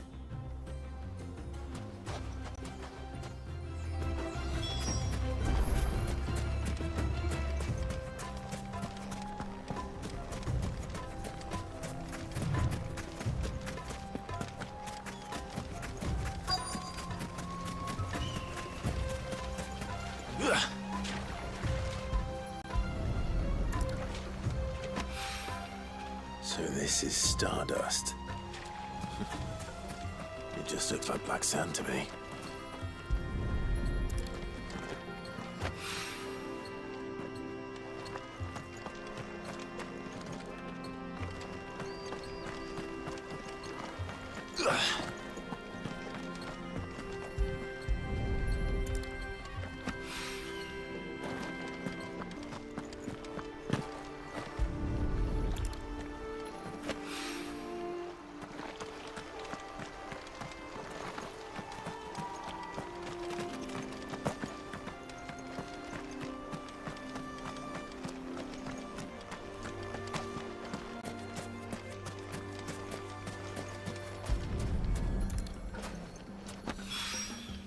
That should be enough for now. Let's see how Otto's getting on.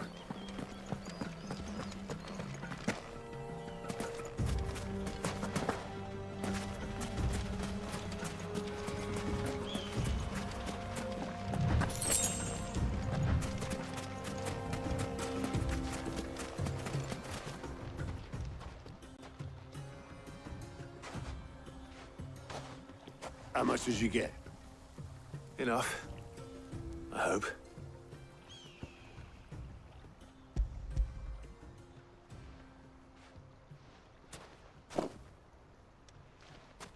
More than me. Put it all together and I can't see Blackthorn complaining. Much. Here, Clive. Do you fancy a walk?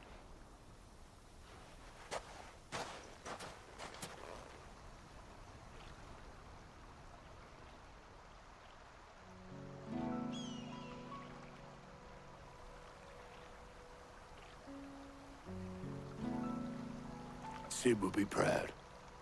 Of what? Of you, you idiot. The way you've carried on what he started. When we first met, I had you down as a spoilt little puppy who enjoyed nothing more than biting the hand that fed you. But 5 years on, you're the one doing the feeding. So thanks for proving me wrong. You weren't wrong. But I changed. Thanks to Sid. And thanks to you. When I suggested taking on his name, you were the first to back me. And if you hadn't, no one else would have. I couldn't have done any of this without you, Otto. Yo, give over. You're making me blush. All I did was choose hope over despair. I gave you a chance, yes, but you're the one who took it. You took a rabble of homeless, hopeless outcasts and put them back on their feet. Gave them something worth fighting for, just like the old Sid did.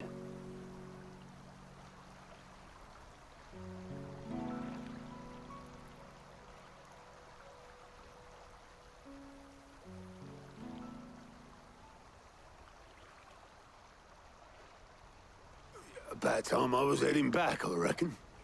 All this scrabbling about in the sand's taken its toll on the old pins. I'll see you back at the hideaway then.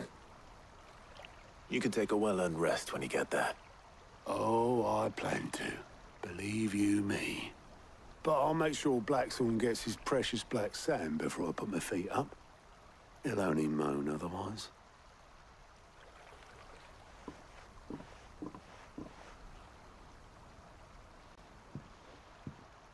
Right. Ready to go home, boy?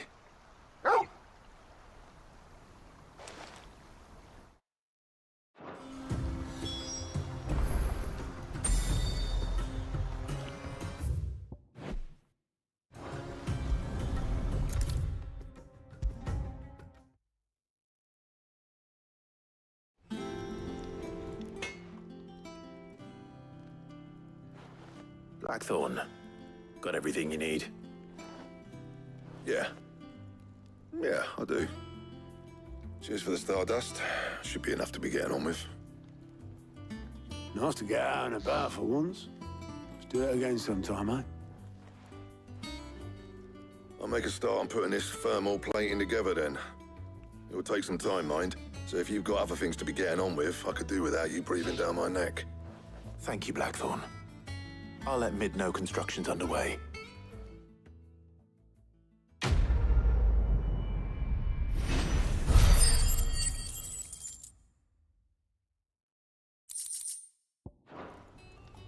Suppose we'd better be getting back to work too. Give us a shout if you need anything.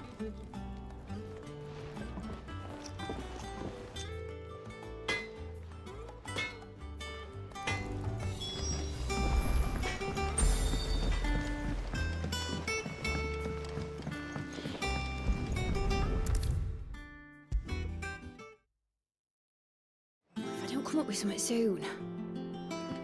You'll be pleased to hear that Blackthorn started work on the plating. Excellent. 1 down, 2 to go. So, what's next? The helm, of course. For this, we'll be repurposing fallen scrap. Salvage from the ruins? I thought that material was all but impossible to work. Ah, but we don't have to. I'm sorry. Just so happens there's one particular ruin that's broken into exactly the right shape and size pieces for what we need. What's the name back there? I'll give you all the details. What's her name? Right.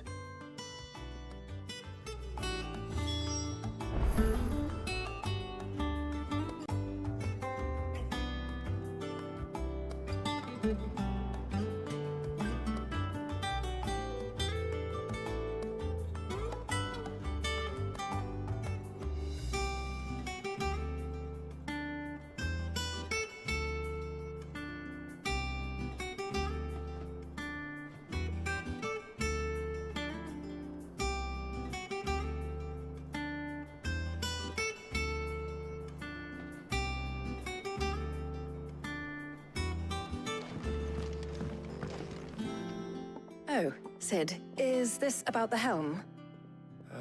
Yes. Mid said I should speak with you. I'll show you the plans then.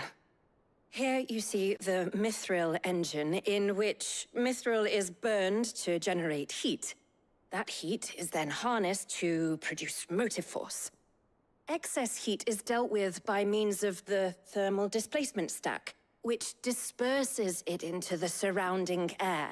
Now, were we to rely on thermal plating alone to achieve this effect, the rate of excess heat buildup would far exceed the displacement coefficient of the plating. In other words, the reactor would overheat and eventually explode. This is where the helm comes in. It connects to the plating, you see, and serves as a sort of thermal sink to absorb all that excess energy. Our experiments have shown that fallen ceramics are remarkably thermophilic. They can withstand and absorb levels of heat far above anything we are able to make today. And not only that, they're also waterproof and immune to rust, making them the perfect material for our protective hood. Why, if sea or rainwater were to enter the reactor proper, it would vaporize instantly. The forces produced would tear the ship from stern to... You can stop there. I understand. Mid said we might be able to use parts of a fallen ruin. Where would I find it? Ah, yes. It's in Lorbert's Pass, near Lostwing. The thing is, well, I probably should have arranged to have the pieces we need brought here sooner. You see, a certain unwanted visitor has taken up residence there. It's no longer a matter of just walking in and taking them. It's, going to be considerably more dangerous than that. I see. Then I suppose I'd better deal with this unwanted visitor for you. Would that help? Oh, very much. Thank you, Sid. I'll gather my team and head there right away. We'll meet you outside the ruins.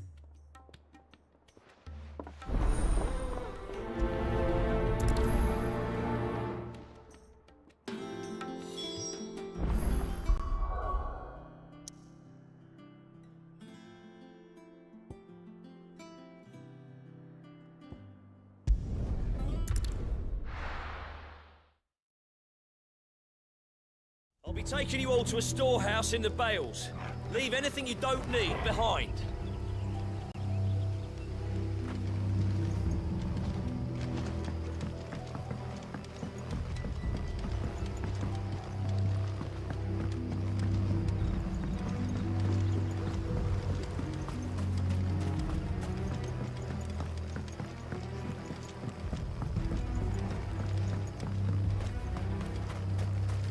If you're ready, we leave at once.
There you are, Sid.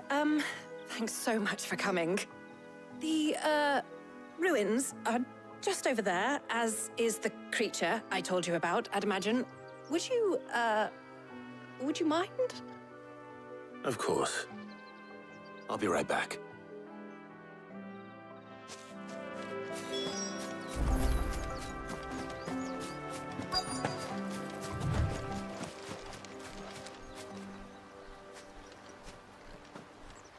Anybody home?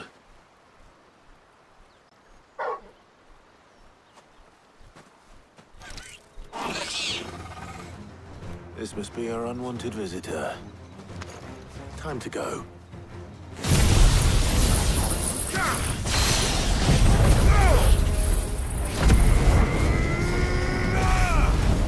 Over here!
The things I do for you, Mid. Sid! Oh, thank goodness you're safe. You shouldn't have any trouble now. Indeed. Well, don't let us keep you. We'll, see that everything is transported safely back to the hideaway. All right. I'll let Mid know you're on your way.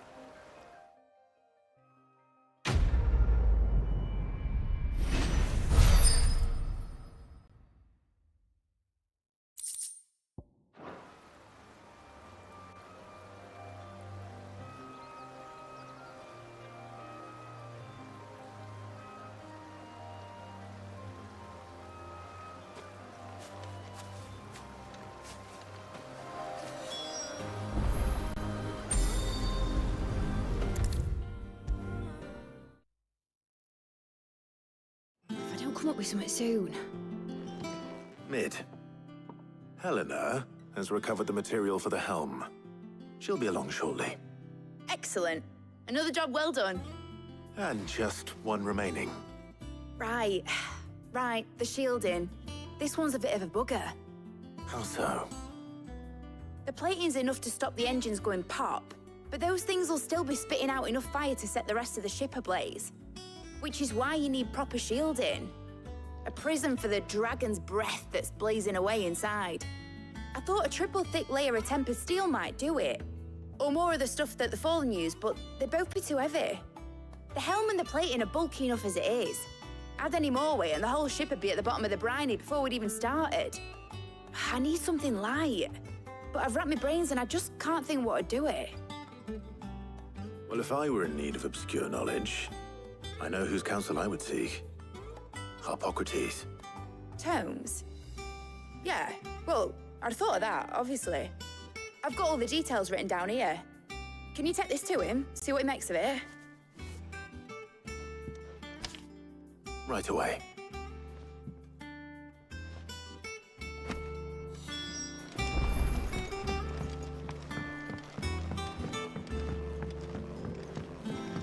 Think Mid might need some help. Editors started reading books that don't have anything interesting. Mid hasn't been.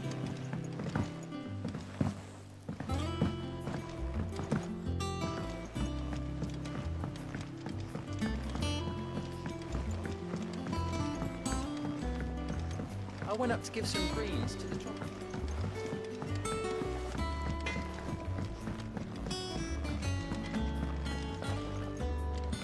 I heard what you told Nan about Kupka.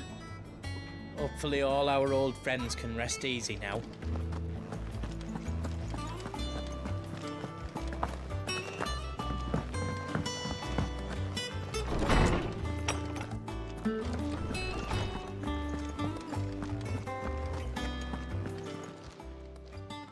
Hippocrates, do you have a moment?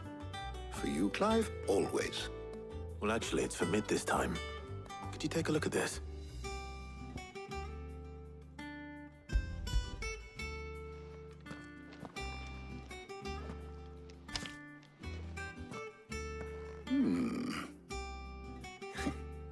Shielding for a mithril engine?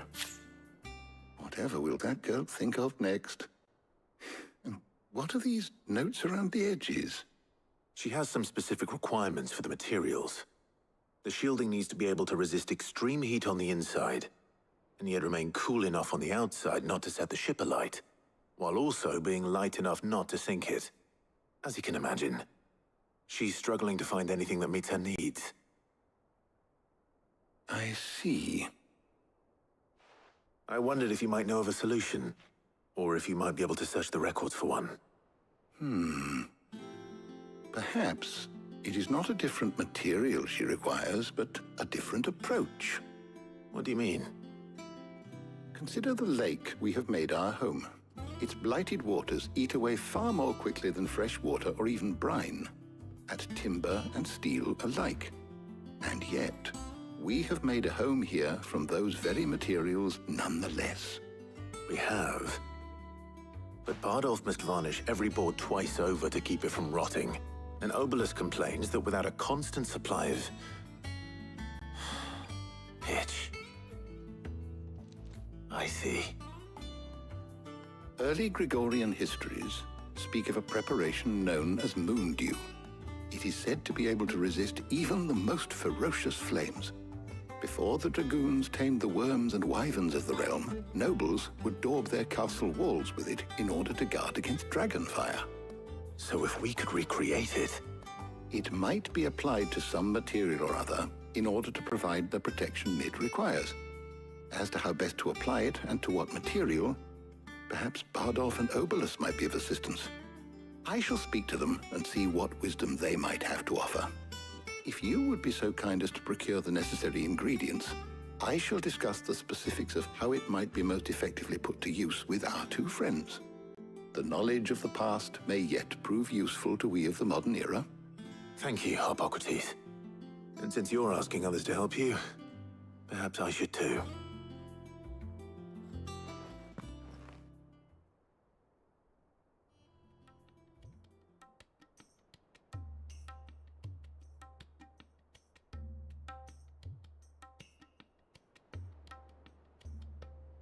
So you need a hand, do you? We do. I'll be heading to market for the ingredients we need. I could do with some help. And some company, too. The other can assist me in researching how best to prepare the shielding itself. Can we count on your aid? Always. Well, if Jill's game. Thank you. I am sure either of these fine young minds would prove indispensable in my research. I leave the decision as to who will go with whom in your capable hands, Clive.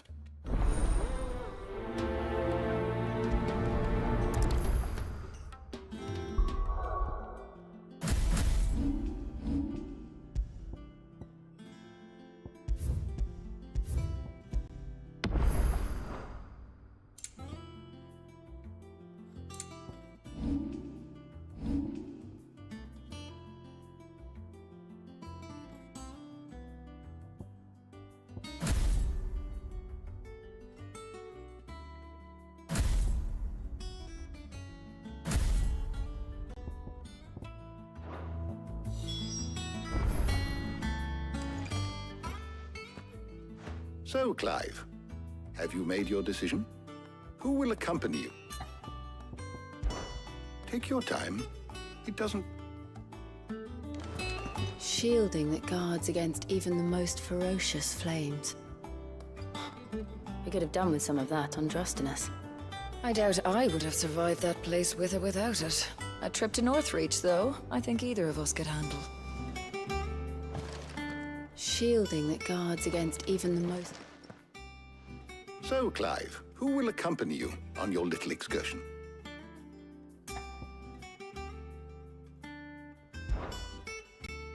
Very well. So then, what do we need to find? I have taken the liberty of preparing a list. Here.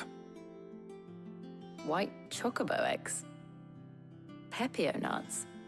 Are you sure this list is right? Everything on here seems very edible. I would have thought the ingredients would be a little more exotic. Though these items may seem mundane, they have potent effects that are rarely exploited, effects for which they were once highly prized. So much so, in fact, that they were harvested almost to extinction, hence moon dews having fallen from favor. Now, of course, they can be obtained with ease. You should be able to find everything you need at the market in Northreach. Is that so? I've been meaning to visit Northreach anyway. I'll set out now. Join me there when you're ready. I will. Until then. You two enjoy yourselves. You too, Talia.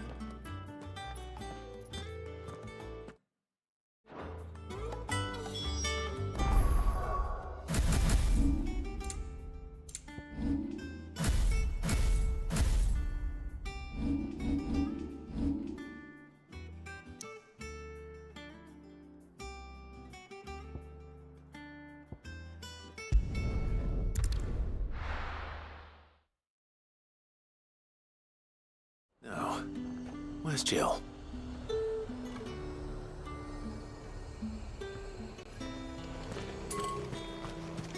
There's two. Keep them pilchards nice and chilled. Are those Pepio nuts? I can never tell. How goes the hunt for ingredients? I've only just started. I'm sure everything we need is somewhere amongst all these stalls, though. Why don't we split up and see? We'll take a couple of ingredients each. All right. What am I looking for? How about you look for the Pepio nuts and some garlic? I'll find the other things we need. We can meet by the gate when we're finished.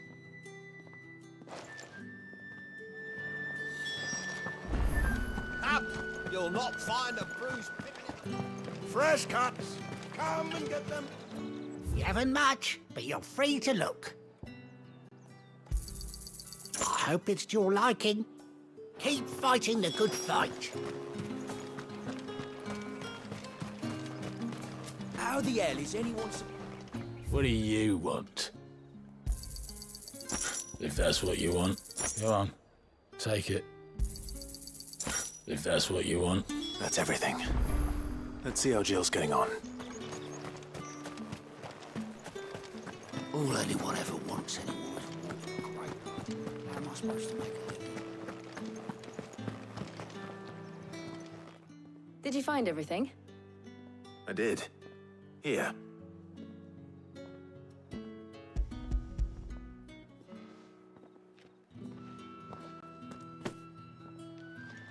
Garlic and Pepio nuts. Perfect. Now, all that remains is for Harpocrates to somehow turn all this into what Mid needs to keep her engine cool.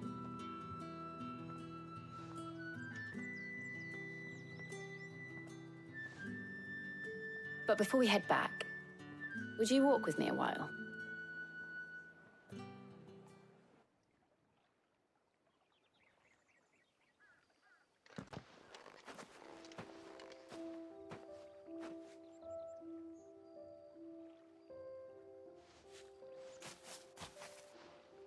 Thank you for asking me to help you today.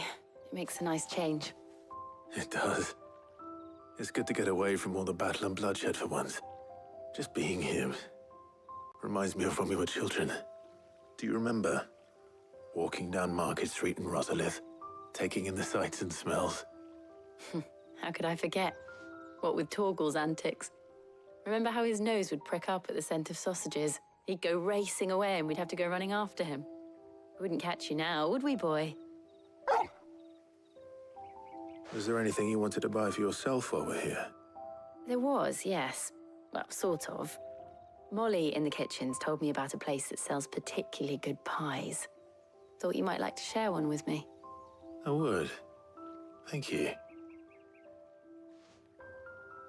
And I saw some bread.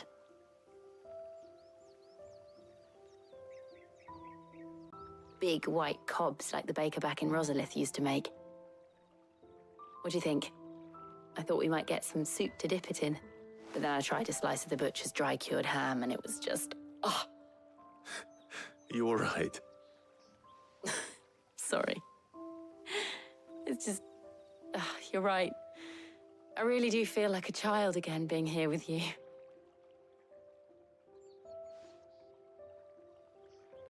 Clive. Is it wrong of me to enjoy this? No, Jill. This is how life should be. And it's how our lives will be when our work is finally done. When we can live on our own terms. I hope so. Thank you, Clive.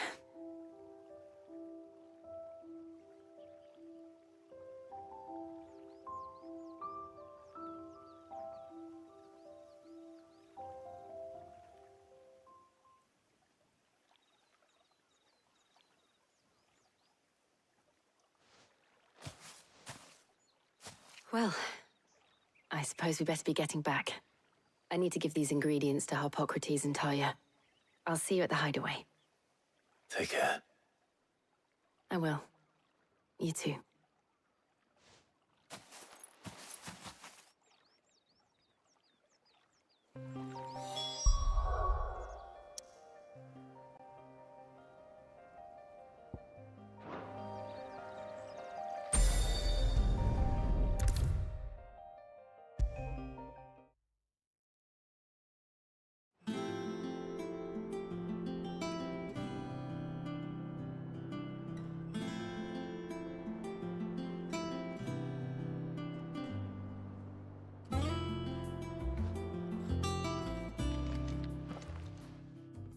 How's work on the shielding progressing, Harpocrates? Well, very well indeed. And thanks in no small part to your kind assistance. I was just explaining to Talia how we might best go about preparing the moon dew. And now that we have all the ingredients, we may begin. You can count on me.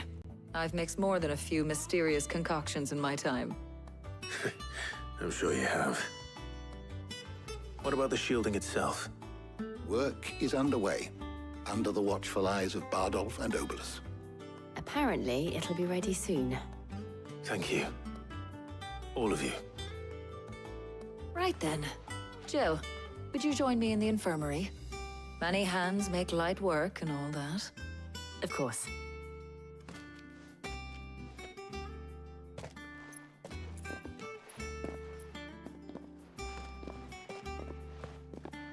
Oh, and Clive, thank you.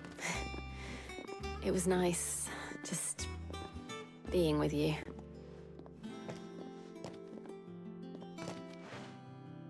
It appears our work here is almost at an end. A shame. I was enjoying playing the man of action for once. When both the shielding and the moon dew are ready, it will merely be a matter of applying the one to the other. Followed by a rigorous process of testing and retesting, of course. Perhaps someone ought to warn young Mid of that. Leave it to me. Thank you, Harpocrates.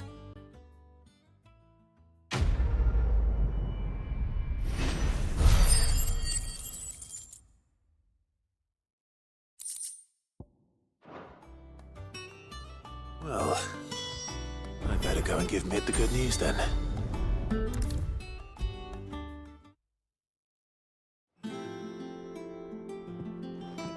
Sorry to keep you waiting, Mid. But you'll be pleased to know that work on the shielding is underway. You found something for it? In a manner of speaking, Harpocrates knew of a substance that's highly resistant to heat. A coating that should provide the protection you need. He's supervising the construction and testing of the shielding as we speak. Brilliant! I knew you wouldn't let me down. Don't thank me. I'm just the errand boy. Right then, better start working out how to bolt all these bits together. To the Black Hammer!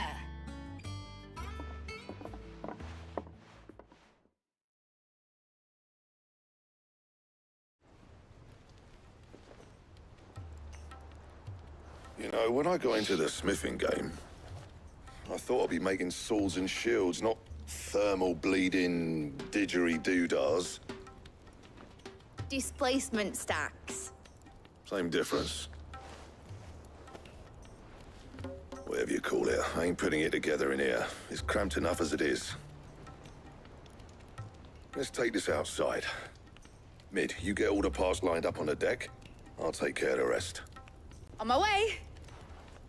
Oh, and bring me the biggest hammer you can find. This is gonna require some precision walloping.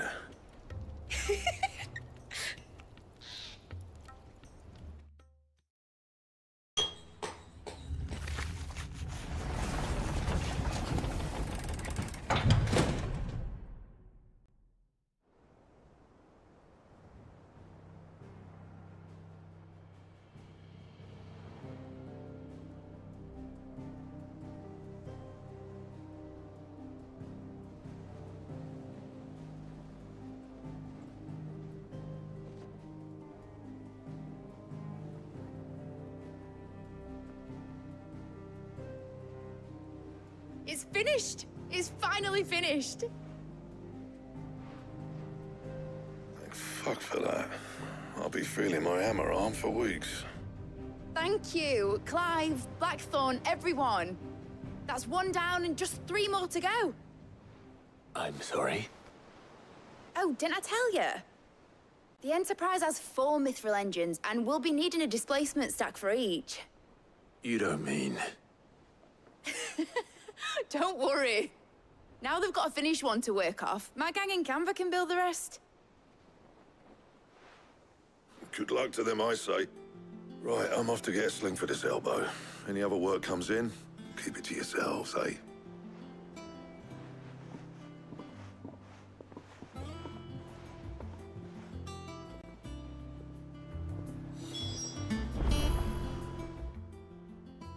What's the matter?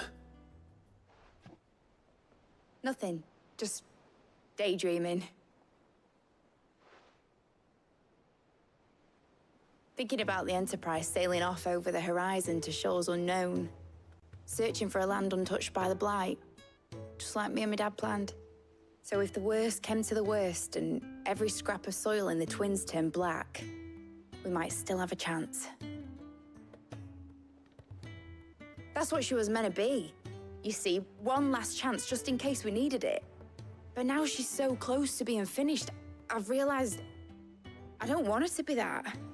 I don't want her to be just a lifeboat for us to cling to if things get desperate. I want people to sail aboard her by choice, not from the lack of it. In a world where we're not just trying to survive, but where we can actually live. I'm working on that.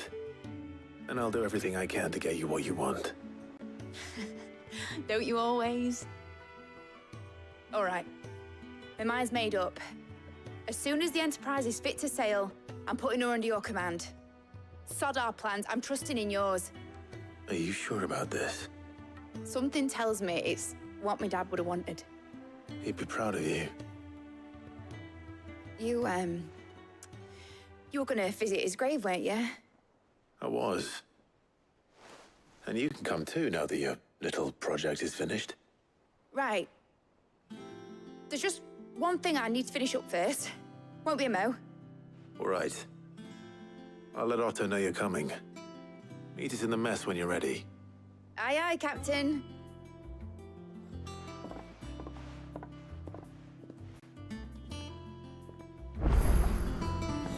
Mid told me she was building a ship.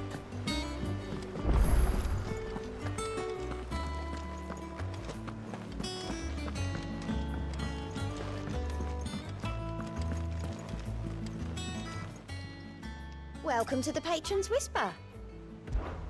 Here's everything we've received and everything promised. Here you are. You earned this. Best of luck out there, Sid. Fancy a look at the list, do you? Here you go. Always something in there.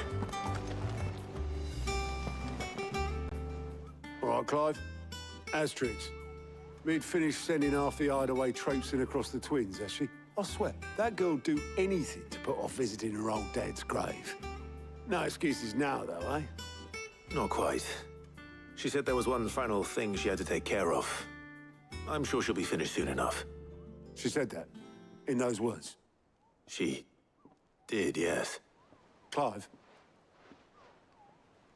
Were you born yesterday or something? There is no thing. She'll probably be halfway to Canva by now. Mid. I might still be able to catch her.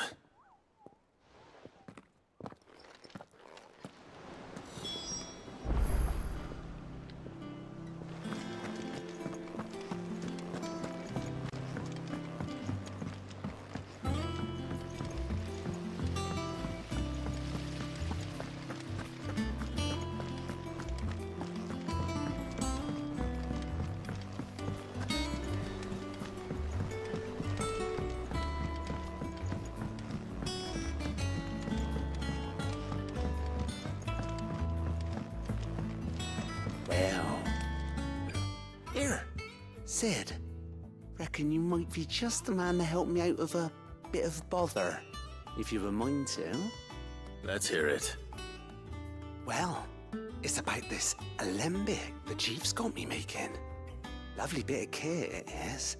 Bung in a solution you want splitting, and it will separate it out, just like that. Problem is, it won't always get rid of all the impurities. And with some of the stuff we need it for, that ain't good enough. Which is why I've been looking for something to filter the liquid we'll be cooking off. And that's where I was hoping you could help me out. I imagine Ty could get some use out of this alembic too. Distilling medicines and the like. All right. Why not? Proper job! So what exactly do you need for this filter? Nothing but bomb ash'll do, says the chief.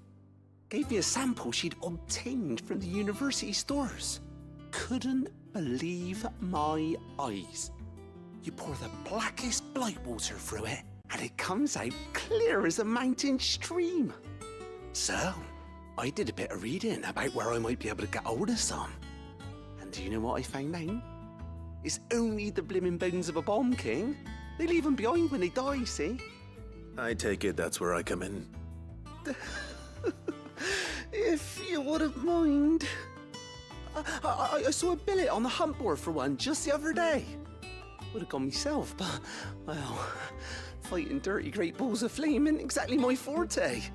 You, on the other hand... All right. I'll see what I can do. Thank you kindly. And good hunting, eh?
Mid told me she was building a ship.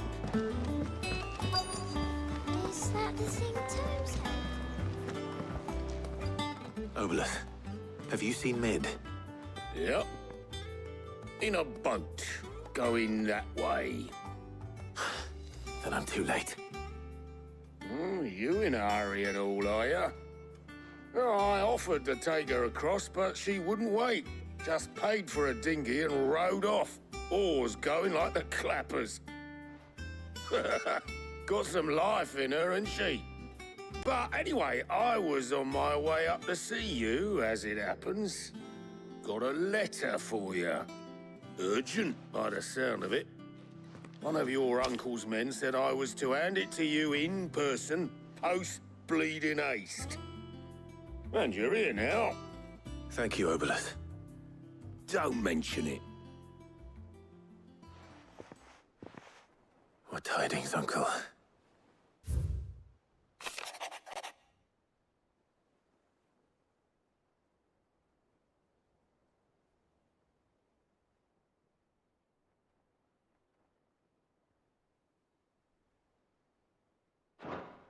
Trouble in Canva. Well, I'll need someone to keep an eye on Mid.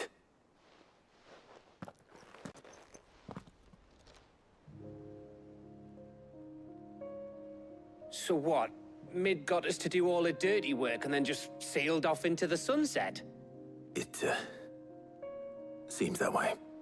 Well, nothing we can do about it now. But next time you plan on visiting Sid, you might want to tie her to something before you suggest it. Ah, don't be so hard on her. Got to admit, the dirty work was kind of fun. Everyone pitching in and all that bollocks. Just like when we built this place. You're right. Anyway, we all set to head to the old hideaway. I could do with getting to Canva pretty sharpish. Wouldn't do to keep Lord Rosfield of the Seven High Houses waiting now, would it? Not after he asked for me personally. Gav will be leaving with me. Will you mind the place while we're gone? You can count on me. Just be sure to give Sid and the others my regards. All right. Oh, by the way, Jill will be joining us too. She's got some things to take care of, but she'll meet us there. I hope she's telling the truth at least.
Well, Sid, I remember what you told me. That if no one is listening to what you have to say, you may as well not say it.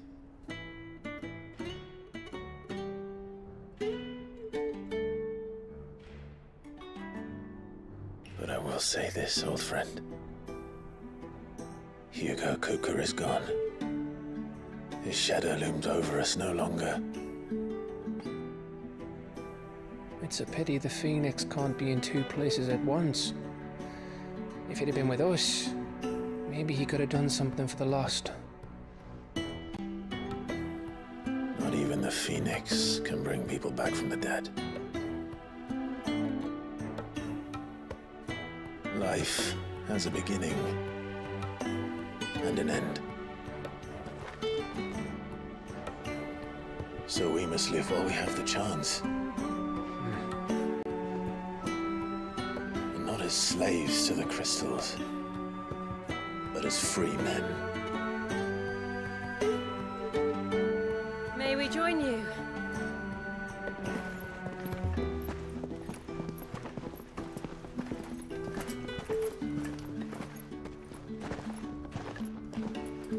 Lady Karen, what a pleasant surprise. I thought I'd drop by and see how you were all doing before heading off to restock my supplies.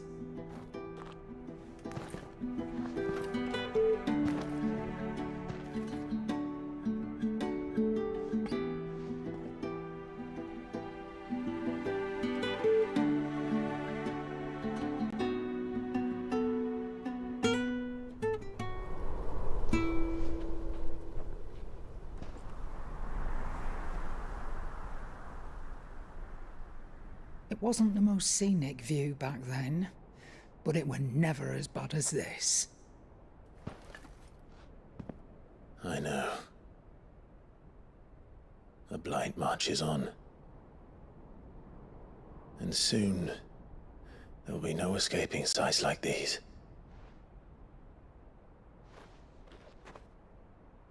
So our mission remains unchanged. We cannot stop until every Mother Crystal is gone, and their thirst for ether with them. The only one that remains in Storm is Drake's tail in the Crystalline Dominion. Our next target. We're going to Twinside. It's the capital of the Empire these days. I wouldn't like to think how tightly guarded they've got the place. Not that that'll stop you, but we do well to scout it out before you go charging in. We would indeed. If you're off to the Dominion, you can take this great lump with you. Goods. Oh, I am sorry. Have you forgotten you're the most wanted man in the Twins? I thought you might like to disguise yourselves as the attendants of a travelling trader, assuming you've no better ideas. You wanted to buy yourself some tools, didn't you? Well, now's your chance. You're letting me go with them? Oh, thanks, Nan. Stop that! You'll break me bones, you great galoot.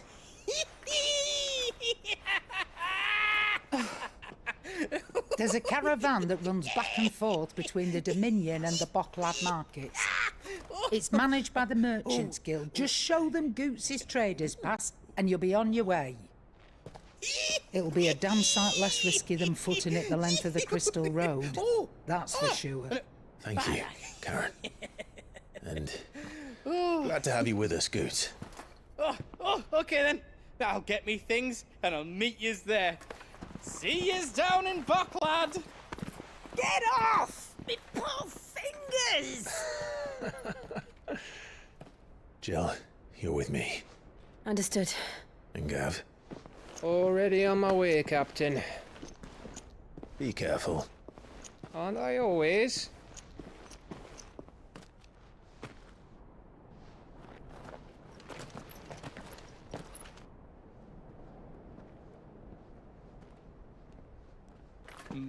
Do you see that, Sid?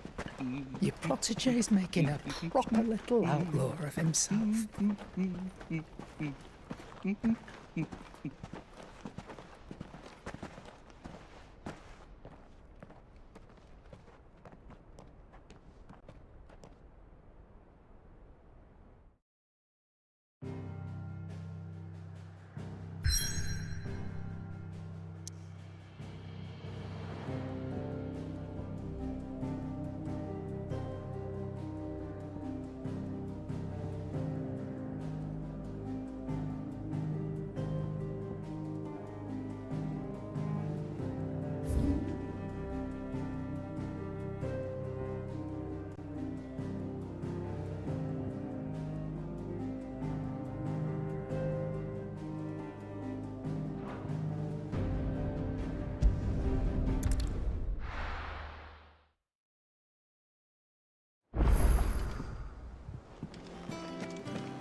Is that the thing Tomes helped with? Mid told me she was building a ship.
are you feeling?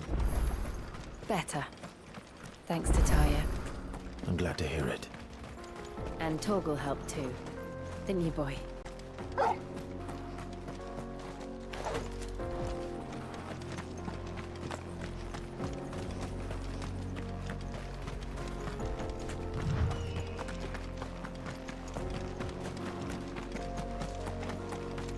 This used to be a trade route for merchants crossing the Scars, till the Republic laid a new road wide enough to let wagons pass, and all official traffic moved there. Leaving this one for those living outside the law. Indeed. I doubt we'll be the only outlaws on the trail today.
So what do you think?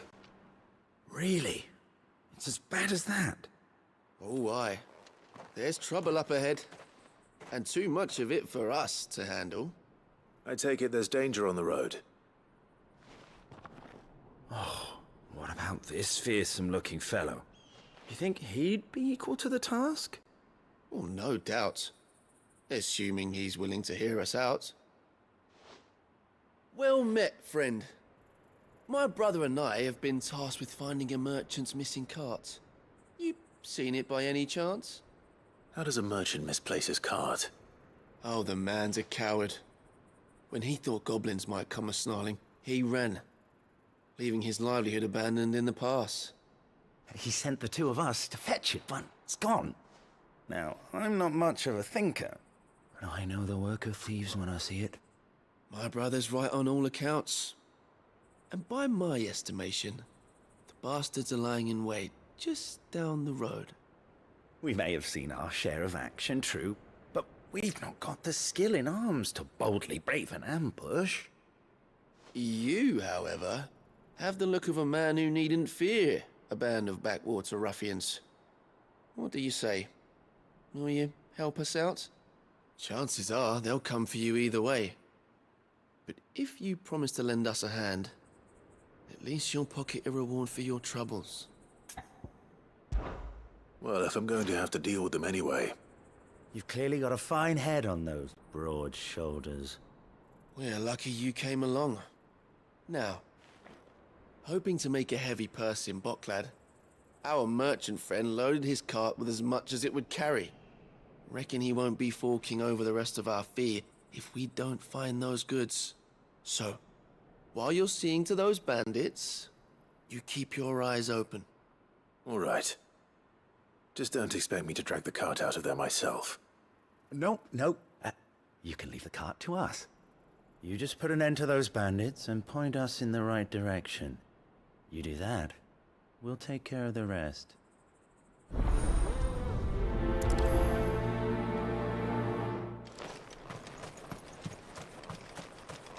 I'm not sure I trust those two.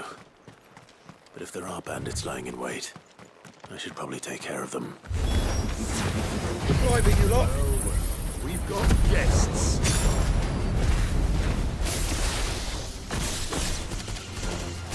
These must be our bandits.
That's them dealt with. Now, where's that cart?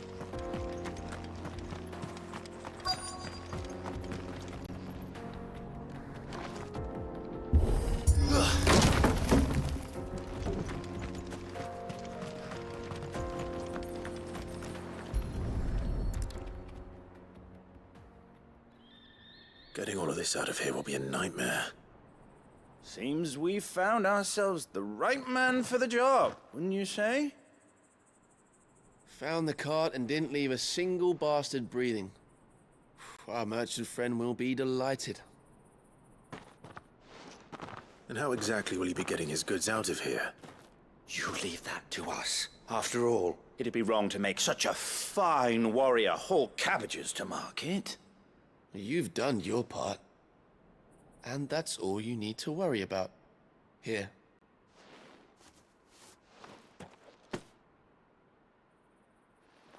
It's been a pleasure. Now piss off. There's no need to be so rude, brother. What if we want his help again next time?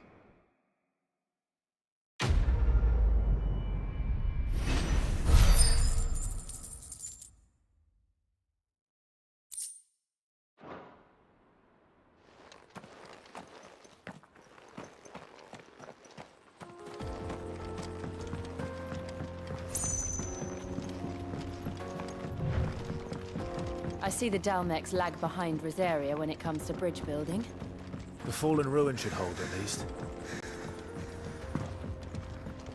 The path continues on the other side.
So this is Zemeckis. The land of the gods. It's even more impressive than I imagined. I remember being captivated by the story as a child. Long, long ago, man was overcome by avarice and challenged the gods in a bid to win their power. The final battle took place here, at these falls. Or so the legend goes. If anyone ever manages to plumb those depths, perhaps we'll learn if there's any truth to the tale. That the gods emerged victorious and punished man for his defiance by visiting upon him 2 curses. Dominance and bearers. To tell the truth, I always thought it strange that the dominant and their eikons were deemed a curse. Back home, the dominant inherited the throne. They were admired and exalted, not spurned. Whenever I got to that part of the story, I always assumed there must be something I'd misunderstood. You had a lot of storybooks, didn't you? In your room, I mean. When we were young. The old legends were always my favorites. Epic battles between gods and men.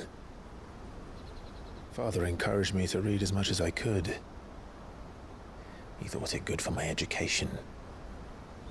You really were a boy like any other, weren't you?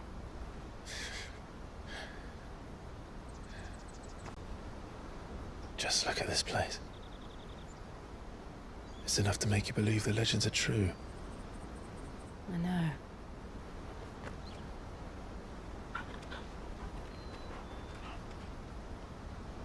We're not far from Boklad. The road will be busier up ahead. Then we'll have to keep our wits about us.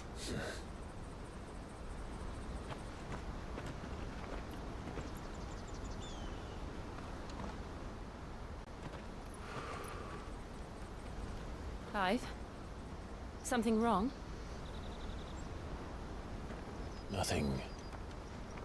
It's nothing.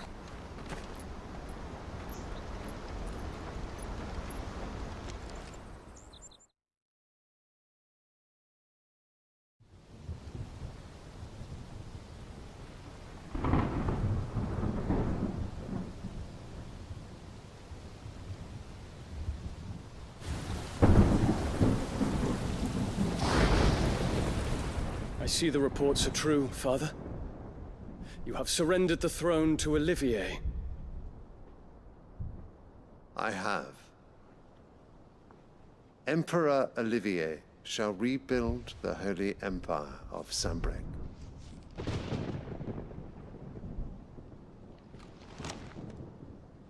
How is he to rule an empire? He is but a boy.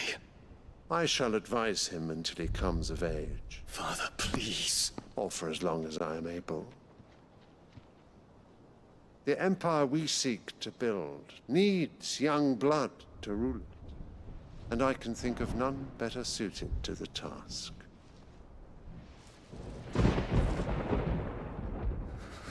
There is other news, Dion. Hugo Kupka is dead, and Drake's Fang destroyed. The pillars of the Republic have fallen. Ere long, the Imperial banner shall fly over every city in Storm. And then Valisthea. All shall bow before their Emperor. Father, these are the words of a tyrant. They are the words of a god. The Emperor whom I gladly serve. Great Greeker, made flesh.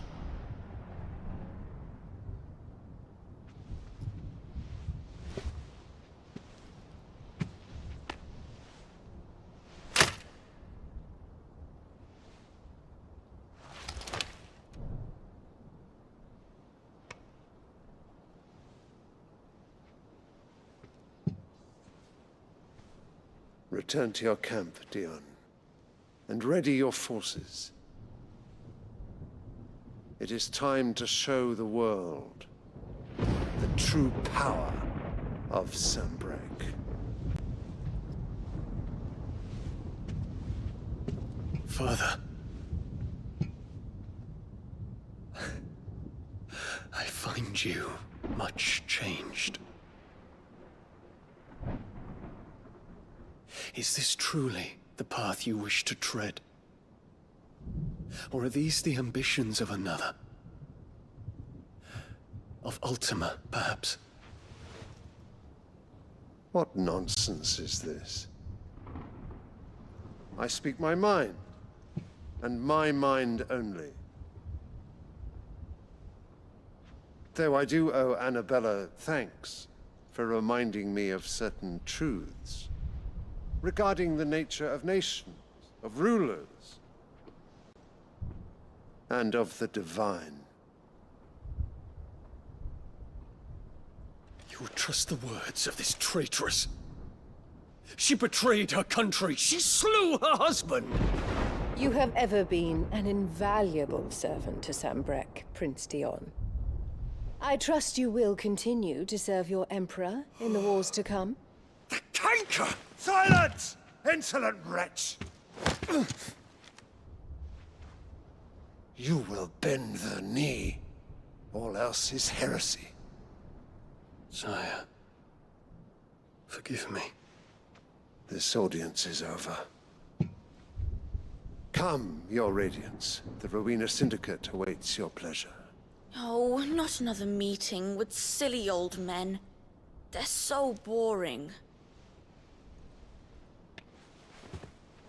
I'm hungry, Father. Can't we have luncheon instead?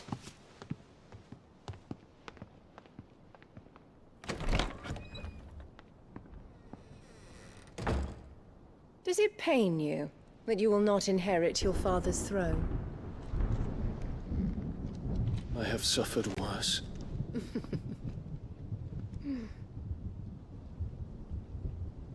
Count your blessings, Dion. For a base-born child to be chosen by Bahamut is miracle enough. You have risen high on his wings, but you shall rise no higher, lest your impure blood stain the throne. What do you know of my blood?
So this is Zemeckis. The land of the gods. It's even more impressive than I imagined. I remember being captivated by the story as a child. Long, long ago, man was overcome by avarice and challenged the gods in a bid to win their power. The final battle took place here, in these falls. Or so the legend goes. If anyone ever manages to plumb those depths, perhaps we'll learn if there's any truth to the tale. That the gods emerged victorious and punished man for his defiance by visiting upon him 2 curses. Dominants and bearers. To tell the truth, I always thought it strange that the dominants and their eikons were deemed a curse. Back home, the dominant inherited the throne. They were admired and exalted, not spurned. Whenever I got to that part of the story, I always assumed there must be something I'd misunderstood. You had a lot of storybooks, didn't you? In your room, I mean. When we were young. The old legends were always my favorites. Epic battles between gods and men. Father encouraged me to read as much as I could. He thought it good for my education. You really were a boy like any other, weren't you?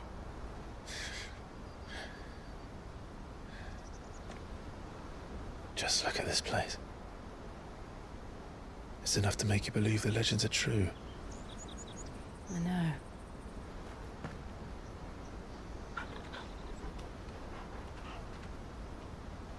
We're not far from Boklad.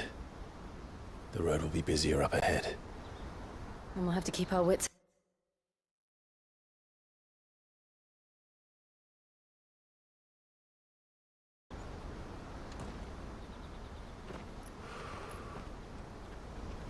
Clive? Something wrong? Nothing. It's nothing.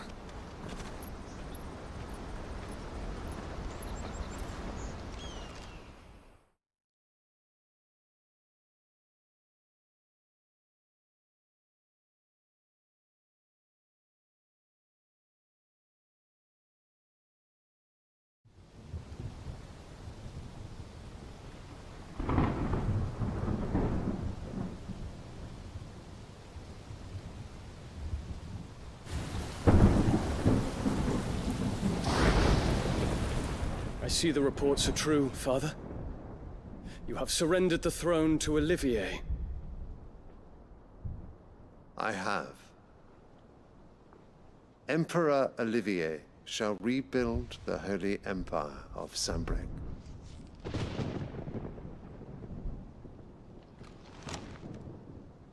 How is he to rule an empire? He is but a boy. I shall advise him until he comes of age. Father, please. Or for as long as I am able. The empire we seek to build needs young blood to rule it, and I can think of none better suited to the task.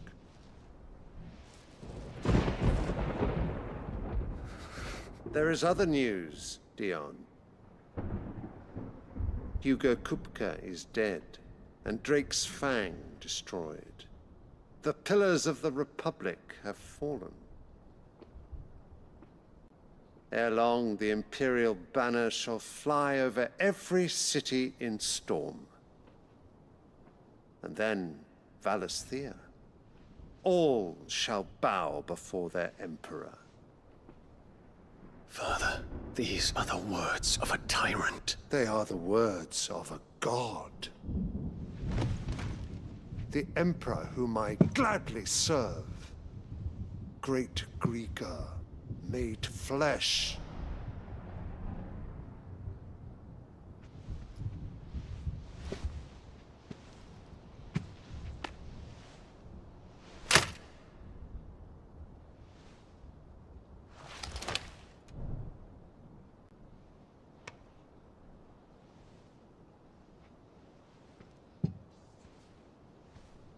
Return to your camp, Dion, and ready your forces.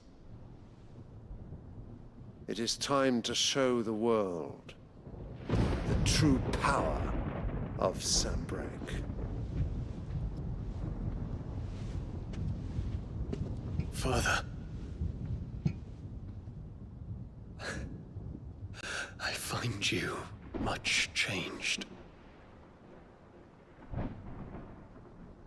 Is this truly the path you wish to tread? Or are these the ambitions of another? Of Ultima, perhaps? What nonsense is this? I speak my mind, and my mind only.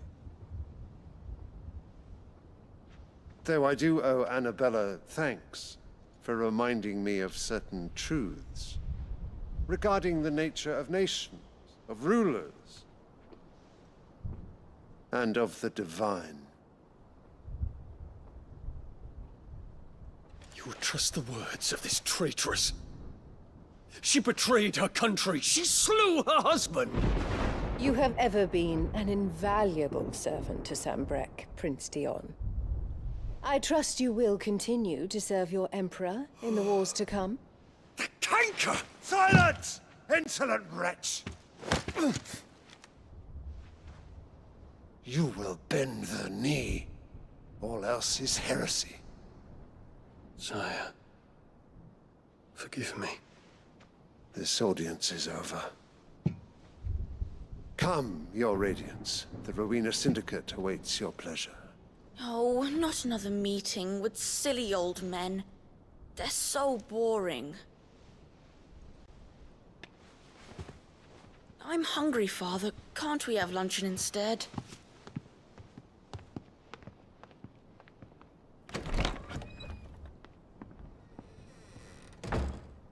Does it pain you that you will not inherit your father's throne? I have suffered worse.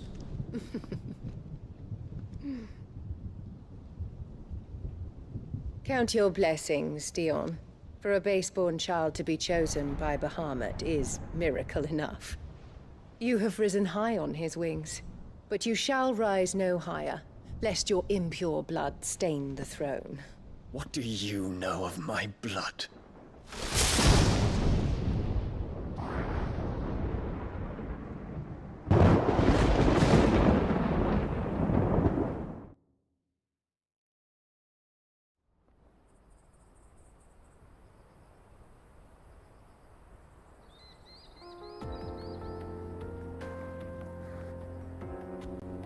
The Boklab markets are to the north. We just need to hug the coast.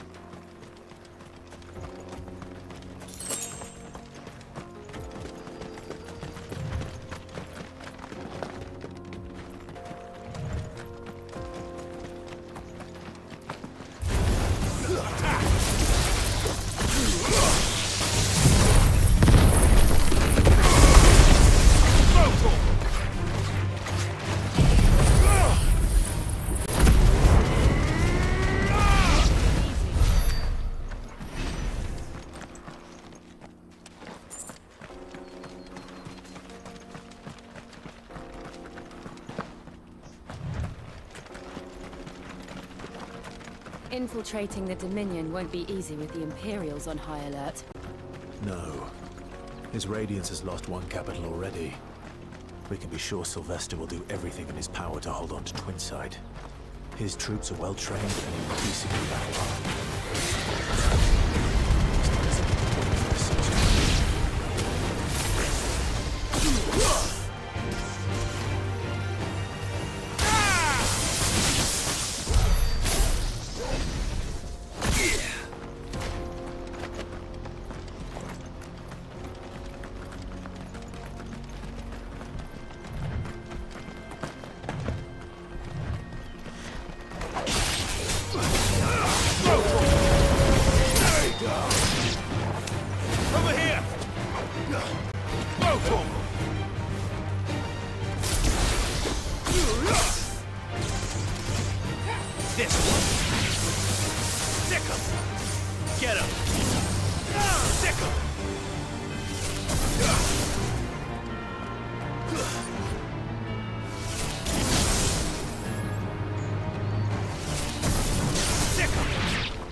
Making for the crystalline Dominion. Because they don't know how to live without the crystal's blessing.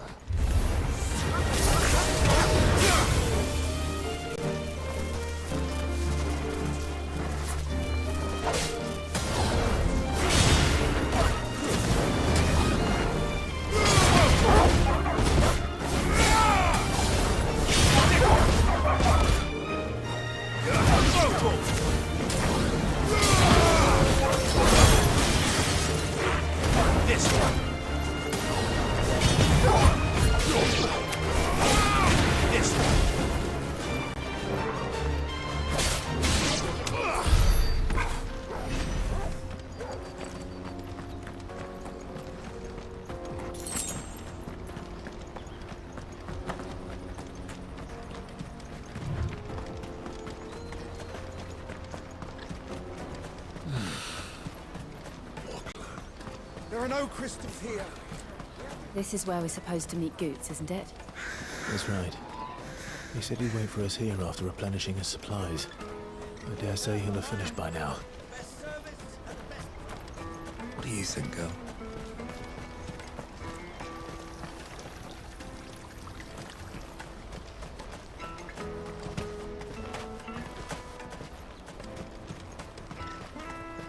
This is everything. Let me carry your goods. I'm cheap. And nasty. Let me, my lord. You won't regret it.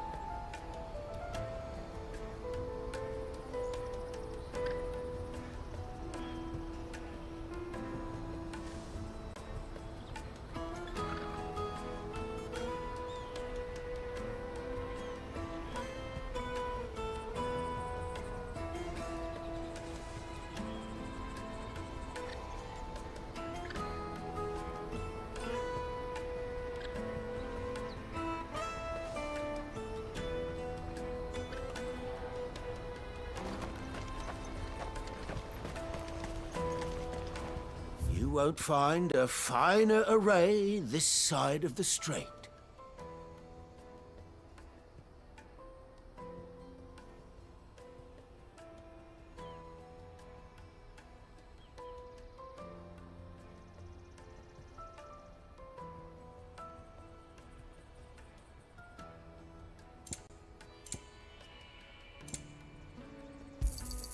A fine choice. Many thanks. Farewell. Out of my sight, wretch. Peaches and pears.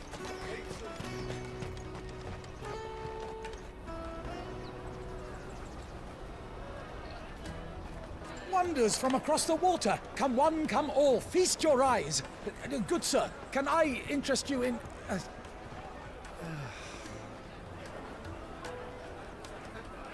How much? For a measly crust of bread? You won't find any cheaper. Not nowadays. But you're more than welcome to look.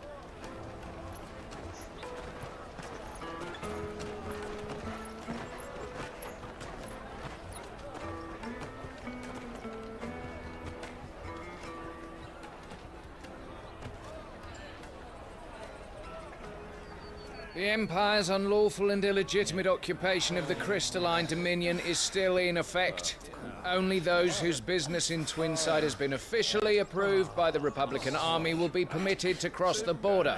All who seek entry are to form a line and ready their documents for inspection. Looks like we aren't the only ones who are eager to leave. And they're checking everyone. Can't you make an exception? Not for the likes of you.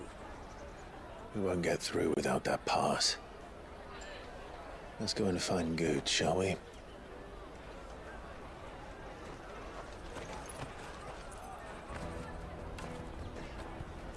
He must be around here somewhere. Come taste my peaches.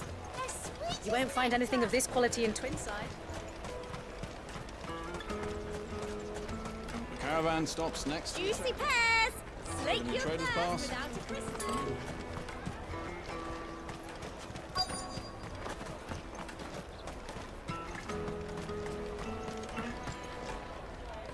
Ah, Good.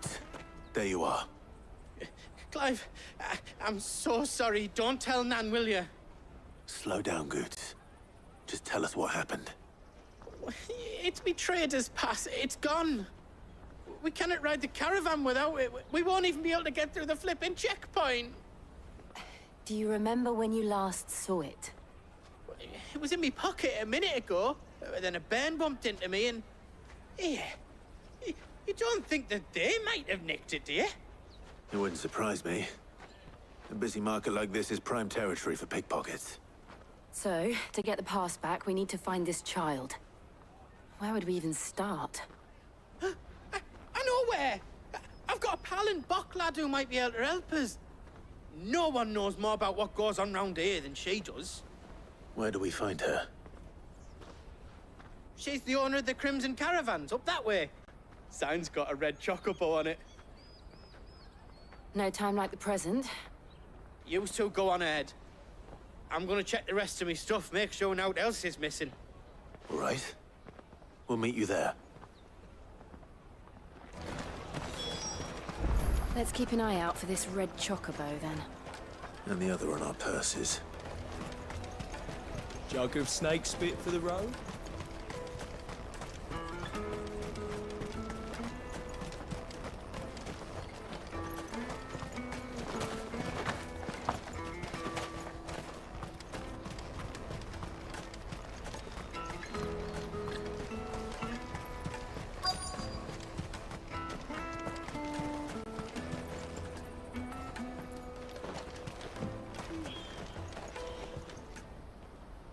Looking to hire a coach?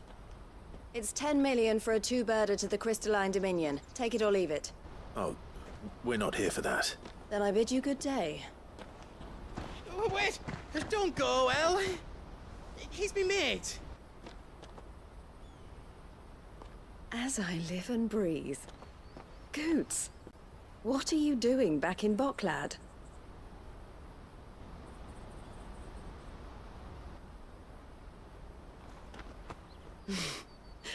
I gather Lady Karen didn't send you.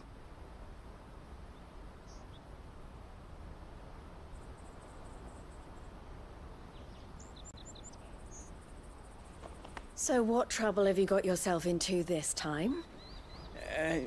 It's me trader's pass. It got stolen. By a little bairn. Of all the... You're the size of a marble. Honestly. Ugh. Goots told us that you know the markets well. Might you have an idea which little bairn could have done this? We don't intend to punish them. We just need our pass back.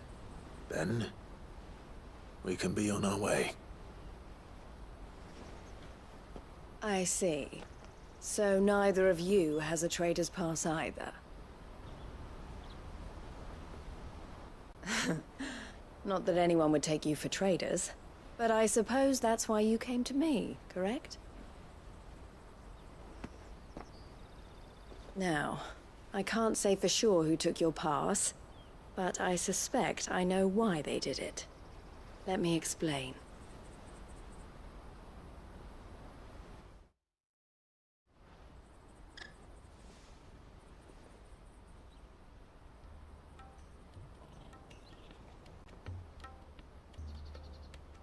Ever since the Fist marched on the Dominion, the Republic has been clamping down on any commerce that might aid the Empire more than it does us.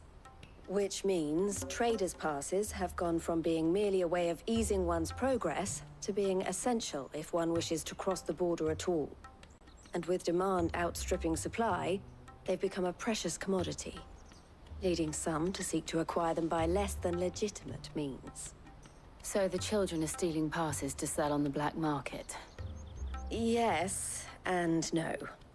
Passes are inscribed with the names of their owners, and yet none of the victims' names have appeared on the register of those passing through the checkpoint. Which means? That someone is doctoring the stolen passes. The same someone who is encouraging the children to steal them. And the same someone who has Goots's pass, no doubt. Whoever they are, they're ruining the livelihoods of honest merchants, which is why we've decided to take a stand. Will you stand with us? You want to get your pass back, and we want to ensure that no more are stolen. Catch whoever's behind it all, and two birds shall be slain with a single stone. Is there any other way of getting to the Crystalline Dominion, Goots? They won't let you in if you're not with the caravan.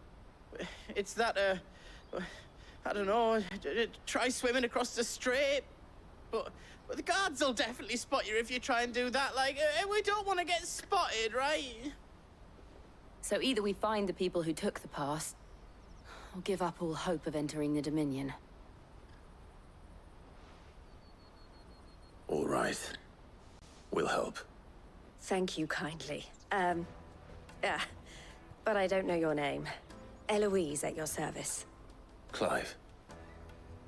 A pleasure doing business with you, Clive.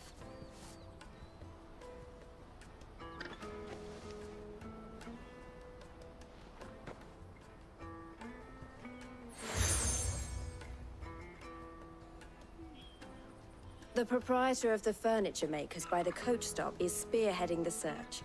Wear that, and he will know you for a friend. I suggest that you speak with him first. The furniture makers. Understood.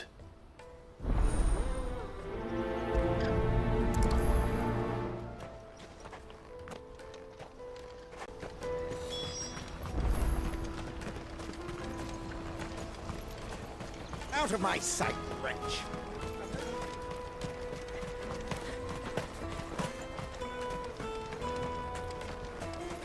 Come on, come on!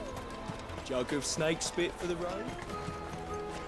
Juicy pears! Slake your thirst without... Are you the furniture maker? Looking for something in particular? Ah, Eloise collared you too, eh? Then I expect you want to know more. She told me you were leading the hunt for the pickpockets.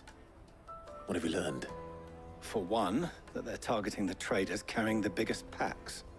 Harder to watch your back, see? And less chance of the mark giving chase if they're spotted. Not that they'd be likely to catch them. Those imps know every inch of this warren like the backs of their hands. Their eyes must have lit up when they saw Goots. The fishmonger round by the gate's been trying to track down the children involved. You should go and have a word with her. Thank you. We will.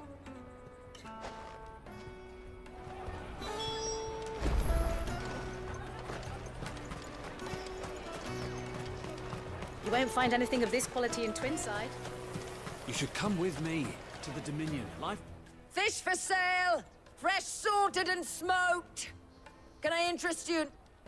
Ah, sorry. Message from Eloise, is it? She's asked me to help her. To help you find the pickpockets. Is that so? Suppose I better tell you what I know, then.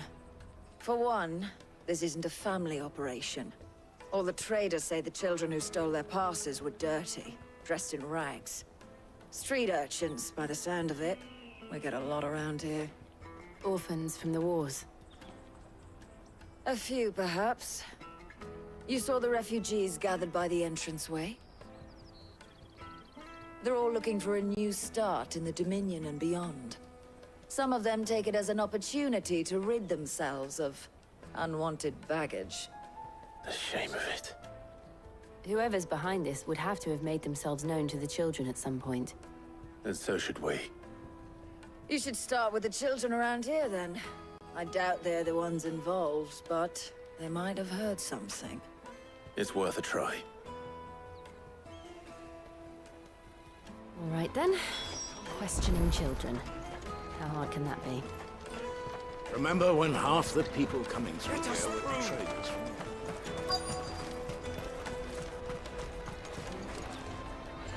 Excuse me. Do you mind if I ask you something? Can't stop you. I was just wondering if anyone has asked you to do anything out of the ordinary recently. Anything you grown-ups ever ask us to do is shut up and go away. So guess what I'm about to tell you to do? Sorry. I'll leave you alone.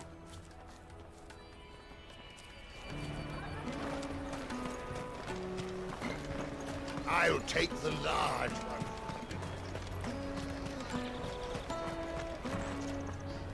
Do you have a moment? What do you want?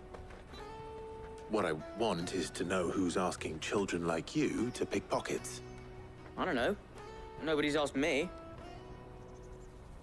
What's picking pockets? Do you get paid for it? No, you get in trouble for it.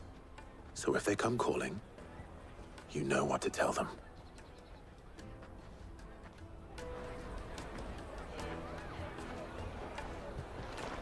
The caravan stops next to the checkpoint. Show them your trader's pass, and you'll be on your way.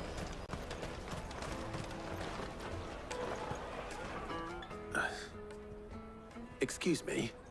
What do you want? I don't have any money. It's all right. We're not going to hurt you. We just want to talk. What about? We've heard that some very bad people are making children like you steal from travelers. We need to know who's behind it so we can stop them. I don't know much about it, really. But my friend, Honza, He said he got a job. Doing something dangerous. Sounds promising. We need to find him and ask. Do you know where your friend might be? He's usually by the tents outside town. Thank you. You've been very helpful.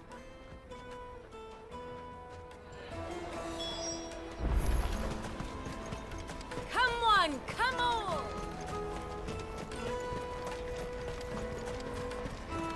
Peaches and pears. Let me carry your goods. I'm cheap.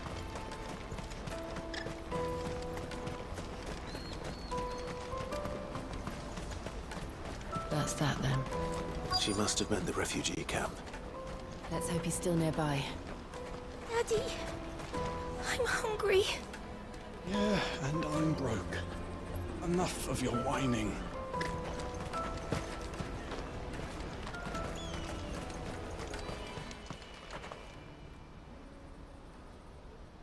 That big fat donkey was easy pickings. He wouldn't have noticed if we'd robbed his boots off him. Yeah. Wish we hadn't handed over the pass, though. Could use one of those things to get out of this dump. Chance would be a fine thing. The moment they found out, they'd string us up by our guts. Would they now? Perhaps you'd like to introduce us to these charming characters. Shit, we're in trouble now. What do we do? You two get caught if you want. I'm off. Hunter, where are you going? So that was Hunter, eh? Jill, you watch these two. I'm going after him. All right.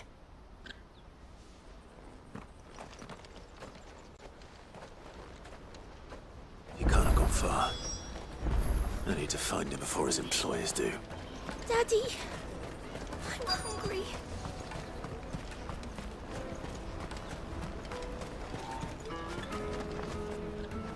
Did you see a boy run past? He stole something from a friend of mine. There was a boy ran back there towards the chocobo pen, but... Thank you.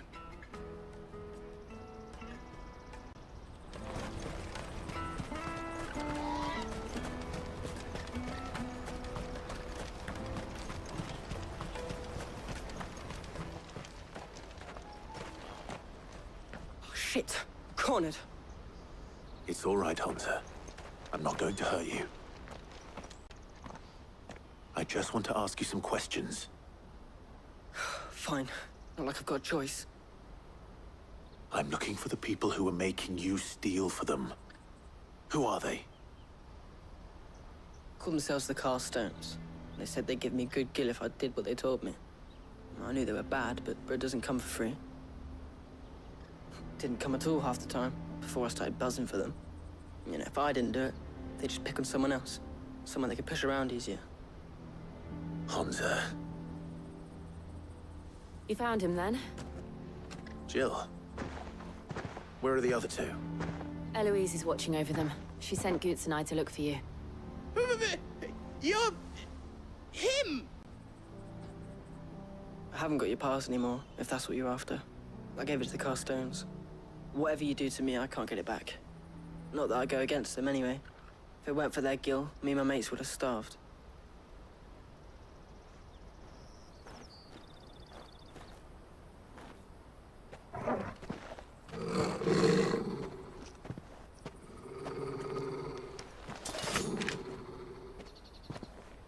Cowards. You will not force another child to do your bidding. Wait, we're not... Don't hurt him.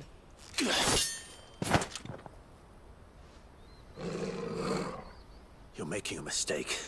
We're on the same side. Like hell we are.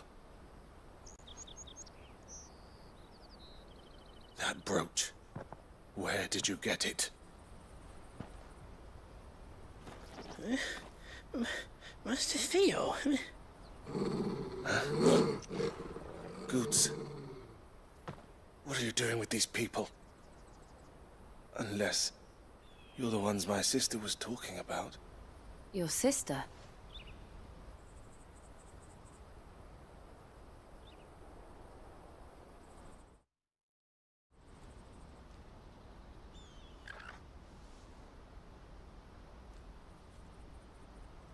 Eloise didn't tell us she had a brother. And why would she? I'm just a back and a blade. Theodore, at your service. Sorry about before. Theodore, what do you know of the cast stones? Vultures who have made Boklad their hunting ground. They prey on the desperate, stealing from those with gil and bullying those without it into joining their flock. I'd been looking into their activities in hope of sparing the refugees any further hardship. But it seems they've already stooped even lower than I'd feared. Hans is a good lad. Don't blame him for what they've made him do. If he and his friends hadn't agreed to work for the stones, some other poor souls would have. On pain of death, most likely. Clive, was it? And my sisters asked you to help put an end to the pickpocketing. Then we all want the same thing.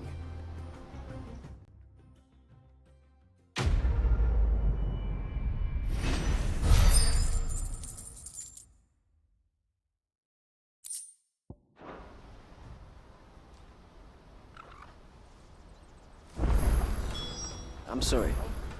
Where is it? So, what's the plan? What else? We find the cast stones, and we crush them. You get your trader's pass back, and I make Boklad a safe place again. All right then. All right then. Honza, where are they camped? Don't worry. They'll never know you told us. Couldn't if I wanted to. They always come to town to collect the passes. Meet us outside the gate. I tried following them once, but they spotted me halfway down the trail. Said they'd string me up. We'll try it this time. Which way were they going? Back down the road towards Leitney's Cleft. To Leitney's Cleft, then.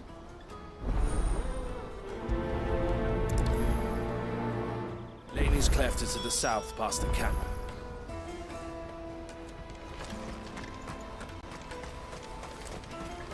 No, you better not have scared any of my brothers.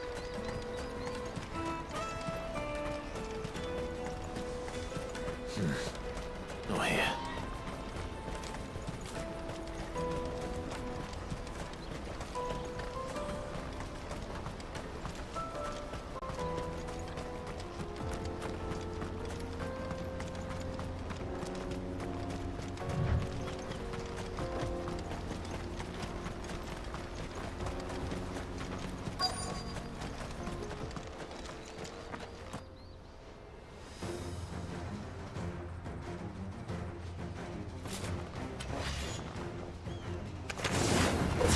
That's the one who's been sticking his nose in our business. You should have minded your own.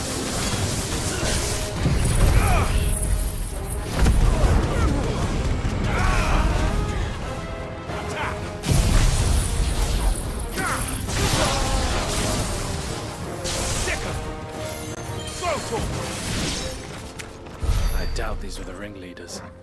But at least we know we're on the right track.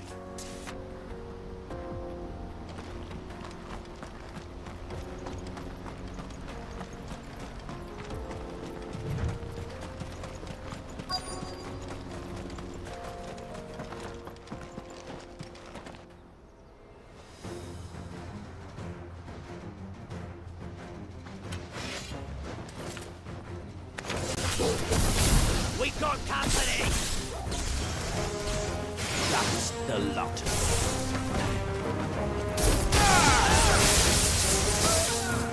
Get him!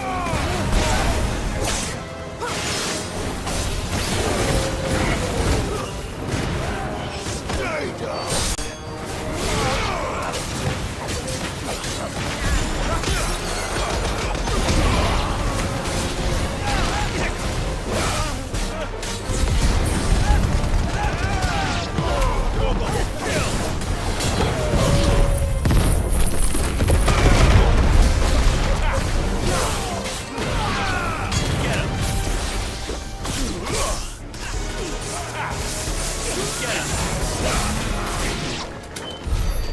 Soldiers.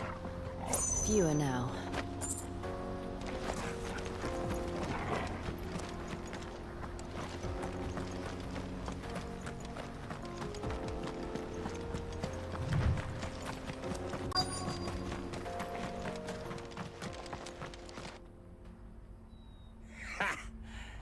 a bad haul today, eh? Aye.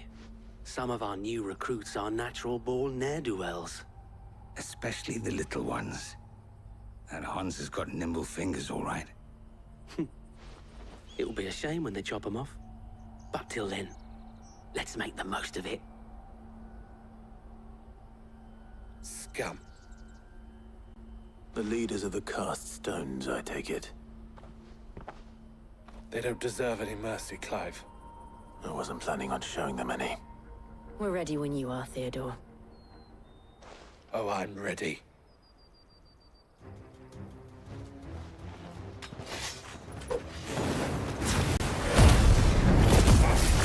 That guard from Bocklad!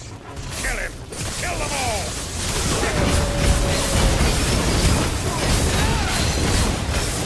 Over here!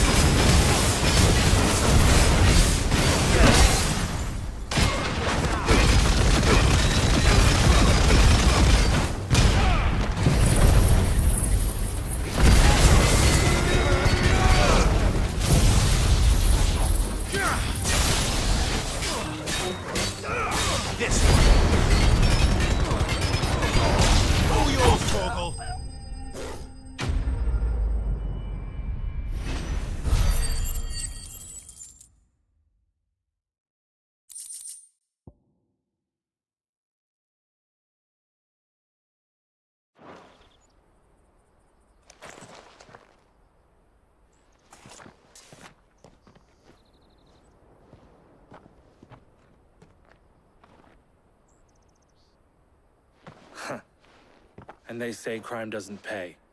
Gold chains, rings, purses. And traders' passes. Dozens of them. Have the names been changed? Not yet. I recognize some of them. No doubt Goots's is somewhere among them. Now I just need to sort through it all and return everything to the people it was taken from. We should go and give Eloise the good news. Can we leave things here in your hands, Theodore? Of course. Oh, and, be sure to tell her of the part I played, won't you? We'll be glad to.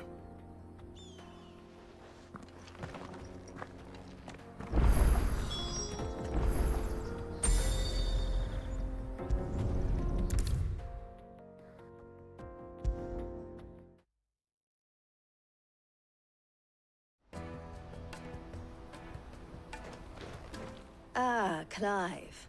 How goes the hunt? My brother isn't getting in your way, I trust? Quite the opposite.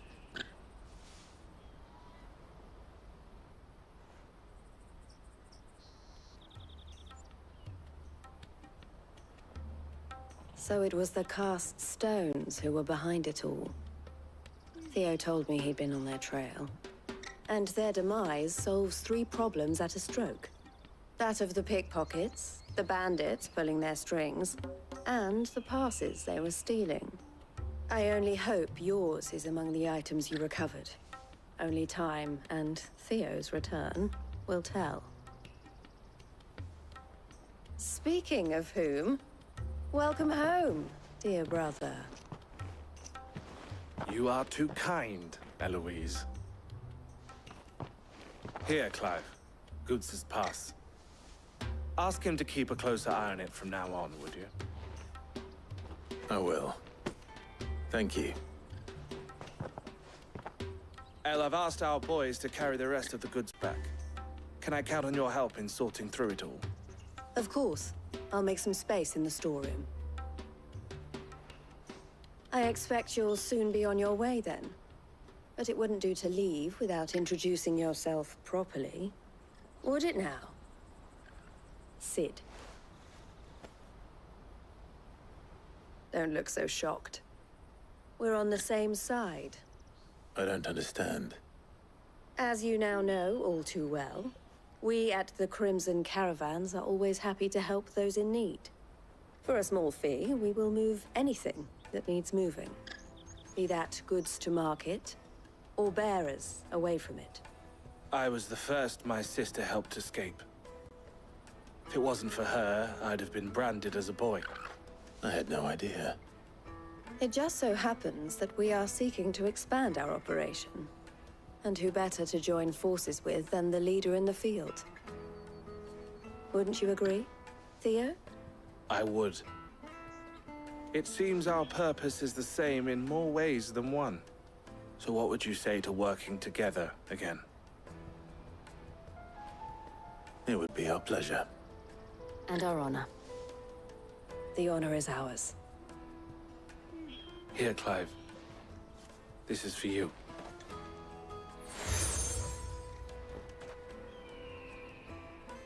What is it? Elle has friends in high places, while I have associates in, lower ones. That mark is proof that you're a friend to us both.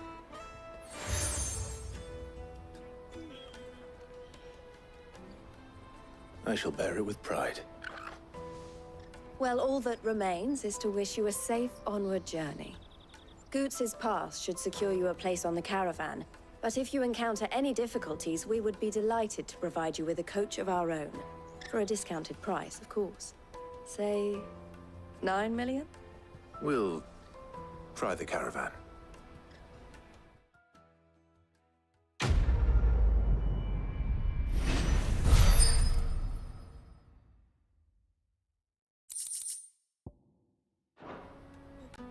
Right then.